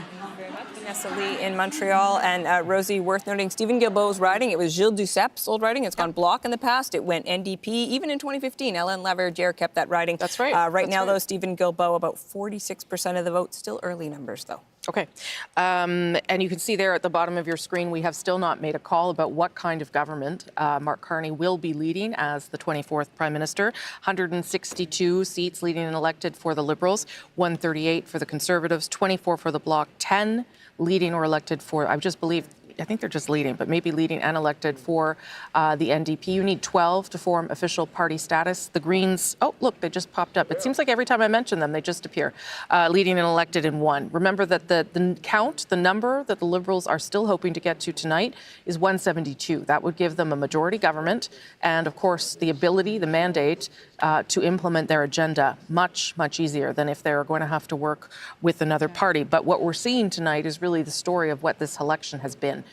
Largely a two-party race and the collapse of the Bloc and the NDP's vote right now. I want to talk maybe a little bit about popular vote and whether it matters here. I'm just looking at our dashboard. The Liberals are at 44.7%. the Conservatives at 40.6. And I would just note that these numbers are so big, right? They are so big compared to what you would normally see in an election. 2015, for instance, Justin Trudeau won his majority with 39.47% of the popular vote. That is, I guess, just because we're in this two-party race. Is that how I should read that, Chantal? Yeah, you should also wait to have the full score. Yes, of course. What you're getting is a lot of those Alberta Conservative votes that are kind of pushing theirs up, raising the numbers for the Conservatives. But having said that, yes, it is. Both numbers are way too high for the kind, and that's why when you look at the seats and the possibility of a majority government, it's really hard to have a minority government if you do not have a strong third-party presence. And at this point, yes, the Bloc looks like it's going to get 23, 24 seats, but still, we're used to parliaments where minority rule means many parties that have an official party status. Yes. And at this point, that's not where we're going tonight. So I'm curious to see how the night unfolds. Yeah. I notice there are still loads of places where the vote is barely being counted. Yes, there are probably 24 places where it has barely been counted. Worth remembering here that 6 of the last 8 federal elections have produced minority governments, right? The last majority government we had, of course, was Liberal in 2015. And with 4 parties with official party status, we look like we're going down to 3. I don't really believe there are loads of New Democrat votes hidden in those uncounted votes. No, we might get to 4. Does that concern anyone that there is fewer, less representation of parties inside the House of Commons in terms of what that means for democracy, Andrew? I don't think it's a good thing or bad thing on its own. I mean, again, you get into the issue of how representative is the popular vote in that regard. How well represented is it in terms of the number of seats? Yeah. But ultimately, the electorate is going to decide whether they want to have a multiplicity of parties or maybe in the present circumstances. That's the question is this a one-off or does this represent a greater degree of change? We've seen the NDP written off before they came back. We've seen the Liberals written off before. The Bloc too, yeah. We've seen the Bloc. Yeah. So these are enduring brands and the wheel goes full circle and they may come back. Chantal, then Althea. On the NDP, they went from no official party status in '93 to a decade or two later, I admit, but they still, at some point, they had presence across the country, from Atlantic Canada to BC, including Quebec. So that possibility is still there. Do not assume that a victory for the Liberals tonight is necessarily a Liberal reign for all times. No. At some point, the seeds of change will come back and they might have a better chance to bloom. Yeah, and Liberals probably shouldn't assume that either. Andrew, and then Althea. The one thing I think we should be looking for is not just, will they get over the majority, will BC put them over the top, but also how will the Liberals do in Western Canada? One of the things people have been very worried about, some people, is will another Liberal victory cause Westerners, and some Westerners anyway, to give up on Canada? I should note that the numbers coming in BC and Alberta are looking pretty close to what the polling numbers were suggesting, and the polling numbers are saying the Liberals are going to do better, at least in the popular vote in those provinces, better than they have since 1968. So that should hopefully dampen down some of the sort of attempts to portray this as the West being shut out yet again. We'll see. Last word to you, Althea. Just a few things. So on that is something that the Liberals were quite concerned about, which is why Mr. Carney spent the last day going to Saskatchewan, going to Alberta to make that case, hoping to grab seats that they otherwise did not have. I think it's not a thing about democracy if there are no parties, smaller parties in the House. I think it's just, if the balance of power is the Bloc Québécois, it is an opening for the Conservatives to say that it's an illegitimate coalition, much like they did in 2008, which basically means that we will have another election. But it's not a coalition. It's just one party helps another, right? Right. But they framed the last supply and confidence agreement as a coalition. The just Bloc because isn't about to sign a supply and confidence agreement of course with anyone. not. They will do issue by issue as they always have, as they have always communicated. But that will not stop the Conservative Party from framing it in that way. Right. And I think it will make it very difficult, especially if Mr. Poilievre remains the Conservative leader, because I don't see areas where, although there actually are lots of policy areas where they could get together, I don't see the personalities leading to cooperation in the House of Commons, which basically just means that we will have an election, if it is a minority government and the Bloc has a balance of power, either later this year or next year. But at that level, if the NDP doesn't even need official party status, it can have a share of the balance of power. Let's agree that we are not yet in those scenarios where the Bloc was going to become the official opposition. And then I was going to hold a knife to the throat of the government. That's not what's happening. No, I got to get to David Cochrane here. He's got some stuff from the 905. Well, look, this is part of the reason why we are where we are. You see the Liberal number actually retreating a little bit. Right now, they are only at 65 seats in Ontario. They are down 10, down 11. And we're going to look at the Greater Toronto area, and this gives you a sense of where we are right now. So you can see here, Mississauga is blue, Brampton is blue, another Brampton is blue. So Peel region has been breached by the Conservatives at this point in time. As we were saying earlier, this is the gate that they need to break down and get closer to the downtown part of Toronto if they're going to make it more of a game at the top line numbers, but certainly in Ontario. And the Liberals are having a little bit of a struggle, at least at this hour of the night. Similar story. There we go. In Vaughan Woodbridge, this is a Conservative-held seat. Thornhill, that's Melissa Landsman. But York Centre, this is another Liberal seat that is blue at the moment. And in Richmond Hill, Aurora, Oak Ridge is a Newmarket, Aurora.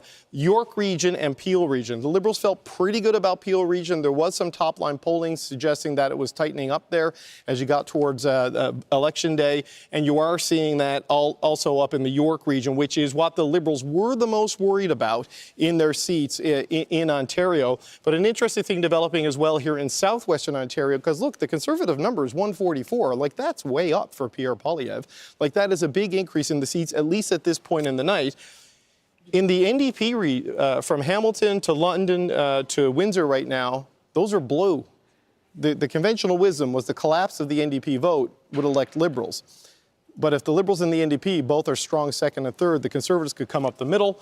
That may be what is happening in those areas. And just going back to the GTA, I know this was a concern up in the York region here, was that the NDP vote dropping would help the Liberals run up the score in the downtown Toronto core where they're going to win just by larger margins. But there were not really any NDP vote to be gained in a lot of these 905 outer areas. And that would you would have a false sense of how viable you were in those ridings, and you would see Conservatives flip those blue. So the Liberals, still early yet in Ontario, but vote inefficiency not playing in their favor as they are down double-digit seats in a province that pollsters from start to finish had them up double-digit points, right? But that, again, speaks to what we're talking about around the popular vote and the seat efficiency. Nothing is working as it normally would in an election. That's what's happening, right? Yes, and Donald Trump obviously disrupted this entire election. I mean, the U.S. president makes about $400,000 U.S. a year. The Liberals should probably book that as a campaign expense, given the way that it's helped them throughout this thing. But, until we get sort of the urban votes in mass number to know exactly how the cities of Canada are going to vote, and the suburbs of Canada are going to finally vote, and of course British Columbia, it's hard to know if they're going to get there. But the vote efficiency that has helped the Liberals win the 2019 federal election and win the 2021 federal election, despite losing the popular vote, at this stage, we're not yet seeing that. Now, they're starting to tick back up. They're in 161 right now. Them and the New Democrats and the Greens, Rosie, that's a majority. You got a bingo right there. But, that's a whole lot of work that still needs to be sorted out at this point of the night. Okay, thank you so much for that, David Cochrane. If you're just tuning in, we have, in fact, called a Liberal government with Mark Carney as Canada's 24th Prime Minister. He also has been elected for the very first time in his life in the riding of Nepean. We are waiting to see whether it's a minority or a majority. So we're going to go to Adrian now, who's got some projected results, maybe that will help us get there. Indeed. So we're looking at a projected elected, the only one that is a flip in Ontario so far. That is Toronto St. Paul's with Leslie Church. Again, the only projected elected flip for the Liberals so far in Ontario. Wouldn't it be interesting to talk to Leslie Church? Well, why don't we do that? Let's talk to Eli Glasner, who is in Toronto St. Paul's with Leslie Church. Hello, Eli. Yeah, Adrian, so we are here in our room crammed with volunteers, and here she is, Leslie Church. Congratulations. I want to know from you that very close loss to Don Stewart back in June, and then to pick up the campaign and start again. How was it different when you started knocking on doors for now a second time? Well, the difference was really Trump and Mark Carney. Donald Trump, I think, has really set the stakes for this election in a way that people understood at the doors. And the change of leadership. Mark Carney came in as a fresh, new, experienced leader for the Liberal Party, and I think people were looking for that too. So that really changed the playing field. And also it was more time to do the outreach that we needed, to hear from people heading into a general election as opposed to a by-election. And I think that was really important. So I'm deeply, deeply grateful for the result tonight. You lost in the by-election to the Conservative Don Stewart, a small margin of votes of just over 600. Now here you are. How are you feeling this evening? I feel very good. I feel so grateful for the trust that the community of St. Paul's has put in me. I'm so grateful for the team. We've had just people coming out in this election in ways that I've never seen before, getting involved because of what's at stake. And so I really hope to continue that engagement as we go forward. I understand people were coming to your campaign manager when he was out putting out signs, something like 4 times the amount of requests for signs. So there really was, this time as opposed to the by-election, a bit of an uphill battle. A lot of voters talking about Justin Trudeau, not so happy, but a different atmosphere this time. Well, look, the world has changed, and St. Paul's feels that. And so it's absolutely true. We had people coming in literally off the street, getting involved in their first campaign of their lives, saying this matters, this is going to be the most important election of my lifetime in Canada. And we're proud to be part of a party that is pushing a positive agenda, that wants to build a better future here, and most importantly wants to stand up for Canada in the face of Donald Trump. I mean, that was just an existential threat that really loomed over all of this election. All right, thank you for making time for us. You're welcome. Thank you. There you go, Leslie Church. Here at Toronto St. Paul's, very dramatic riding, bit of a bellwether, bit of a wake-up call for the Liberals when the by-election, a big surprise when Don Stewart won just a very small margin. But as you're seeing from those results, a very dramatic difference tonight. And certainly when she came downstairs and entered, this celebration, there were loud cheers. And as we were hearing from the organizers when they were out on the street, when they were knocking on doors, the thing they were hearing again and again was Trump and the tariffs, and those concerns has brought this red wave back to St. Paul's. It was a red riding for many, many years with Carolyn Bennett, and it is red now once again. Okay, all right, Eli Glasner, who was with Leslie Church there. That's a story of Fortress Toronto, but if you go outside Toronto, it's a different story. Let's look at what is happening in the Greater Toronto area. It used to be known as the Greater Trudeau area for the hold the Liberals had on it, but look at what's happening now. Liberals are down 9 seats, seats that they're not leading in. Conservatives are up 9. That is not what they were hoping for. What's happening in particular ridings? So let's look at Newmarket, Aurora here. This was the second slimmest margin of victory for the Liberals. Last time they hoped they would hang on to it. They are not. Let's look at Brampton. I spent a lot of time in Brampton. Even though this is a place affected by tariffs, everybody there talked about affordability and crime. They were very nervous. That may explain some of what you're seeing here with the Conservatives with the 419 vote lead. One more I want to look at here. This is Milton East, Halton Hills South. Brand new riding in Ontario. It was projected that it would be very close with the Liberals, and yet with only 43 polls reporting, the Conservatives have a lead there of 528. If at the end of the night we are talking about a Liberal minority and not a Liberal majority, you might want to look at what happened in the GTA for some answers there. Rosie? Okay, that's great. Thank you so much, Adrian. I should tell you there are 5 ridings where we don't have any information yet at all, no data. But you can see there are 2 greens on the board there, and just to give you a sense of who those are, not confirmed, projected elected, but leading. That is both in Kitchener Centre with Mike Morris and with, of course, the co-leader Elizabeth May in Saanich Gulf Islands. We'll, of course, keep you posted on whether those hold.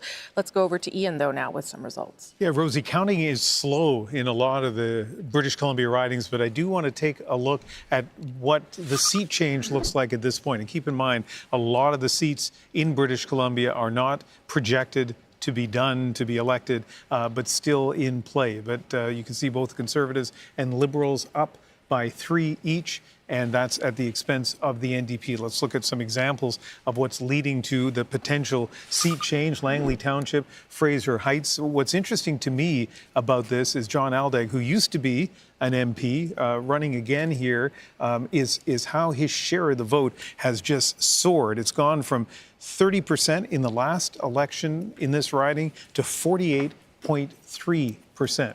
And so it's not coming at the expense of the Conservatives. They have almost exactly the same support right now, it's early, I know, as they did in 2021. Some of it's the NDP. Their vote has collapsed from almost 20% to just 5%.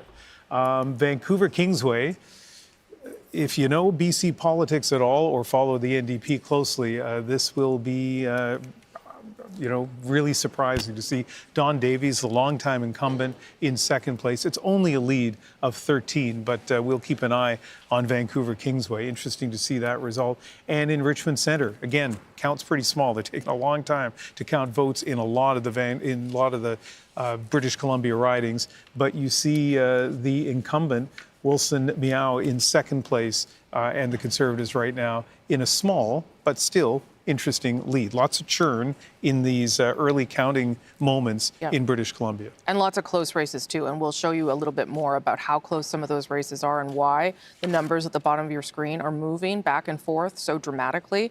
And indeed, why we have yet to be able to call what kind of government Canadians have elected here. Right now, the Liberals leading are elected in 156. Remember, it's 172 you need for a majority. Conservatives ticking up to 148. Bloc at 25. NDP at 10. And the Greens now back down to 1. That shows you, as Ian was just talking about there, a lot of churn. A lot of things still moving here, and that means that we're going to take our time to call what kind of government Canada will end up with by the end of the night. We know it will be Liberal. We don't know whether it's a minority or a majority. Catherine Cullen, you have some results. Yeah, let's look at some places where the numbers are starting to firm up. In this case, we're going to be looking particularly at Quebec and what is happening with the Bloc vote. You can see there the vast majority of the benefit there is going to the Liberals with that one Conservative seat. But some of this is less tentative now. We're going to look at 3 examples of projected elected seats, and they're all pretty interesting, starting with LaSalle and Mard Verdun. Of course, we talked about earlier that famous by-election where the Bloc got into that Liberal stronghold. Well, no more. Claude Gay, projected elected in LaSalle and Mard Verdun. Let's move over to Châteauguay, Les Jardins de Napierville, where Patrick O'Hara lost by 12 votes last time around. This time, it is Liberal star candidate Nathalie Provost who is projected elected in that seat. And finally, in Rivière-des-Mille-Îles, the Bloc incumbent Luc Desilets will not be winning the day. Linda Lapointe projected elected in that riding. So giving you a sense, Rosie, of how some of those numbers are firming up in this case. These are not just early numbers. Now we're projecting elected. And that really tells the story about what's happening in Quebec. The Bloc down and the Liberals picking things up there, which could help them on their road to seeing if they form a minority or a majority government. Where are we going next here? Oh, let's check in with the panel. Yes, Arif Irani. Well, I just think Arif Irani put his hand up, so I should have known that's where we were going next. Rosie, I think what's important is that sort of understanding sort of the optimism and the aspirational component of the election, right? You've talked about it yourself during the course of this evening. Mark Carney was not a polished politician. I think the fact that he wasn't a polished politician actually allowed him to present himself as a fresh face to Canadian voters, but he was also very ambitious and very confident, right? Going into ridings like Saskatchewan, where we've been talking about Destinity tonight, working on his French for that French language debate, showing that optimism that we can maybe take seats on Vancouver Island. A lot remains to be determined, but I think that optimism was telling, and I think that started to become a bit infectious. And as you saw, as the campaign rollout happened with the advertising, for example, example, he was front and center on almost everything. Yeah. And then you saw Pierre Poilievre conversely sort of being resiling a bit and sometimes being replaced by Stephen Harper, which is a bit antithetical to that change narrative. You're talking about a guy who was the prime minister 10 years ago. So I think that's important to sort of understand in terms of what's been taking place here. And what I heard from folks in the 416, in the 905, is that that message that Carney was offering was really resonating. So I heard that from James Maloney in Etobicoke Lakeshore. I heard that from people such as Kareem Bardisi, and I will just a personal shout out to Taya Khan Park, Delhi Park. He's been declared elected. He will make an excellent successor, and that's a terrific result to see. Yeah, I mean, I think you're right to point out that issue of leaders' favorability, because that obviously may have been a factor here as well. What I'm not going to accept anymore is that Mark Carney's not a politician. He's a politician. That's it. There's no going back. That's who he is. Now. That's who he is for the rest of his life. Yeah. Well, and if people thought he was going to run as a high-minded technocrat, I think we found he was a very much a political animal. And yes. He's been after this job for years. He was quite capable of being economical with the truth, quite capable of putting forward policies that were vaporous on observation. You know, he could play the game for good or ill. Well, he also got good just at talking to people and doing rallies. And, well, Theo, you were out with him for a while. He got a lot better. Yeah, like the first 2 weeks of the campaign, the difference between the last two is just astronomical. Like, he has really fine-tuned his skills as a politician, as a public speaker. I don't want to defend the Conservatives on this panel or any political party, but I mean, I do think that a lot of Conservatives have also pinned their hopes and dreams on Pierre Poilievre, and they feel like, just as so many progressives feel, that Mark Carney is the one to lead them out of the threat of Donald Trump. So many Conservatives and new members of the Conservative Party feel that Pierre Poilievre is the person that is going to make them wealthier and reduce crime and get rid of the homeless on the streets. And you know, I do feel that there has been a lot of projection of aspirations on political leaders in this election. And that can be dangerous. Obviously, Prime Minister Carney started with lower expectations, but I think what's really quite amazing is that learning curve and how quickly he adapts and how quickly he could pivot from being a leading banker in two different sort of states to an elected representative, because it's difficult, let alone in a different language that isn't his mother tongue. And I think the Quebec electorate has responded to that. Chantal. Talking about the Quebec electorate, if you look at the province that did deliver what the Liberals needed tonight, it was Quebec. Take away those 9 gains and we are in a very different territory, the one where we never go to sleep tonight because we're still waiting to figure it out. Well, that could still happen, let's be clear. And what was but the feature that caused this, yes, there was the Trump factor, but it was Pierre Poilievre's lack of popularity in Quebec. Yes. If Quebecers had not been so viscerally opposed to Pierre Poilievre, the Quebec results for the Bloc would not be as bad as they are. Yeah. And the Liberals would not be sitting with not a very big lead on the Conservatives seat-wise. Yeah, no, not a very big lead at all. We'll see where that goes. But if you see that kind of tight, if we're heading towards a minority and it's that tight, my gosh, that's not a very stable time for anybody. David, you got some stuff you want to talk about there? Look, Rosie, I think the political science term for that is a parliament from hell. But what's happening right now is the story's in Ontario, folks. I mean, look, the Liberals have been projected to win the most seats here tonight, but they are down in Ontario, not just below where we thought they needed to be for the path of majority. They're just flat out down. And like, let's go through some of the regions here. The NDP vote is nowhere in Ontario, but a lot of it's going Conservative. So we've seen the Conservatives moving into the Peel region here and like gaining seats in the York region. But what's also interesting is if you go to southwestern Ontario, look at this. Windsor right now is blue. London Fanshawe is blue. I believe Kitchener Centre, the Green Party seat, that is blue right now. And I bet you if we go into the Hamilton area, we're going to see some of that there as well. Look, there's no orange in Hamilton, but in Hamilton Centre, there's a Conservative in the lead right now. So this is the top line numbers, and sort of the conventional wisdom of this election has been that the NDP vote collapse would just all huddle around Mark Carney as the new Progressive Party avatar. But what you're seeing is a lot of those orange votes seem to have gone blue, or at least the orange ridings are going blue, because the dynamics where red and orange are pretty strong seconds and third. And you know what? Doug Ford rode this dynamic to a majority in Ontario because you had Bonnie Crombie and Merritt Stiles kind of competitive second and third place in vote share. And we're seeing this sort of playing out in Canada's biggest province, in the key battleground of Ontario. The last numbers I had on Ontario, because it is changing back and forth, 63 Liberal is what I'm told right now. They're down 13 in Ontario right now. At 59 Conservative, they're up 18. So the Liberals are losing seats to the Conservatives in Ontario. The NDP are losing seats to the Conservatives in Ontario. And look at that. It's 154 to 152 right now. Like, we're getting close to a tie. Rosie? Okay, Althea, you went in there, and then Andrew, and then I'm going to get some more results. Two things. Yeah. One, I don't think we actually know enough at this moment because we don't know what the advanced polls are, and there was such a huge turnout for the Liberals. So I don't know. But a lot of the ridings that Mark Carney went to in the last week, like Newmarket, Aurora, King Vaughan, those are all blue at the moment. And I think a lot of the major issues there are crime, and the Liberals really did not speak to a lot of people's anxieties on that. The other thing that you're seeing in Edmonton Centre, in Windsor West, in London Fanshawe, is that the Liberals decided to go after basically NDP incumbents to get to their majority, and progressives did not know who to vote for. We talked about this at the beginning of the show. And so these are not naturally conservative seats at all, but the Liberal and the NDP have split the vote, and the Conservative is coming in.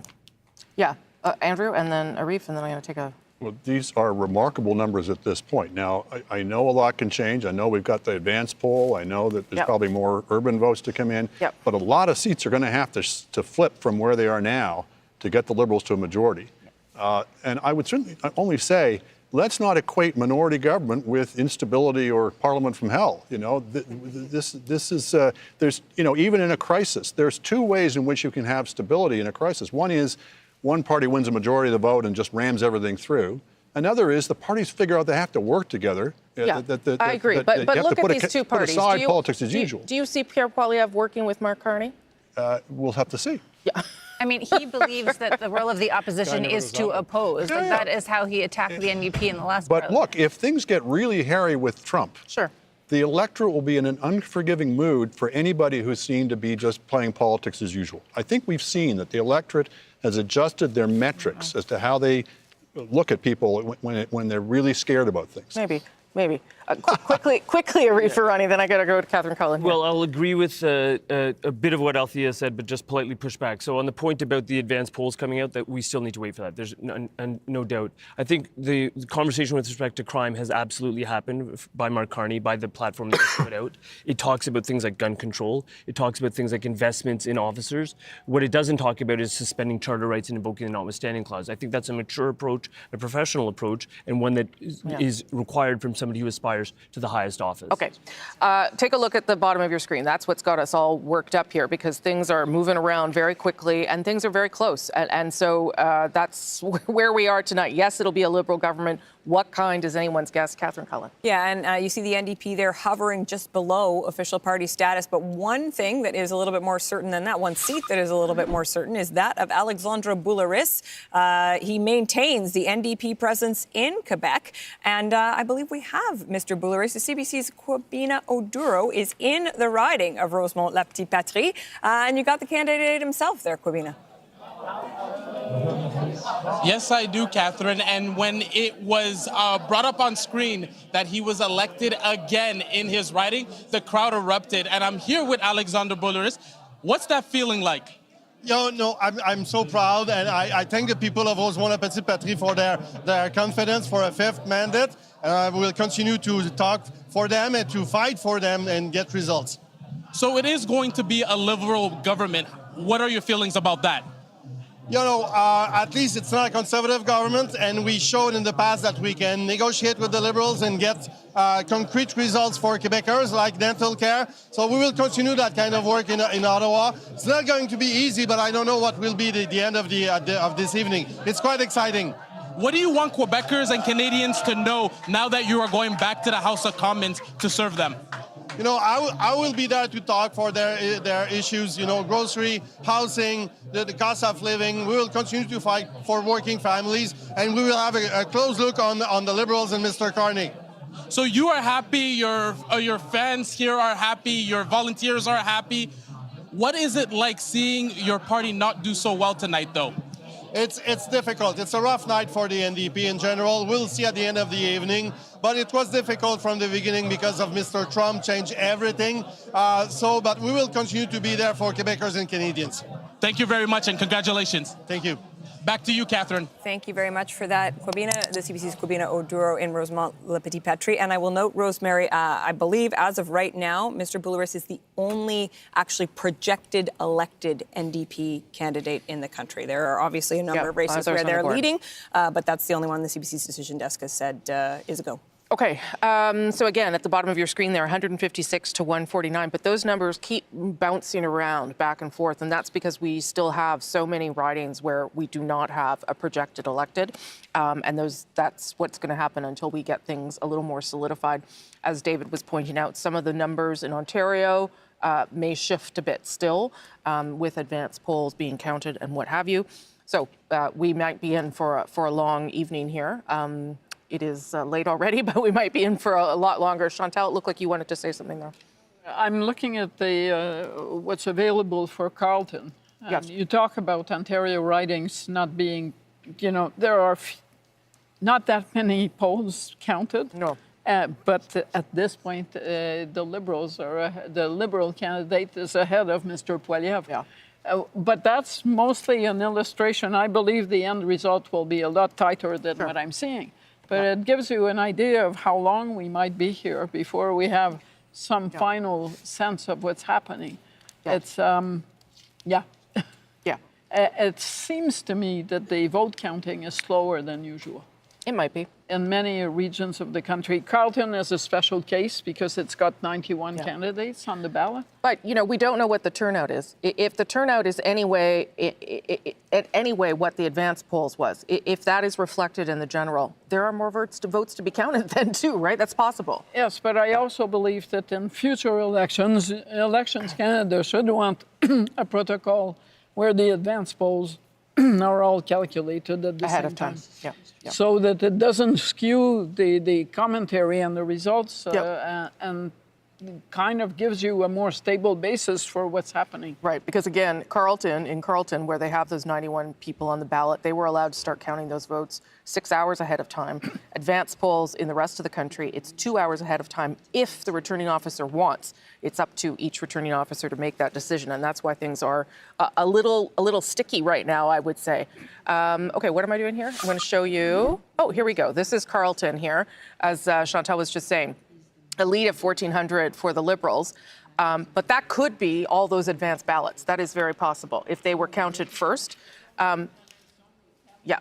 and only 10 polls reporting. So we're nowhere near calling anything in that riding. But that is why things are so, I'm not going to say volatile, but they are unusual and difficult to predict, I think, is a safe way to characterize things in this highly unusual election. Ian, you've got some results. Well, let's go to Saskatchewan, where things are more stable and the counting has almost, well, if not been completed, at least the picture is a lot clearer there. And if you look at the vote change, well, look at the share that the Conservatives have. That will come as no surprise to anybody. The Liberals have increased their vote share by 11 percentage points, but kind of only a moral victory when you consider that is not really translating into a significant change in terms of seats, although even winning one seat in Saskatchewan for the Liberals is significant because it'll be the first time that they've done this since 2015. And the seat we're talking about, and we've mentioned it many times tonight, Desnefe, Missinippi, Churchill River,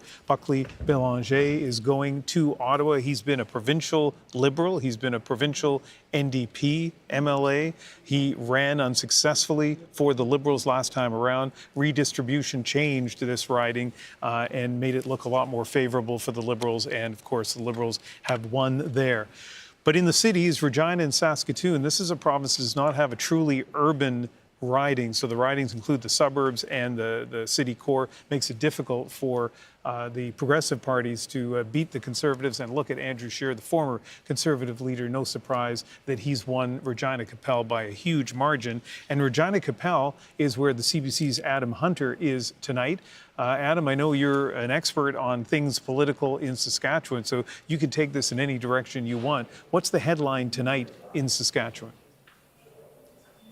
I think, a crack in the blue wall for the Conservative Party. They held with that share vote you showed, Ian, very impressively, but the Liberals gaining that seat in the north is not insignificant. They'll be happy about that. Here in Regina, they were hoping to pick up some steam, maybe Regina-Wascana, Ralph Goodale's former seat. That didn't come to pass as of yet, and you showed us Andrew Scheer's result. No surprise there. Andrew Scheer winning for the 8th time. The class of 2004 coming in at the same time as Pierre Poilievre. As 24-year-olds, we're waiting to hear from Andrew Scheer. He'll be speaking with us, we believe, momentarily.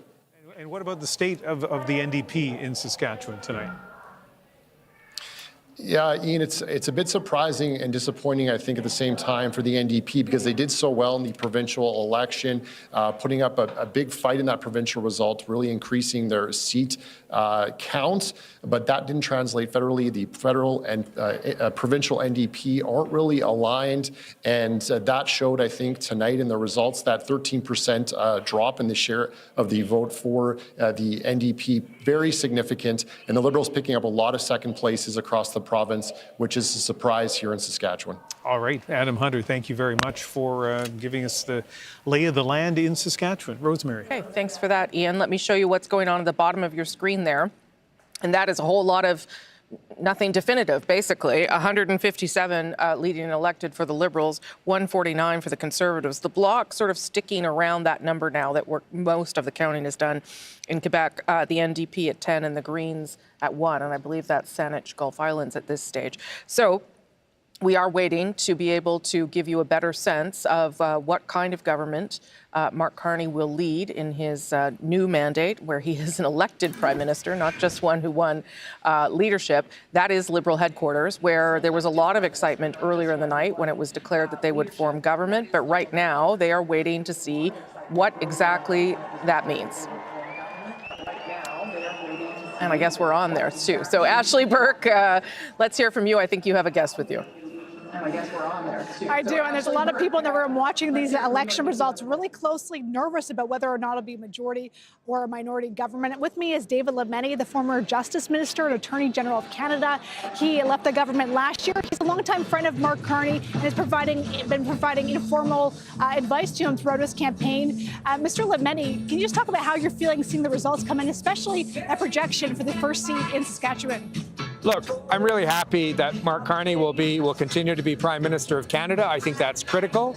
I'm really happy that in the riding I used to represent, Claude Gay has won that riding back for the Liberal Party. And I'm glad that Buckley Bélanger has won a seat in Saskatchewan. I think that's critically important for the government's credibility to be able to have support in all regions of the country. So I'm really pleased about that. Obviously, there are a lot of close races that we would want to see the end of. Hopefully our numbers will go up a little bit when the advanced polls come in Ontario and other places. But look, if you had asked me in December if these numbers were possible, I would have said no. With Mark Carney in place, we've got these numbers, we've got government, we can serve Canadians, we can stand up to Mr. Trump. There's so much we can do that we couldn't do last November, last December. Right now, do you still think the Liberals can win a majority tonight? Well, there are a lot of tight races left. A lot of really tight races in Ontario. We'll see more tight races in British Columbia. We still have to wait and see the advanced polls. So let's see what happens. We know we're going to get government. Let's hope that that government is a strong one. The vote is so divided right now. What does that say to you about the state of politics in Canada? There's division out there, and we need to work. We need to work as a country, and we need to work as a government. Mr. Carney, Prime Minister Carney, is going to have to work as a government to be a rassembleur, to bring people together. There's a lot of misinformation out there. We need to combat that. We need to establish the ability to talk to each other again. And since I left politics, it's been a lot easier to talk to people on all sides. And it is something that we all just have to do. Every single citizen has to do it. But a government in particular has to lead, and Mr. Carney will lead us. Thank you for your time, Mr. Lametti. Thanks, That's Ashley. David Lametti, the former Justice Minister here at the Liberal headquarters. Okay, thank you, Ashley Burke. And of course, David Lametti, a good friend of Mark Carney's, who has been advising him, is what we kind of understand a little bit throughout this campaign, as you see Liberals there waiting to find out how this night is going to unfold. Catherine Cullen, do you have some results? Yeah, well, Rosie, a lot of action happening on that board. So let's go to Alberta, look at some of the cities and see where some of that action is happening. I believe we are going to start here with Edmonton Griesbach. There you go. Now, this was a rematch, right? Carrie Diot, the previous MP for this riding, Blake Desjardins of the NDP, won it in the last election. Carrie Diot has won it back. That is projected elected. So that is one of the certainties tonight, and some of the movement that you're seeing there also speaks to what is happening with the NDP numbers. Let's head over to Calgary. In Calgary Centre right now, the Conservative incumbent Greg McLean is in second. This is a riding that the Liberals took in 2015, but Greg McLean has had it for some time, so we're going to want to watch the results there. Calgary Confederation, Corey Hogan.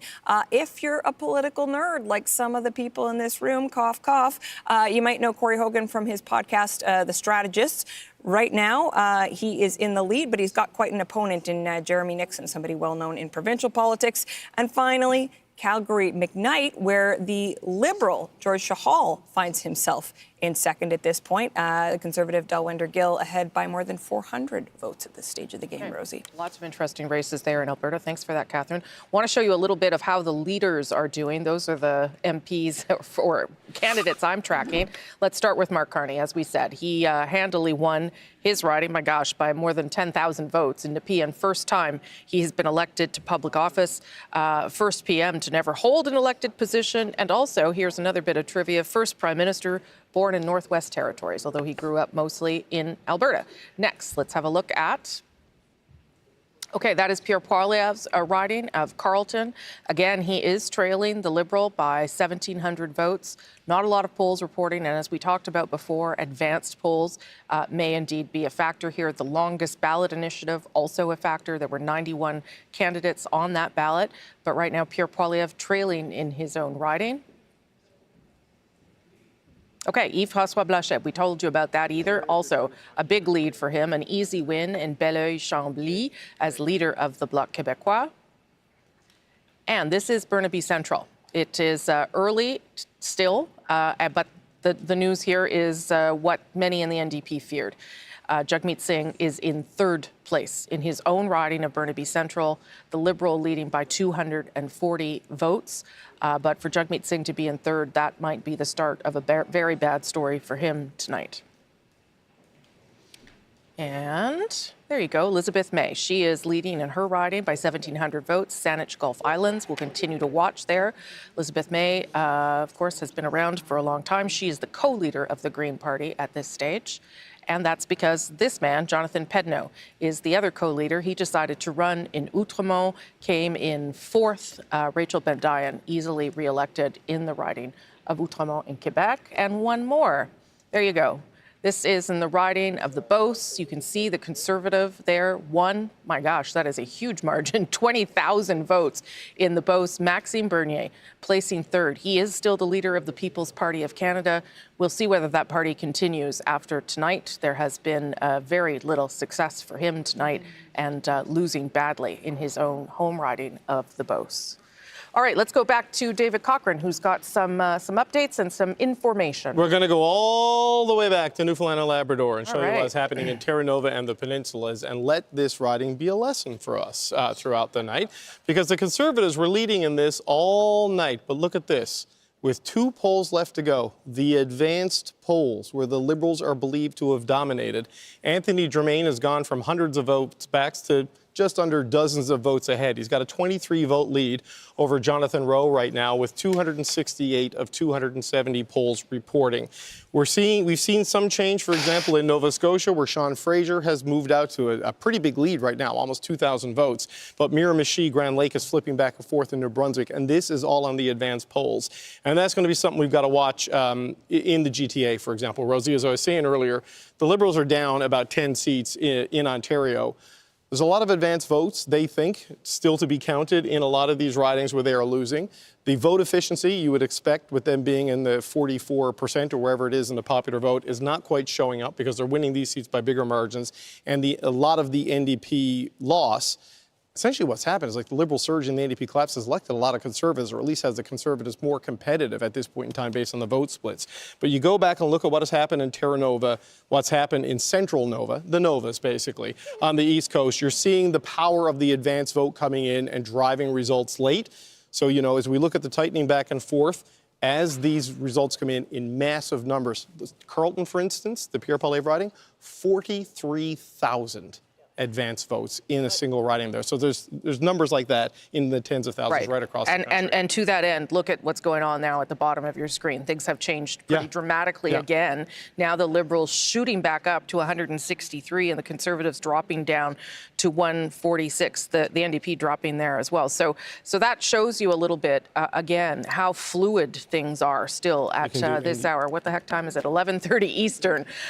Polls have all been closed since 10 o'clock Eastern, an hour and a half in. Yes, we've said who's going to form government, but because those numbers continue to shift around a lot, because of the way this election has unfolded, really being a race between the two main parties, that is where we're at tonight. Still lots of movement there, and still not able to make a call on what kind of government you will end up with by the end of this night, or who knows, maybe early into tomorrow morning. Let's go to this result, though, that has been projected elected.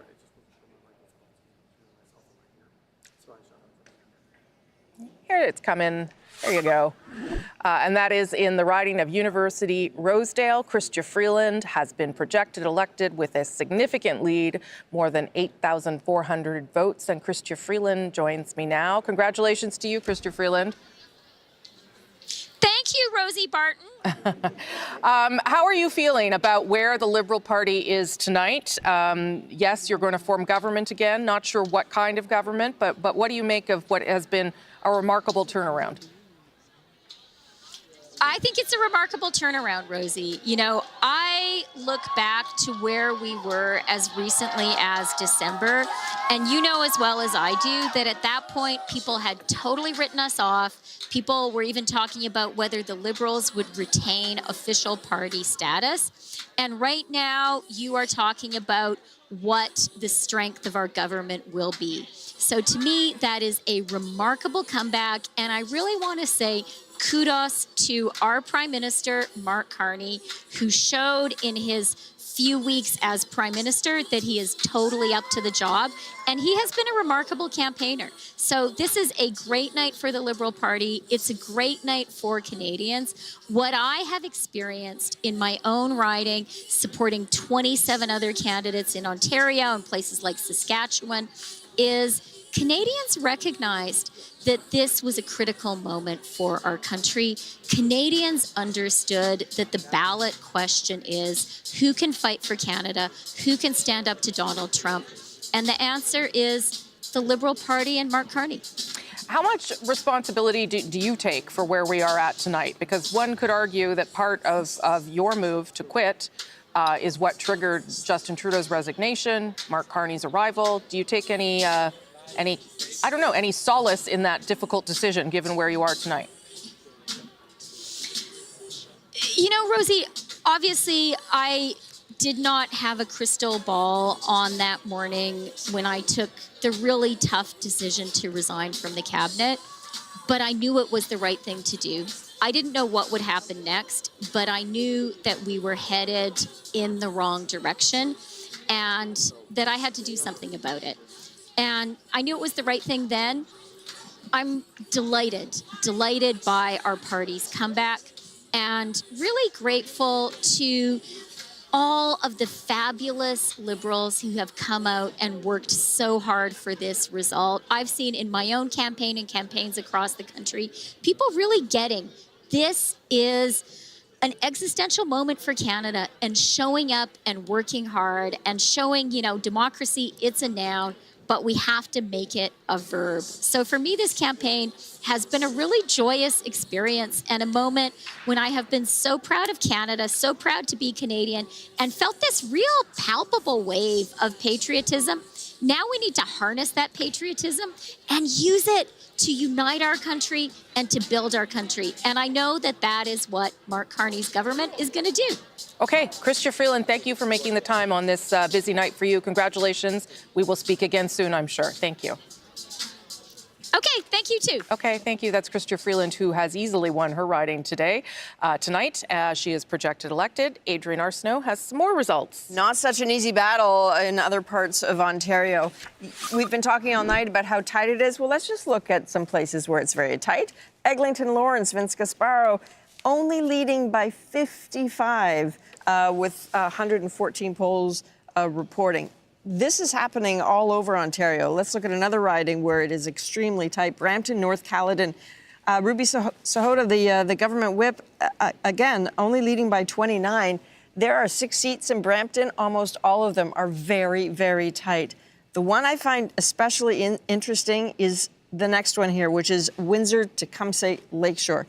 Now, it's 325 votes. This was initially thought that it might be a Liberal NDP toss-up, but look at what is happening. And if the numbers don't tell you a story, let's look at this next graph, which shows how tight it has been there all night long. This is the vote share in Windsor-Tecumseh Lakeshore. Look at that line between the Liberals and the Conservatives. This is the story that is playing out in many, many ridings across Ontario, potentially across the country. That is why the number keeps bouncing the way it does at the bottom of your screen, Rosie. Okay, yeah, it sure does. It's moving around an awful lot, but right now tracking a little more heavily for the Liberals. Remember, a majority government, 172. The Liberals right now projected are elected in 164. Let me show you what the vote share looks like right across the country. Adrienne showed you that one particular riding. Look at that. 42.6 for the Liberals, 41.7 for the Conservatives. That is how close things are. And again, the second part of that story is as you go down your screen and you see what's happened to the Bloc and the NDP at just 5%, which is undoubtedly a devastating outcome for them. They are not yet right at official party status. Not sure whether they will get there. That is the number 12 that you have to watch for. But again, lots of things still fluid and in flux. And Ian's going to tell us a little bit about some of that.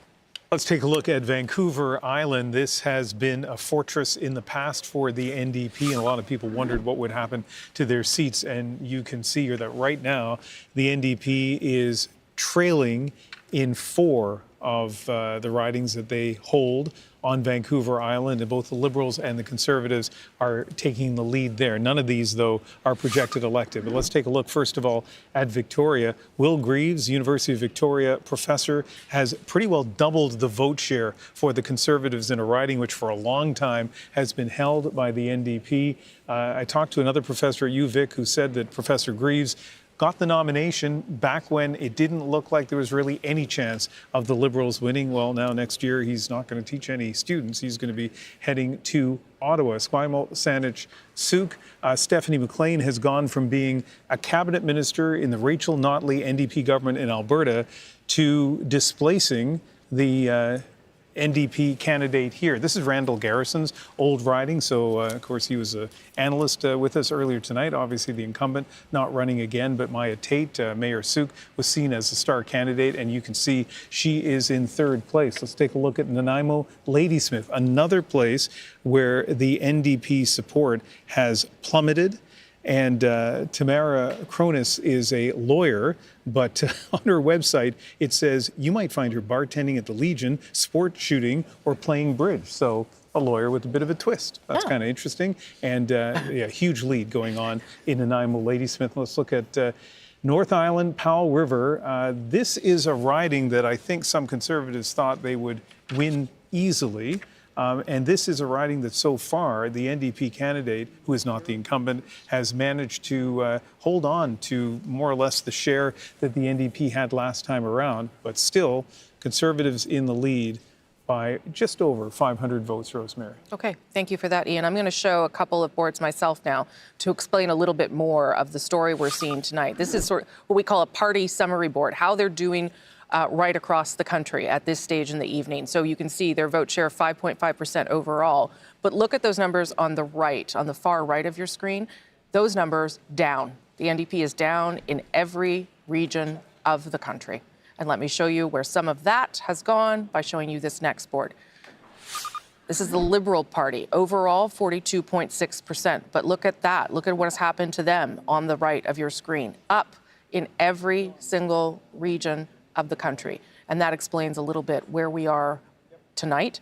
That collapse of the NDP, yes, has supported everyone, the Conservatives and the Liberals, but the Liberals really surging with some support growth, some growth in every part of the country.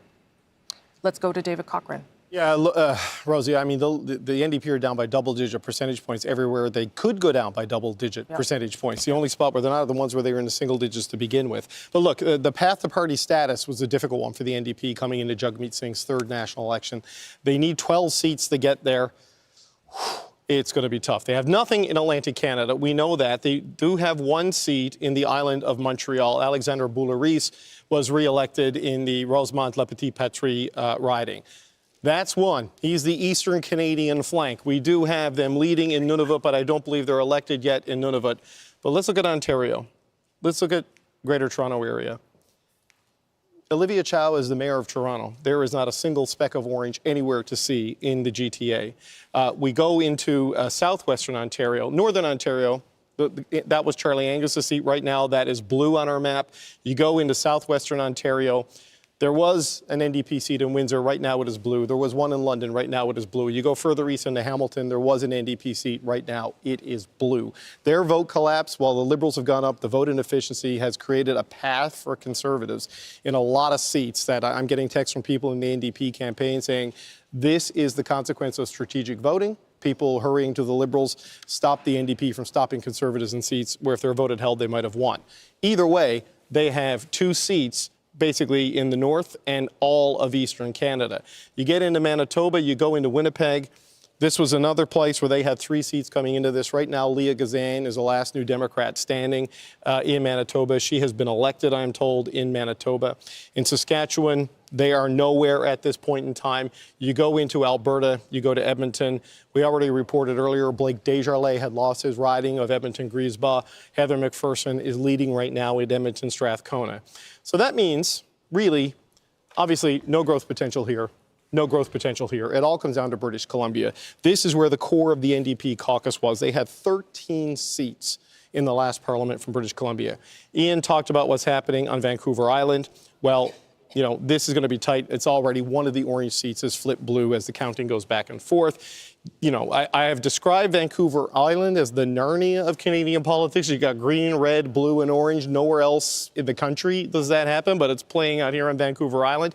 But you have Liberals in Victoria leading right now for the first time since David Anderson was a member of Parliament in the Chrétien years. But look, this is where it really comes down to right now. Is the Lower Mainland. In Greater Vancouver, there were 5 NDP seats in Vancouver, including the leader, Jagmeet Singh. He's trailing right now. The others are close. Don Davies in Vancouver Kingsway, the last update I had on that was less than 300 votes. So these are the areas where the NDP needs to come back, Rosie, if they're going to get to the 12 seats. But the arse is out of their vote. It's up to Vancouver to put it back in there. And I don't know if they have enough time and enough ground game to get it done at this stage of the night. Okay, thank you for that, David. We can, though, elect another leader. Let's show you that. Elizabeth May has won her riding of Saanich Gulf Islands with a significant lead, more than 2,500 votes. She was first elected in 2011. She continues to be the co-leader of the party.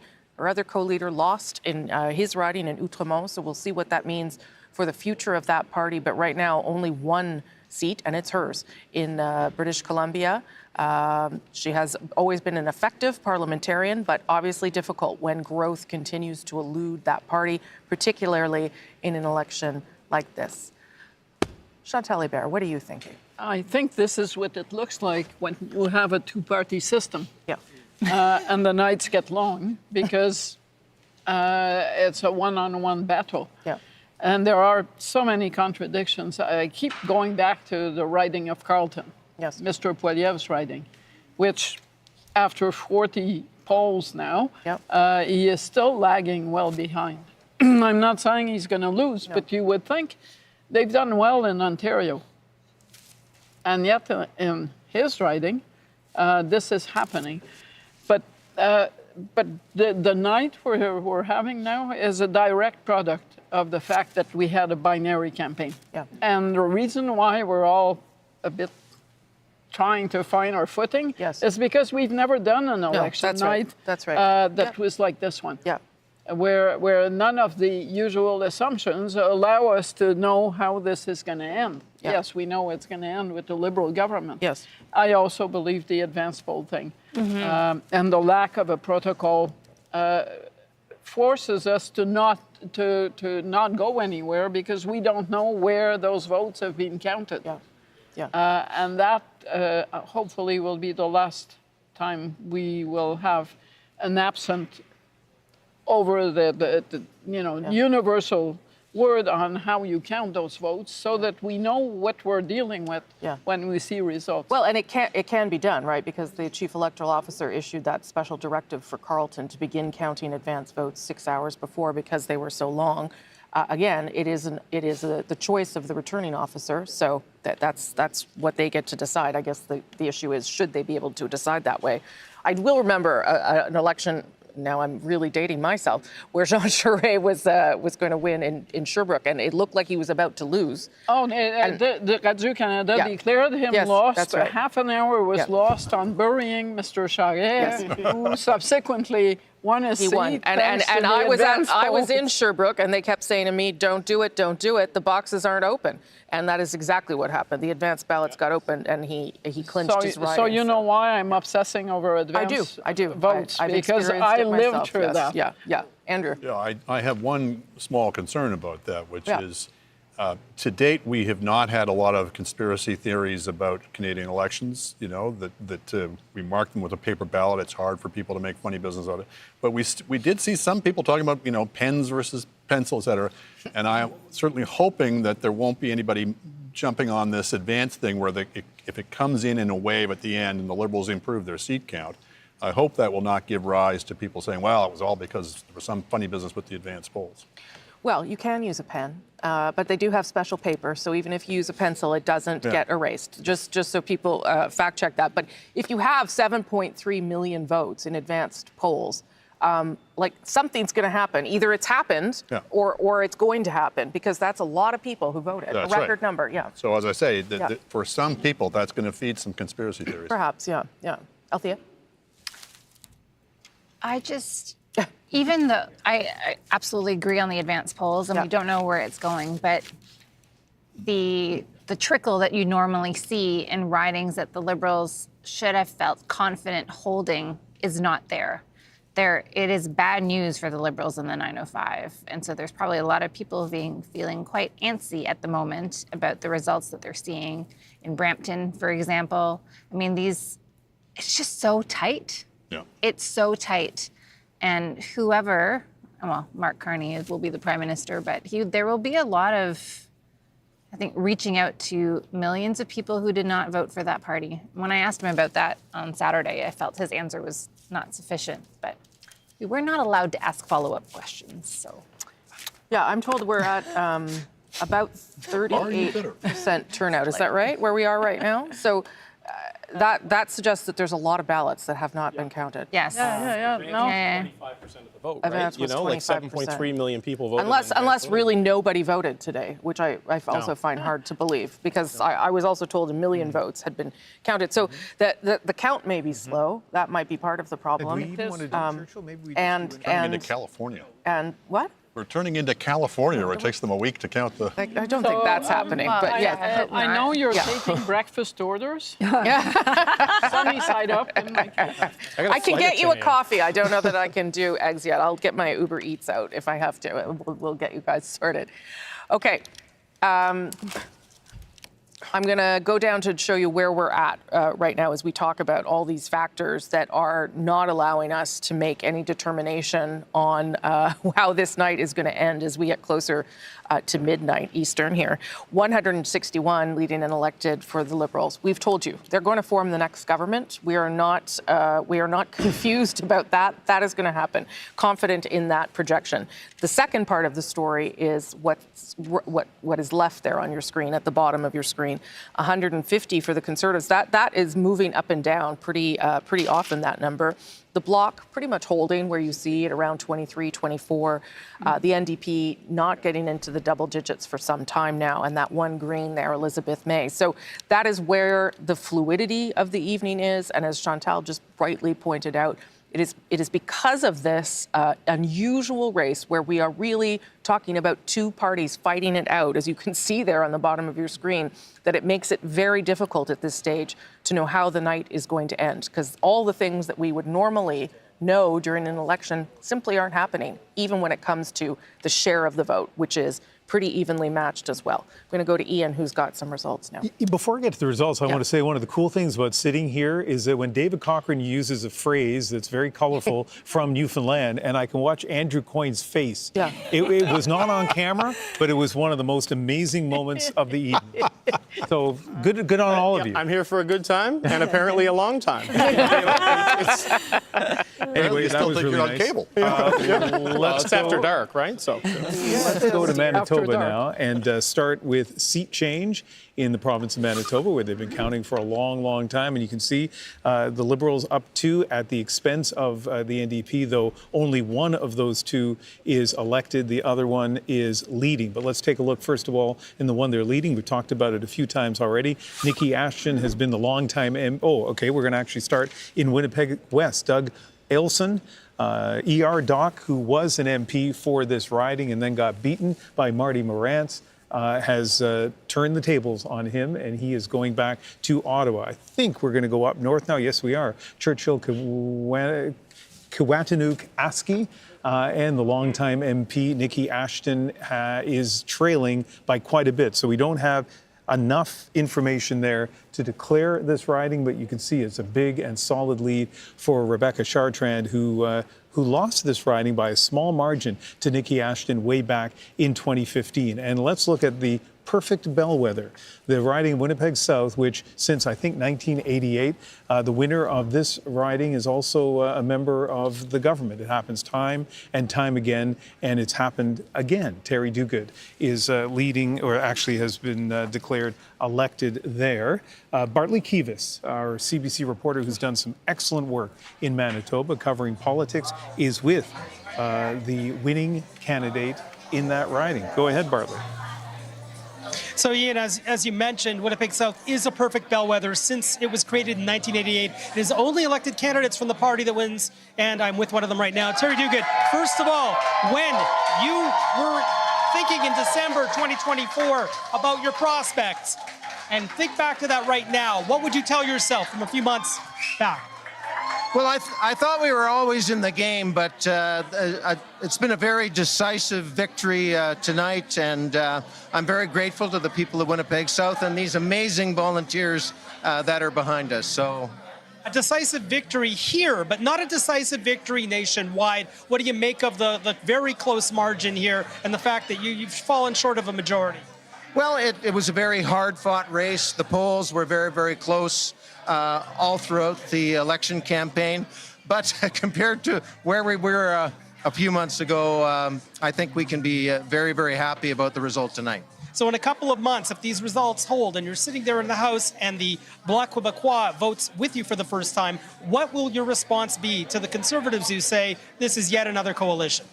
Well, I think we have to respect the will of the Canadian people. They give us the Parliament that they give us. We have a responsibility to work with all parties in the House, and we will do that. NDP, Bloc, Conservatives. Our country is under threat right now from our neighbor to the south, so we need to work together to stand strong for Canadians. Terry, thanks very much for taking the time here.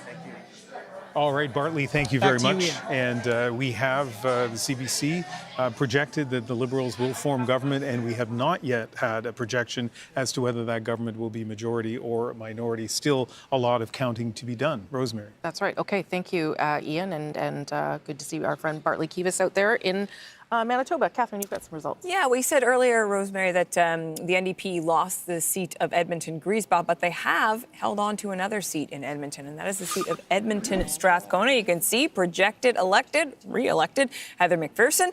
And the CBC's Sam Sampson is in that riding of Edmonton-Strathcona tonight. Hey there, Sam. Hi, Catherine. Yes, and we are here with NDP projected winner of Edmonton-Strathcona, Heather McPherson. Thank you so much for joining us, and congratulations on your win tonight. Thank you. Thank you very much. I mean, let's chat about what you said at that stage there just a few minutes ago. The future of the New Democratic Party is in this room, and for the West, that might be you. So nationally, there's a bit of disappointment of how the party has done so far. Where do you go from here as the NDP? Well, you know, honestly, first of all, I want to say thank you so much to all of the people of Edmonton-Strathcona who were kind enough to send me back to Ottawa. And, you know, I'm going to still do the same thing tomorrow that I've done every single day since I was elected in 2019. I'm going to get up tomorrow and I'm going to fight for people in Edmonton-Strathcona, people in Edmonton, people in Alberta, and people in Canada. That's what New Democrats do. You know, this room was filled with people who were volunteers, who knocked on doors. We had the best candidates in the city. You know, we had a great team. It just, you know, the way things went, people were voting out of a sense of fear this election. And New Democrats do better when people are voting out of a sense of hope and optimism. Well, you say you have the best candidates in the city, but unfortunately for your party, Blake Desjardins lost his seat to Carrie Diot in Edmonton-Griesbach. In terms of being the orange spot in Alberta at the moment, I mean, how do you represent the West when you go back to Ottawa when there is such strife within the National Party? You know, in 2019, I was the only New Democrat elected in Alberta, and we were able to get so many things done. You know, with my private member bill, I was able to stop coal mining in the Rocky Mountains. You know, we were able to actually move. In this last parliament, there were 25 New Democrats, and look what we did. The biggest expansion of healthcare in a generation under Jagmeet Singh, a pharmacare plan that the Conservatives and Liberals had voted against time and time again, and that was only 25. So yeah, it's going to be a lot of work. But New Democrats are used to a lot of work. We're used to doing this, and we are going to hold the Liberal government accountable, and they are going to have to live up to their promises to Canadians to make life more affordable, to make sure that groceries are affordable, to make sure that there is housing and people can afford somewhere to live. Well, there are a lot of issues there that you just mentioned that I'm sure resonate with many Canadians. Heather McPherson, congratulations again. Thank you so much for your time. Thanks so much. Now, Catherine, Heather won this seat pretty firmly back in 2021 with 60% of the vote. We have called it so far for Heather in this moment. Polls are still reporting, but we are looking at about 12 percentage points less at the moment. We'll see where the night takes us. Really interesting. Thank you very much for that, the CBC's Sam Sampson. And Rosemary, Heather McPherson saying the future of the NDP is in this room. Pretty noteworthy when they have not right now. They don't have official party status, and the party's leader is in trouble in his own riding. Yeah, and let me show you just that very thing. There you go. Jagmeet Singh continues to trail, continues to be in third place. That's where he's been this night in his riding of Burnaby Central. It had been a concern for the party, and it continues to be so. So we'll see whether Mr. Singh is even able to hang on to his own riding in Burnaby South. And so I'm going to go to Randall Garrison. I brought him out there. So we'll start with the good for you, Heather McPherson. A bit of a star MP for the NDP, frankly. She was re-elected in her riding, but also a loss of Blake Desjardins. And Mr. Singh is in some trouble. What are you thinking tonight? Well, it's obviously not a happy night for New Democrats, but I think what most New Democrats understand is that this is an election where a lot of our traditional supporters held their noses and said we have to vote for the Liberals to keep Pierre Poilievre out and also to have the strongest possible stance against Donald Trump. Yeah. And so they've lent their votes to the Liberal Party this time. But remember, the NDP is still the government in 2 provinces. We're the official opposition in 4 provinces. I still see a path to 12 seats there because the NDP heavily works advanced polls, and everyone knows that. I think we could still end up with 12. I think the Liberals could still end up 12 seats short of a majority. So we could still have a fairly positive outcome. But I'm not trying to say that this is a good night for us. No, you're not going to sugarcoat it. You're a political scientist and recovering politician. Recovering both. So, but I think there's room to rebuild from this. Sure. And that Canadians will remember that Mark Carney is first and foremost a banker and an investment capitalist. And so when it comes time for the Parliament to try and deal with the trouble that Trump is going to cause for ordinary Canadians, there need to be those voices there to say, what are you actually going to do to make it better for ordinary people? And there'll still be at least 9 or 10, if not 12, New Democrats to raise those questions. Do you think, though, that Mr. Singh should have, earlier in the campaign, we talked a lot about how Mr. Poilievre should have pivoted, and who knows if that's actually the truth given where the numbers are. But I wonder whether Mr. Singh should have pivoted earlier, whether he should have not suggested that there was some world in which he was going to be prime minister and should have pushed more for the balance of power and protecting the things that you're talking about. Well, it's a very short campaign we've been in, and so pivoting earlier means a week earlier, maybe? Well, no, starting from that point, maybe. Well, from the beginning, we had no idea what was going on because of Trump. We had no idea what kind of campaign it was going to be. We had no idea that this big shift would be, whether it would be lasting for Carney or whether it was a bump. Yeah. So for the first couple of weeks of the campaign, nobody really knew what was happening. And once we did know what was happening, he did shift very quickly. Right. What happens if he loses a seat? Well, it's always hard for leaders to lose their seat if they want to stay on as leader. And I'm ultra honest. I don't know whether he'll want to stay on as leader if he loses his seat. Yeah. It's going to be very difficult for him. I know it's been very hard on his family because of the threats that have been made to him. Yeah. And maybe he won't wish to continue. On the other hand, the advance polls come through, he still wins his seat, we still have 12 and the Liberals are 12 short, that's another whole thing. So that's a story you can't write yet. No, yeah, that's fair. And we'll live to see tomorrow where we actually end up. Okay. Thank you, Randall Garrison. Appreciate you being forthcoming there as well. All right, I'm going to take you to some other results here in the riding of Central Nova. Oh, we're just going to go straight to the person who won in the riding, and there he is, Sean Fraser. He did manage to win in the riding of Central Nova. Sean Fraser, congratulations to you, sir. Thank you so much. We get to be together on election night anyway, Rosemary. Okay, so it turns out that idea to not retire and spend time with your family worked out for you here. How are you feeling about that?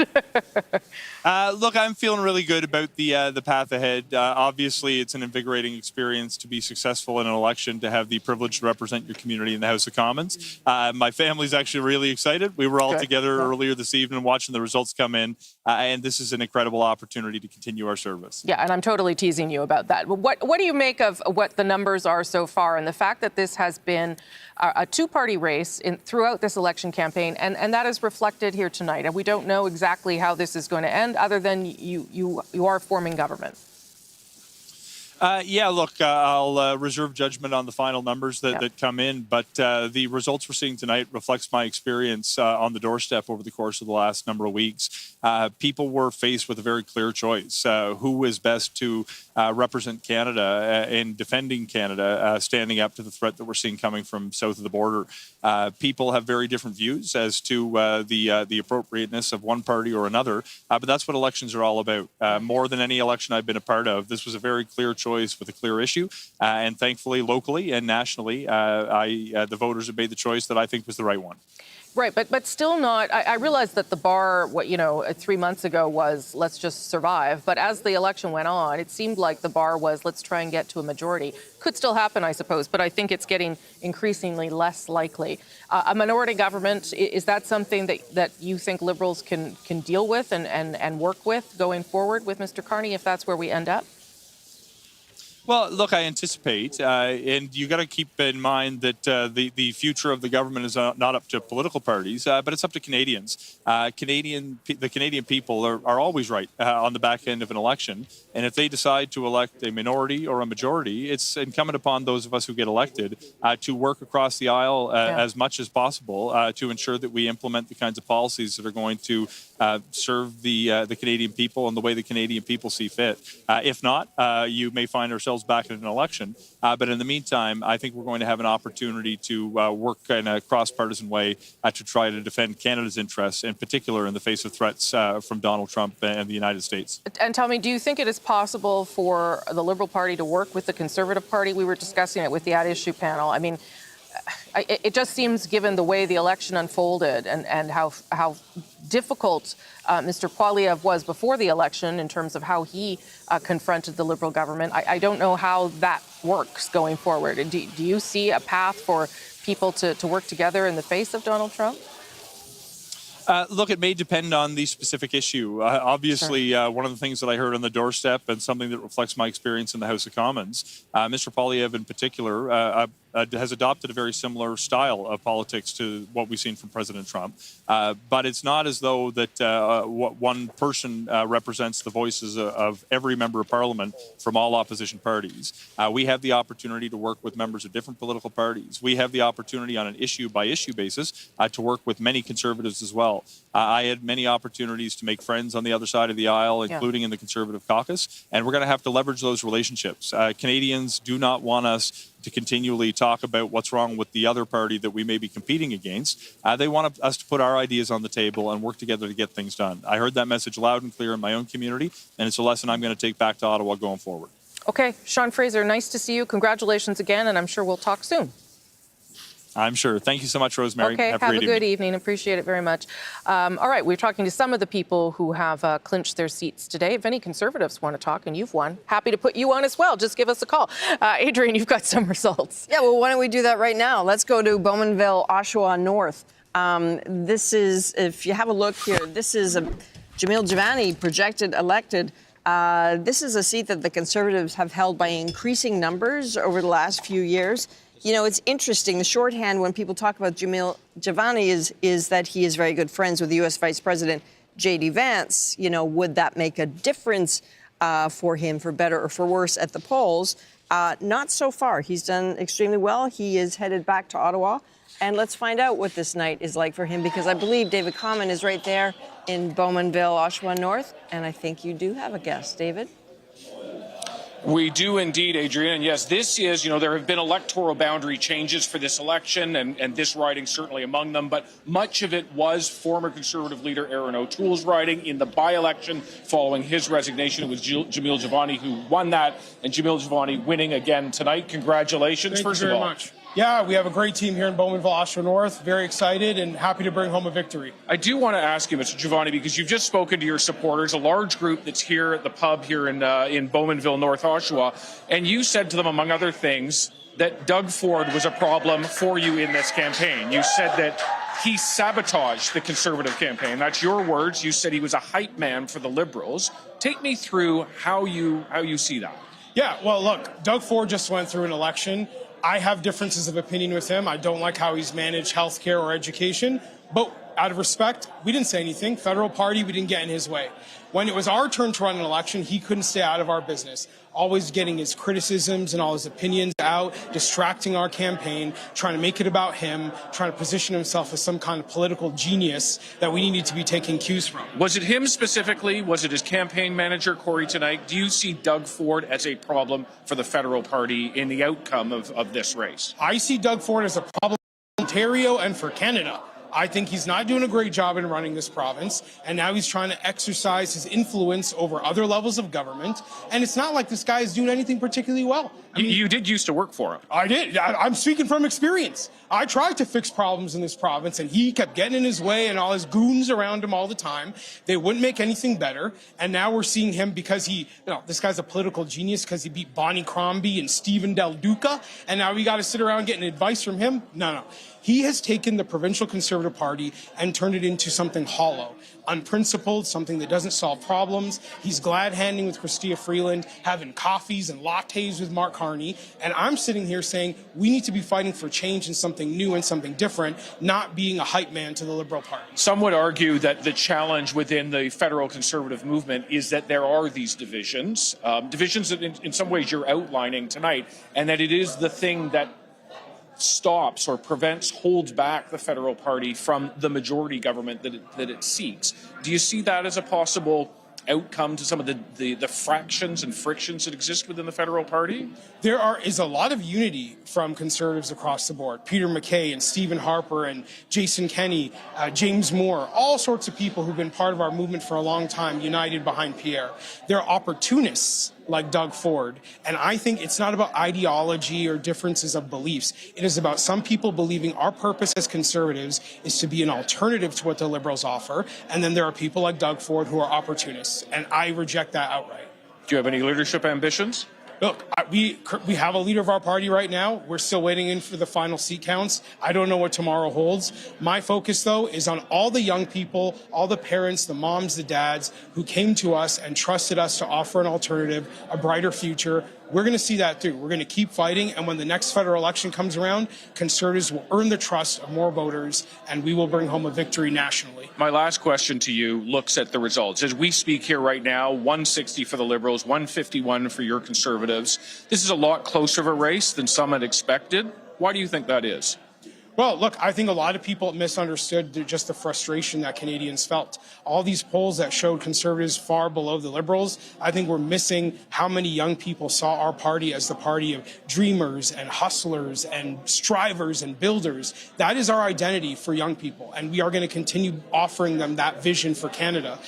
As we continue to see progress made, earning more trust, growing our party, getting more union support, police support, young families, working class families, I think we will see this identity that Pierre Poilievre has helped develop crystallize further, and our party will only go up from here. Jamil Jivani, thank you very much and congratulations. Thank you. Okay, Adrian, I will turn back to you from Jamil Jivani's victory party here in Bowmanville, Oshawa North. If only he would speak his mind, David. I mean, it's unfortunate that he's so vague about his views. Congratulations to him. If Doug Ford is listening, maybe give us a call. He might have a few things to say. That was very interesting, Rosie. It was. I mean, there was an interview that Politico did with Doug Ford that was published today. That was perhaps inspired what Jamil Jivani said there. It was very frank and aggressive about what the federal Conservatives are doing. Let's bring in the panel and get their response and reaction to that. I mean, if you wanted confirmation that there is a problem, a major rift between Ford Conservatives and Pierre Poilievre Conservatives, Jamil Jivani just showed you that. It's like it was two different interviews. Like the last part of it about the strivers and the go get them, et cetera. The hustlers. That's the kind of, but that's a kind of a positive vision of the party. The first part, when he was on the tirade about Ford, shows you part of the problem. I mean, it reflects the duality of the result here. They did a lot better than people were expecting mid-campaign. That's right. So they've escaped with the skin of their teeth. But they blew a 25% lead, and I think you saw part of the reason why there. The failure to build bridges even within their own movement. Yes. And this kind of scabrous negativity.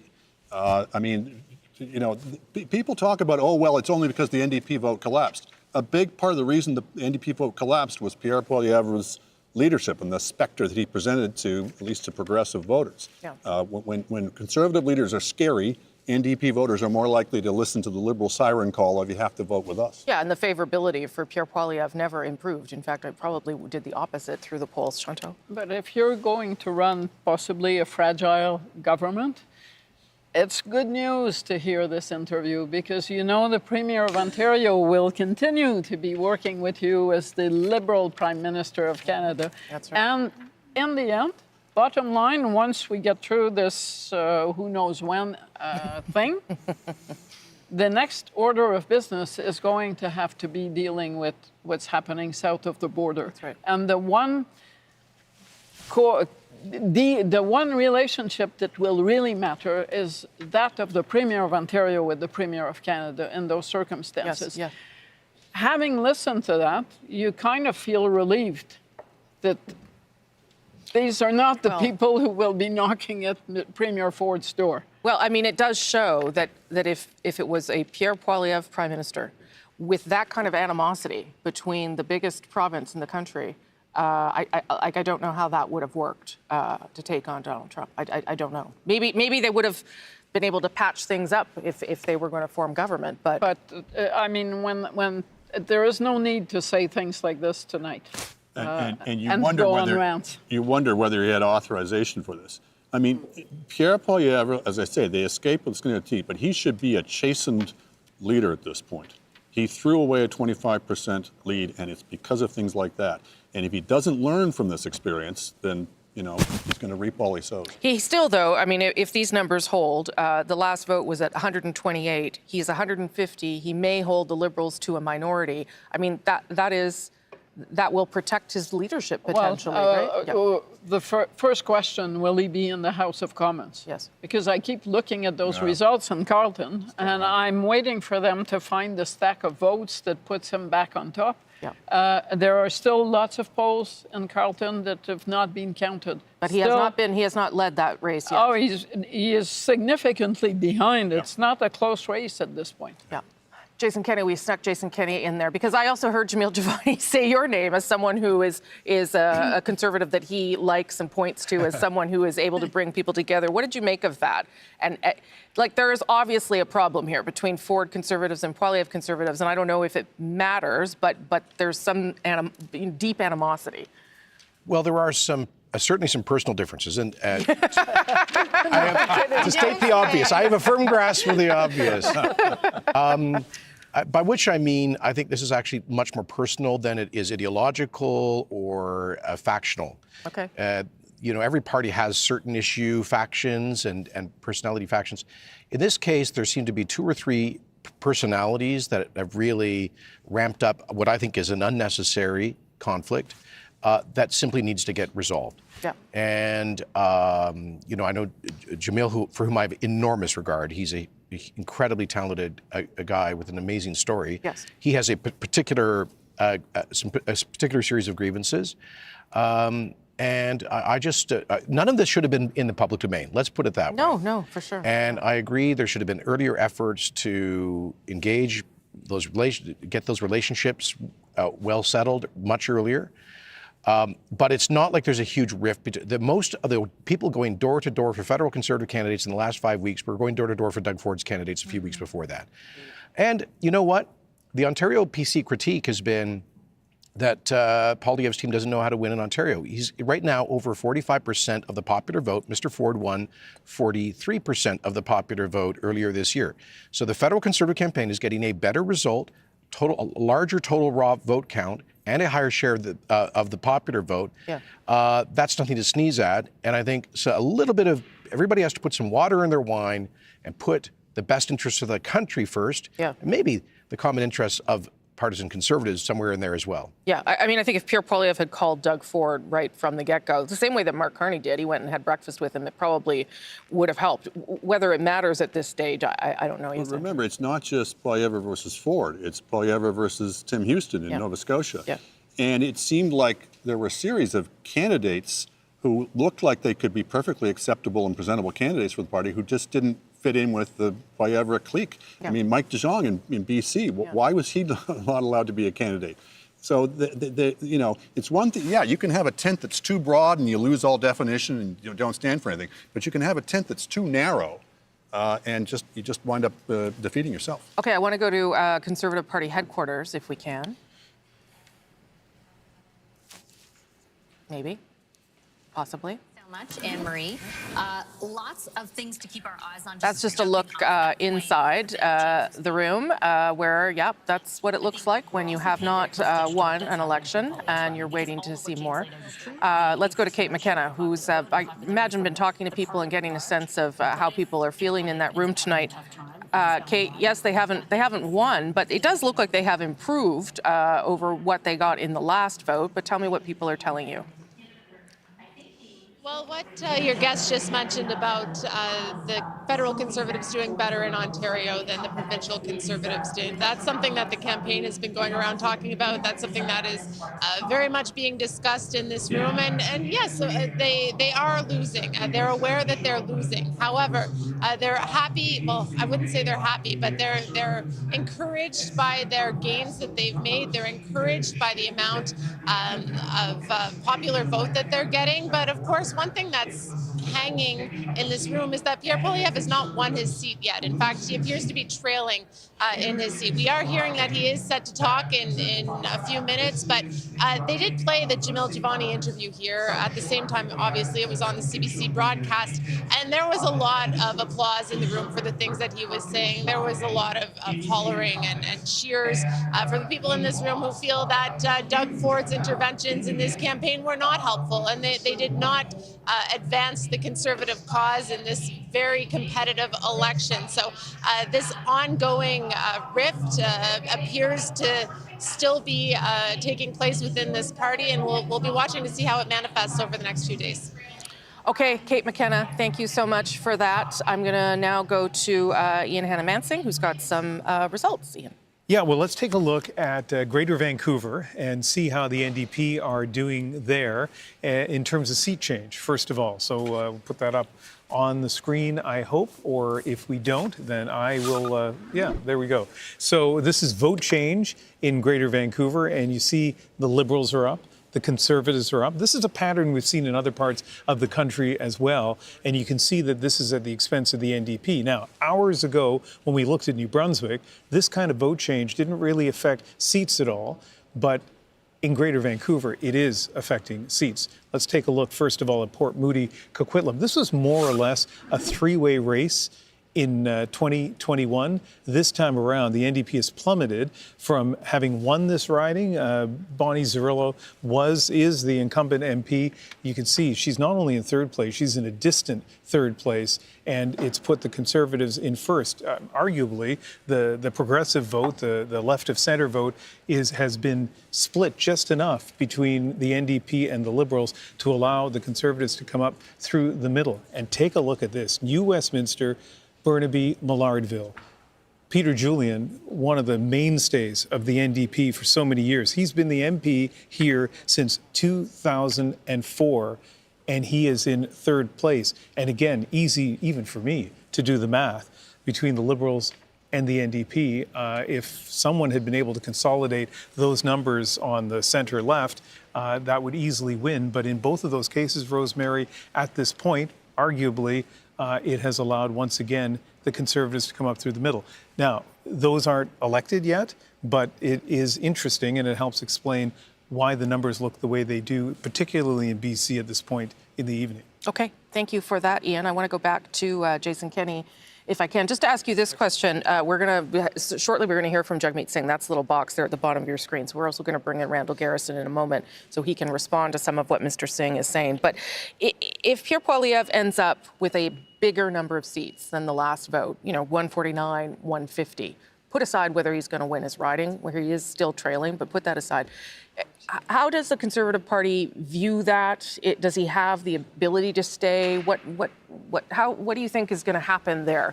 And then if you want to throw in the thing about the riding, I don't know whether this is real, but he hasn't led at all night. Yeah, well, look, I can't comment on the riding. Sure. I will just say that I think Mr. Poilievre, if he decides to stay as leader and leader of the opposition, he will have overwhelming support to do so. I don't see any faction or group within the party egging for a new leadership. I think the party realizes changing leaders every 3 or 4 years is counterproductive. And I think, on the merits here, he right now, 42% of the popular vote nationally. The last time the Conservatives achieved that was under Brian Mulroney 37 years ago in 1988.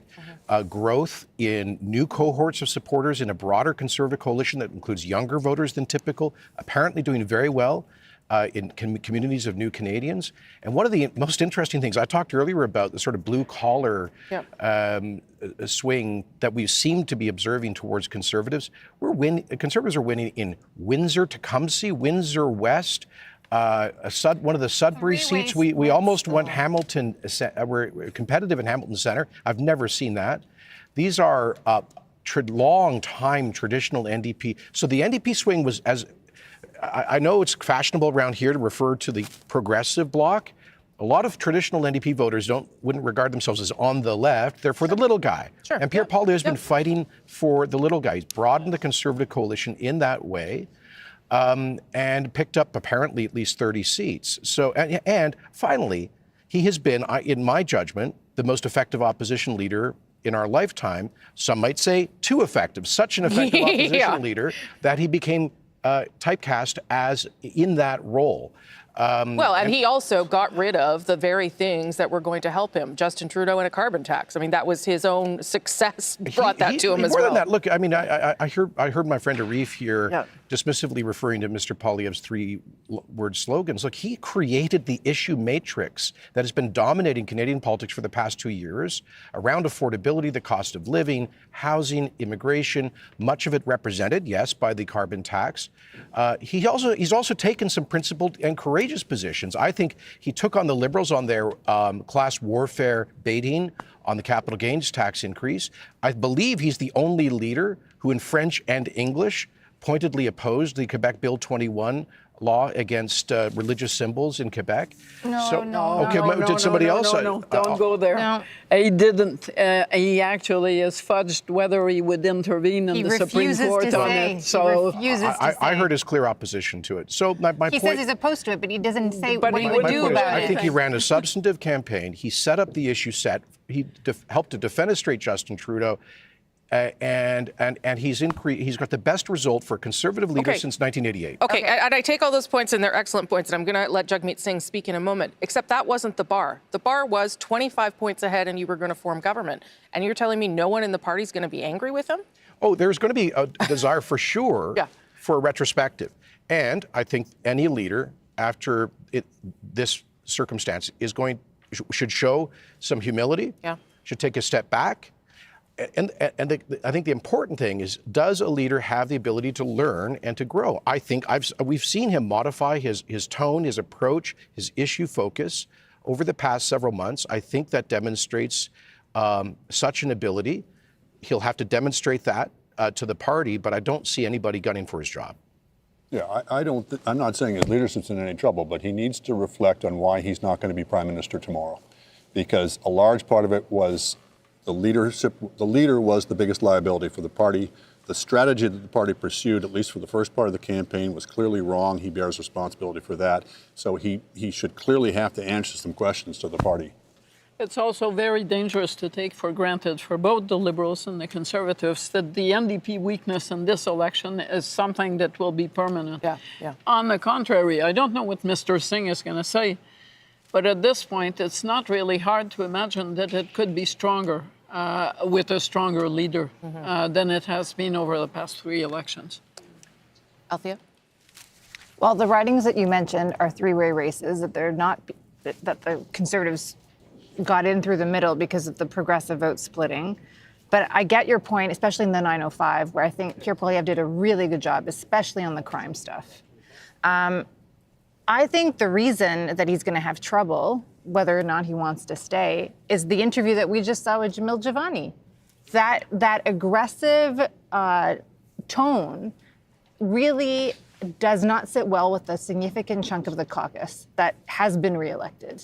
And we will find out as soon as the first caucus meeting whether or not they decide to approve the Reform Acts, and the caucus gives itself the power to decide whether or not Pierre Poilievre stays. And I think that will be a way for them to negotiate, because I think there are things that they would like. One MP called it the end of the reign of terror. Basically, they want Jenny Byrne gone. And if the result is low enough, they will set conditions to say, you want to stay, well, these are the changes we want to see. Okay, quickly, Mr. Kenny, because I'm going to go to Mr. Singh. Yeah, I would say, look, I think there are legitimate questions around tone. Yeah. And I think, amongst other things, if he had made an effort to more clearly position to auditioning for the role of Prime Minister rather than opposition leader late last year, it could have been marginally helpful. I don't think it would have changed the fundamental structure of this election in the way things unfolded. Thank you. Thank you, Jason Kenney. Let's go to Jagmeet Singh. He's there in his riding in British Columbia. I should tell you that right now, as things stand, Mr. Singh is well behind in his own riding. He is in third with 4,000 votes. The other two far ahead. So things not looking good for him in his own riding tonight. And as we've shown you there, the NDP, not even official party status. Let's listen in live.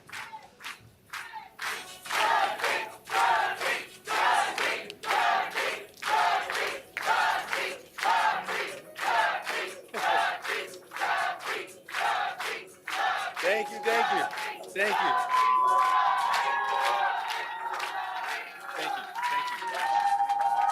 Thank you, thank you. Thank you. Thank you. Thank you. We're good. Thank you. Thank you. That was very nice of you, very sweet of you all. Thank you so much.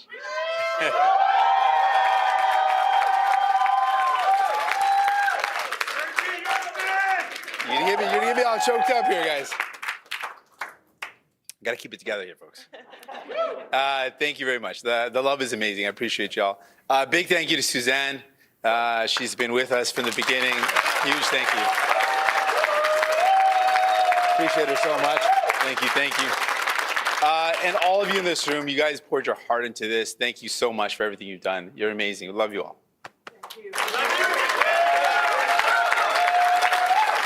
And I know in election parties, night parties across the country, people are gathered. I want to thank them all for all their hard work. They're amazing people gathered together across the country.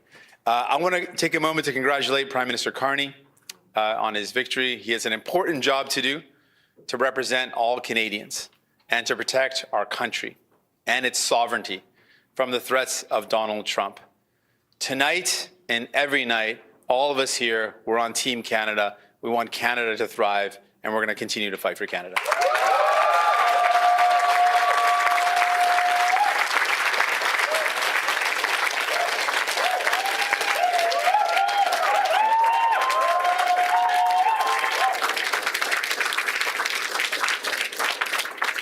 I want to congratulate all the other leaders on a hard-fought campaign. It's been the honor of my life to represent the people of Burnaby Central. Tonight they chose, thank you.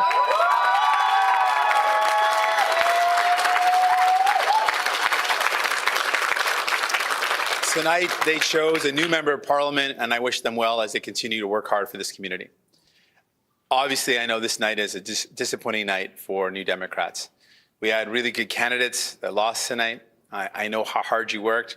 I spent time with you. You're amazing. I'm so sorry you're not going to be able to represent your communities. I know you're going to continue to fight for them.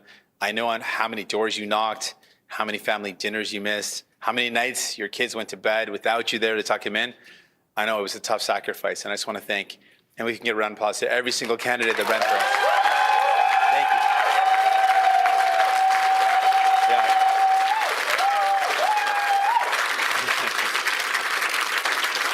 Thank all those incredible candidates and their incredible teams, because no candidate can do without a team.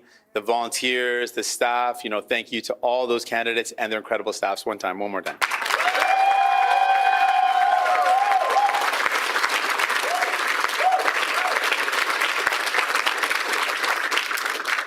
Choosing to commit your life to politics obviously comes with some sacrifice, but we choose this life because of the chance to change the country we love for the better. We may lose sometimes, and those losses hurt, it's tough. But we are only defeated if we stop fighting. We're only defeated when we believe that those that tell us that we can never dream of a better Canada, a fairer Canada, a more compassionate Canada. I have met New Democrats from coast to coast to coast who will never back down, even when they're told that there's no room for them at the table.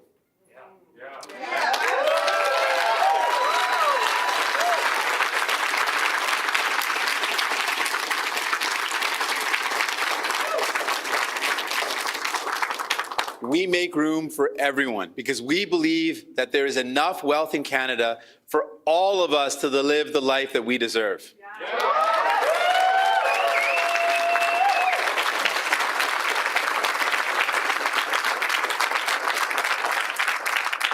Honestly, I got to avoid making eye contact with certain people because then it's going to get too emotional up here. So I just made the mistake of doing that, so I'm going to look away now. You know who you are. Don't look at me again. Almost 8 years ago, I was elected the leader of this incredible party, this incredible movement.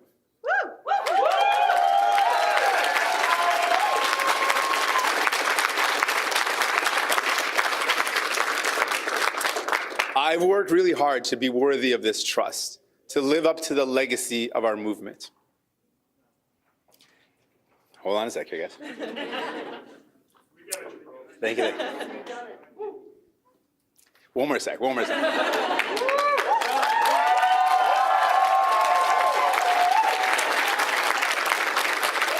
Tonight, I've informed our party leader that I'll be stepping down as party leader as soon as an interim leader can be appointed. Now, I could not have done this incredible job without, here's a point, give me a second to break down a bit. I couldn't have done it without the incredible support of my wife, Kidden.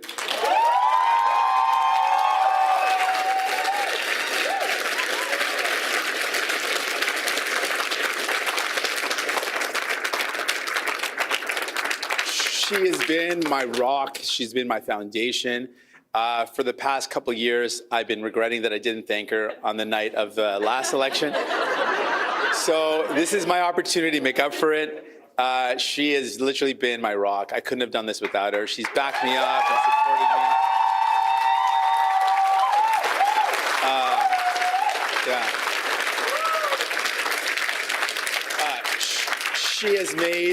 She has made so many sacrifices. She convinced me that she's enjoyed them all, but I don't know.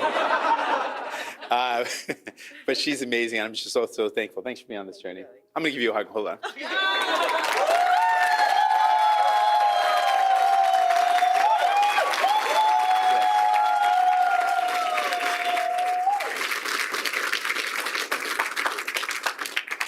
Also, I might break down this part because and Anhad and Dani, my daughters, remind me of the future.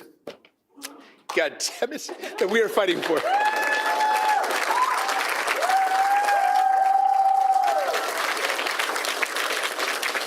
That's just because I get emotional anytime I talk about my kids. I'm very sappy when it comes to my daughters, so I get a little emotional. I've also been supported by my family, and I got to thank my parents who are here today. They're amazing. Love you both.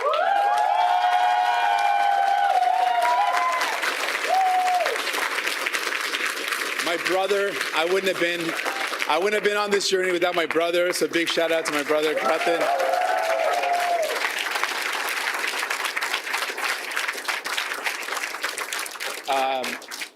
And honestly, this may sound funny, but my in-laws, I literally couldn't have done this without my in-laws. They're amazing. Where are my in-laws? They're somewhere here. Wherever they are, they're here. I wanted to look at them and point at them too. Oh, there they are. Yeah, I couldn't have done it without them. Literally, if you're a parent, you know how important your parents are, and your in-laws too, it turns out. So huge thank you. They've supported us. They've kept me grounded, given us great advice. I'm so thankful to my family. You can't do this work without great people, and you can't do this without a great family supporting you. So thank you to my family.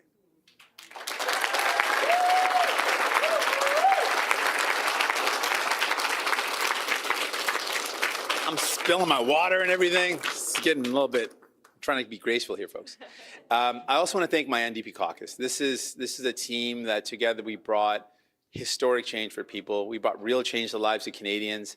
I know that people are concretely better off because of our work over the last 8 years, and no election result will ever diminish that. So thank you to my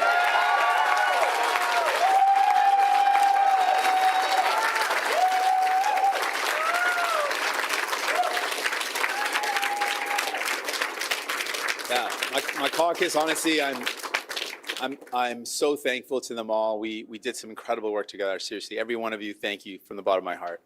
And I might break down this part too, forgive me if I do. I can only do this, and we can only do this work because of a great staff. And y'all just poured your heart into me, into the work that we did. So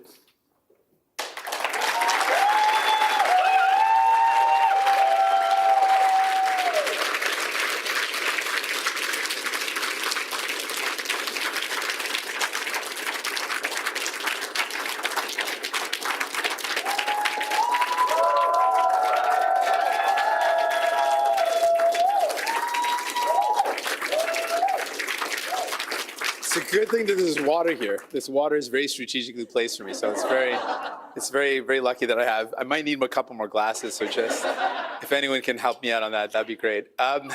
Y'all brought your talent, your heart to the fight every day. We treat each other with respect and dignity and with kindness, and I love you all.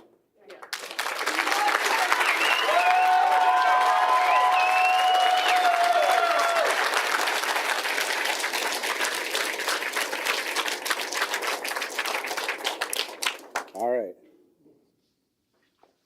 We're almost there, folks. I got a couple other things I really want to get off my chest here. One other thing is, nothing's too spicy. It's just good stuff. I often speak about something my mom taught me. It's a Sikh teaching of Chardi Kala. And this is something fundamental to who I am.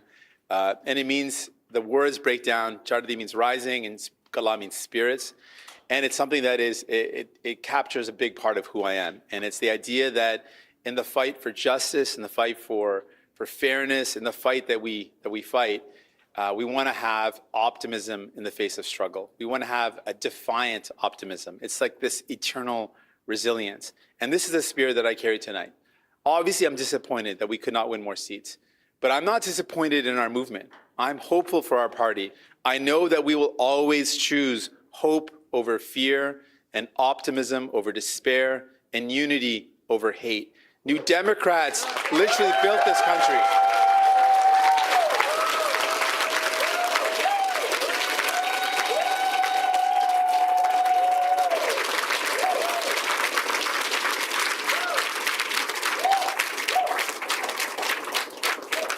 New Democrats built this country. We have built the best of Canada, and we aren't going anywhere.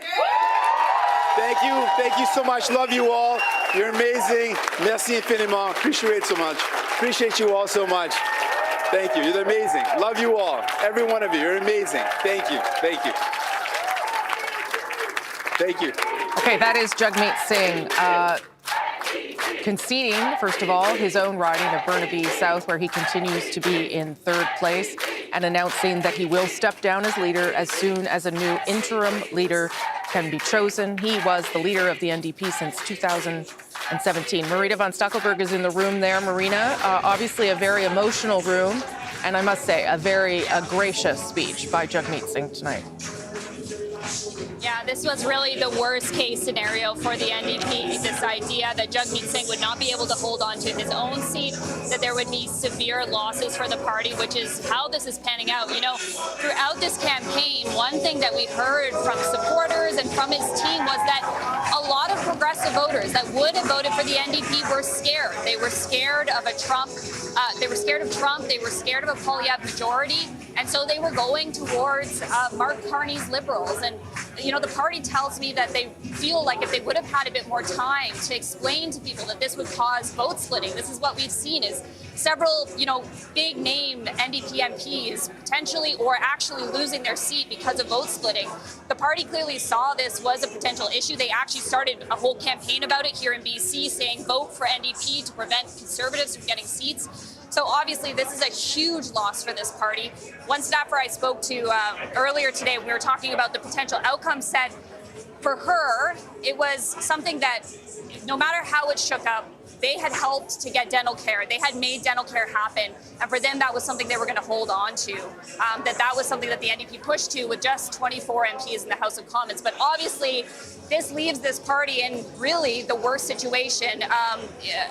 The last time they lost official party status was in the 90s. And this is so important for a political party. It allows you questions in the House of Commons.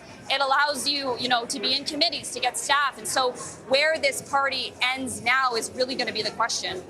Okay, Marina von Stackelberg live there in British Columbia. Of course, I said Burnaby South. It's Burnaby Central is the riding where Jagmeet Singh has lost his own seat. Thank you, Marina. Appreciate that. I'm going to go to Randall Garrison there. I will say, if you're going to lose and have a devastating night, and still act that gracious in your loss, that speaks to the humanity of these leaders and certainly of Mr. Singh. Speaking about the sacrifices people have made, he himself also has made, and now that he's stepping down. Are you surprised about the fact that he's leaving? No, and I said just a few minutes ago, I guess, on the air that it was too early to write the story, but I was pretty sure this is the story we would be writing. Yeah. I supported Jagmeet early on because of the kind of person he is and the compassion he shows to others, which he demonstrated in the speech, but also calling on Canadians to get behind the winner of this election to get us through these difficult times. An enormously difficult thing to do when you've lost. Totally, yeah. And so I give him high praise for that. I wasn't certain he would resign tonight. but I did think he would resign. Yeah, Given the outcome. Now, I said earlier, where does the party go from here? Well, we still don't have a majority government here, and even if there are only somewhere between 8 and 12 New Democrats there, they may have a key role to play. And even if there's a small majority, they'll still have a key role to play in all those things that Jagmeet has talked about that are important to ordinary Canadians and the cost of living, housing, healthcare, all those things that are traditional priorities of the NDP will still be problems that the new parliament has to grapple with. And not to take anything away from that legacy and the legacy of Mr. Singh, but we've come a long way from Jack Layton and official opposition to now. And I wonder why that is. I wonder, and what you think the party has to do to get back to a place of growth where people don't see it as a protest vote or a vote to park, but as a real alternative, a viable party. Well, I think, as I said earlier, I believe that this is a temporary setback for the NDP in terms of people aren't saying we reject what the NDP put in the window as an offer. They've just simply said we have a bigger crisis here. Right. And for this election, we are going to make a choice for a strong leader in the face of Trump. Yeah. And so I think that's what's happened. So can the NDP, come back from this? Yes, I think they can. There's always the danger when you shrink back that certain protest moments or groups or things will try to take control of the party and keep it away from the mainstream, which leads to success, not just for the party, but for Canadians who believe in those values. And so I think that will be a challenge for the party in its reduced circumstances. Yeah. But I have no doubt that we'll meet that challenge and be able to move forward probably as soon as the next election, which may be very soon, if this is indeed a minority government.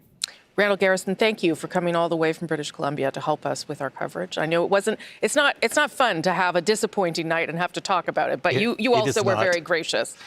It is not, and thank you for the opportunity to be here. Apart from the obviously bad outcome, it's been fun. Okay. Good. Other than that, yeah. Appreciate that, Randall Garrison. Thank you. Yes, David.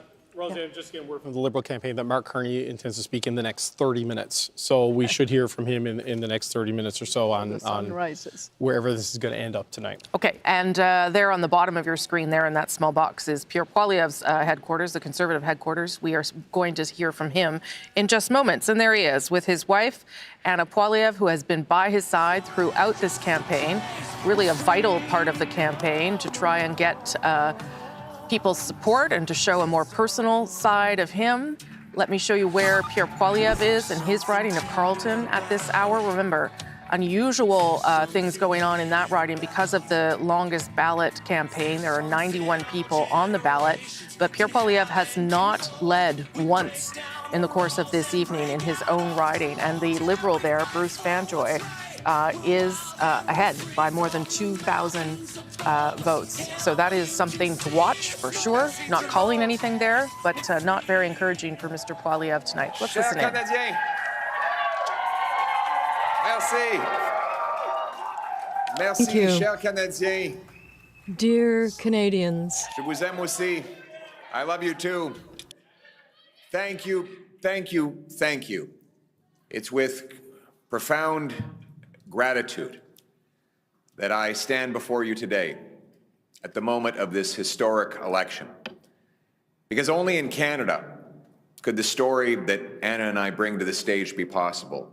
Adopted son of school teachers and a Venezuelan refugee, stand on this stage in front of our proud country, offering ourselves up to serve for the future.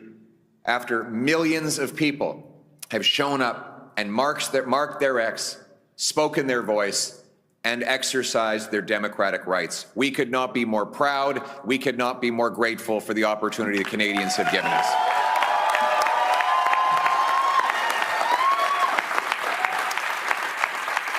And speaking now of Anna, I want to take a moment to thank my incredible wife.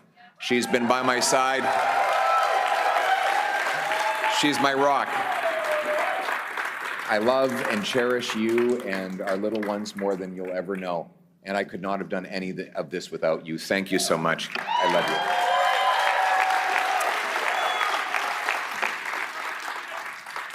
Now, my message to Canadians. The promise that was made to me and to all of you is that anybody from anywhere could achieve anything, that through hard work, you could get a great life, you could have a nice, affordable home on a safe street. My purpose in politics is and will continue to be to restore that promise.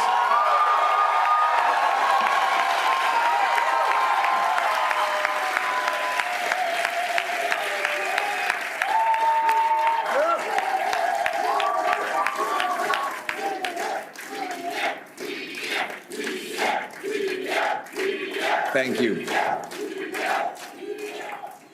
To the candidates who ran under our banner as Conservatives, to the volunteers who knocked on the doors, made phone calls, put up lawn signs, rallied at our events, donated their hard-earned money to our cause, I thank you from the bottom of my heart. To the millions of people who voted for the Conservative Party and put their hopes and dreams in our vision, thank you. It will be an honor to continue to fight for you and to be a champion of your cause as we go forward.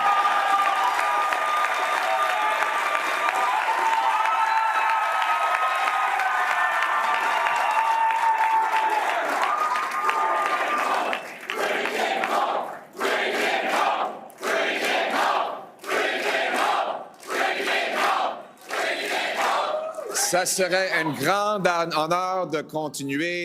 would be a great honor to continue to fight for you because it has been an honor to be your voice, to fight for conservative values, the values for which you voted, and it will be an honor to continue to try and restore the promise of Canada, that anyone who works hard can have a great life in an affordable home, in a safe community. That is our vision, and we will bring it home.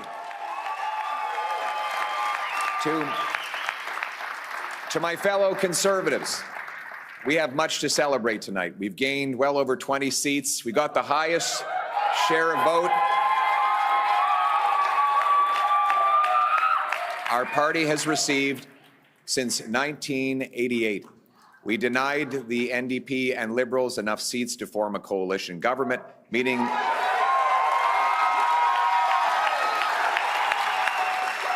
and we did all of this in a very difficult environment. That said, we are cognizant of the fact that we didn't quite get over the finish line yet. We know that change is needed, but change is hard to come by. It takes time. It takes work. And that's why we have to learn the lessons of tonight so that we can have an even better result the next time the Canadians decide the future for the country.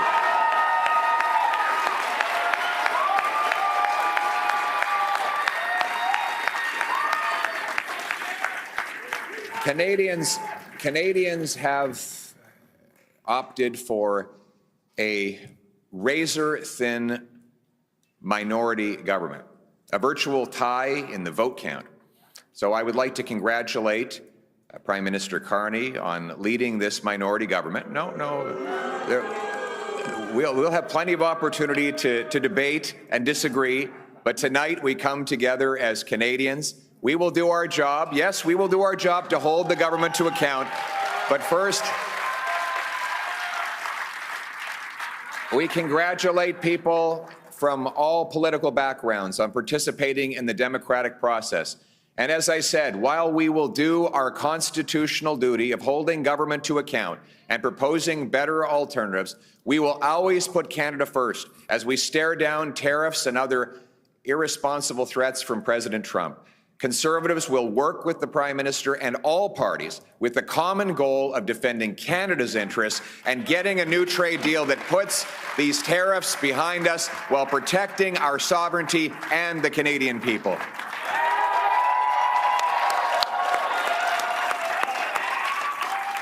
I want to thank my Conservative team, my caucus, my members of the Conservative staff and others who've helped reshape the entire political landscape in this country.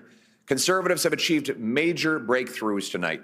We brought in record support from blue-collar and unionized workers, youth, new Canadians.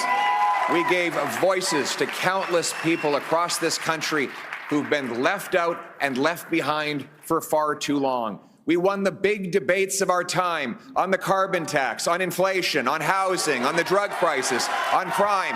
Conservatives have been leading the debate, and we will continue to put forward the best arguments to improve the lives of our people right across this country. But we will not stop there. Every single day, our Conservative caucus and I will be holding the government to account on behalf of the millions of Canadians who believed in the message of change. En tant que parti, as a party, we have definitely expanded our support, and every single day the Conservative caucus and myself will be working hard in Ottawa to force the government to account on behalf of millions of Canadians who decided to vote for real change. I had the honor of crisscrossing this country to speak to thousands of people who shared their concerns, their suffering, their despair with me. Took precious time out of their day to tell me about their struggles, their pain, their fears, but also their hopes and dreams. Welders and waitresses, farmers and factory workers, seniors, small business owners and single mothers, young Canadians and young families pleading for the chance to own a home, parents who worried that their kids would never be able to move out of their home, grandparents who saw their grandchildren suffering from the shortfalls of our economy, and countless others who are afraid to go outside because of the rising wave of crime. All of these stories touched my heart and gave me inspiration to work towards something better. These people continue to need voices, and I will continue to fight for them every day, and every day we will never give up on fighting for the Canadian people.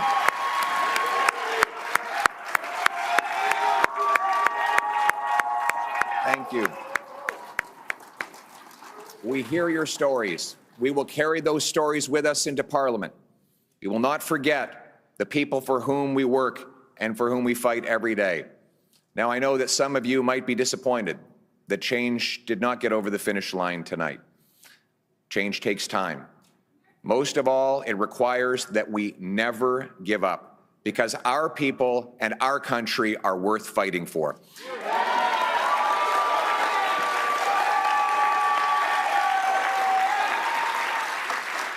Je vous ai entendu.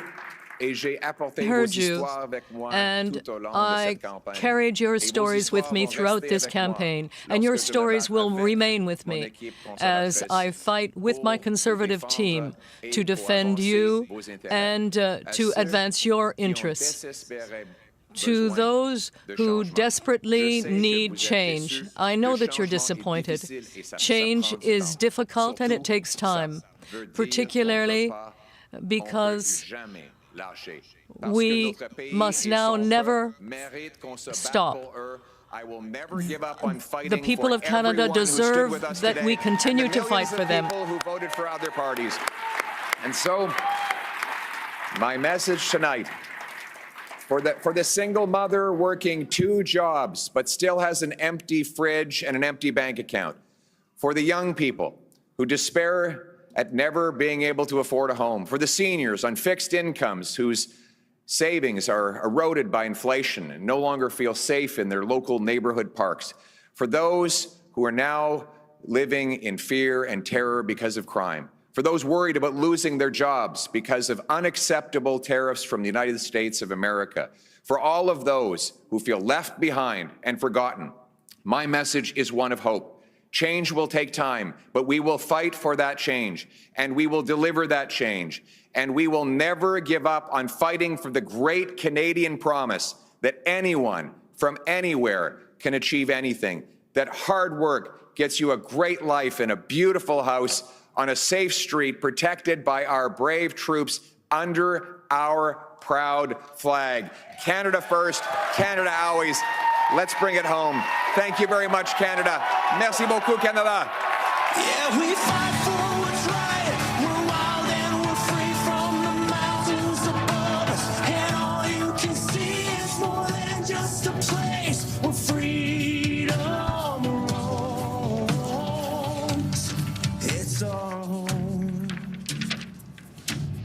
There's something tender about it. There's something hidden about it. There's something. Okay, Pierre Poilievre, the Conservative leader of Canada, as he rightly points out, he has improved the Conservatives' outcome tonight, both in popular vote and in seat count. At this hour, Pierre Poilievre is still trailing in his own riding of Carleton, talking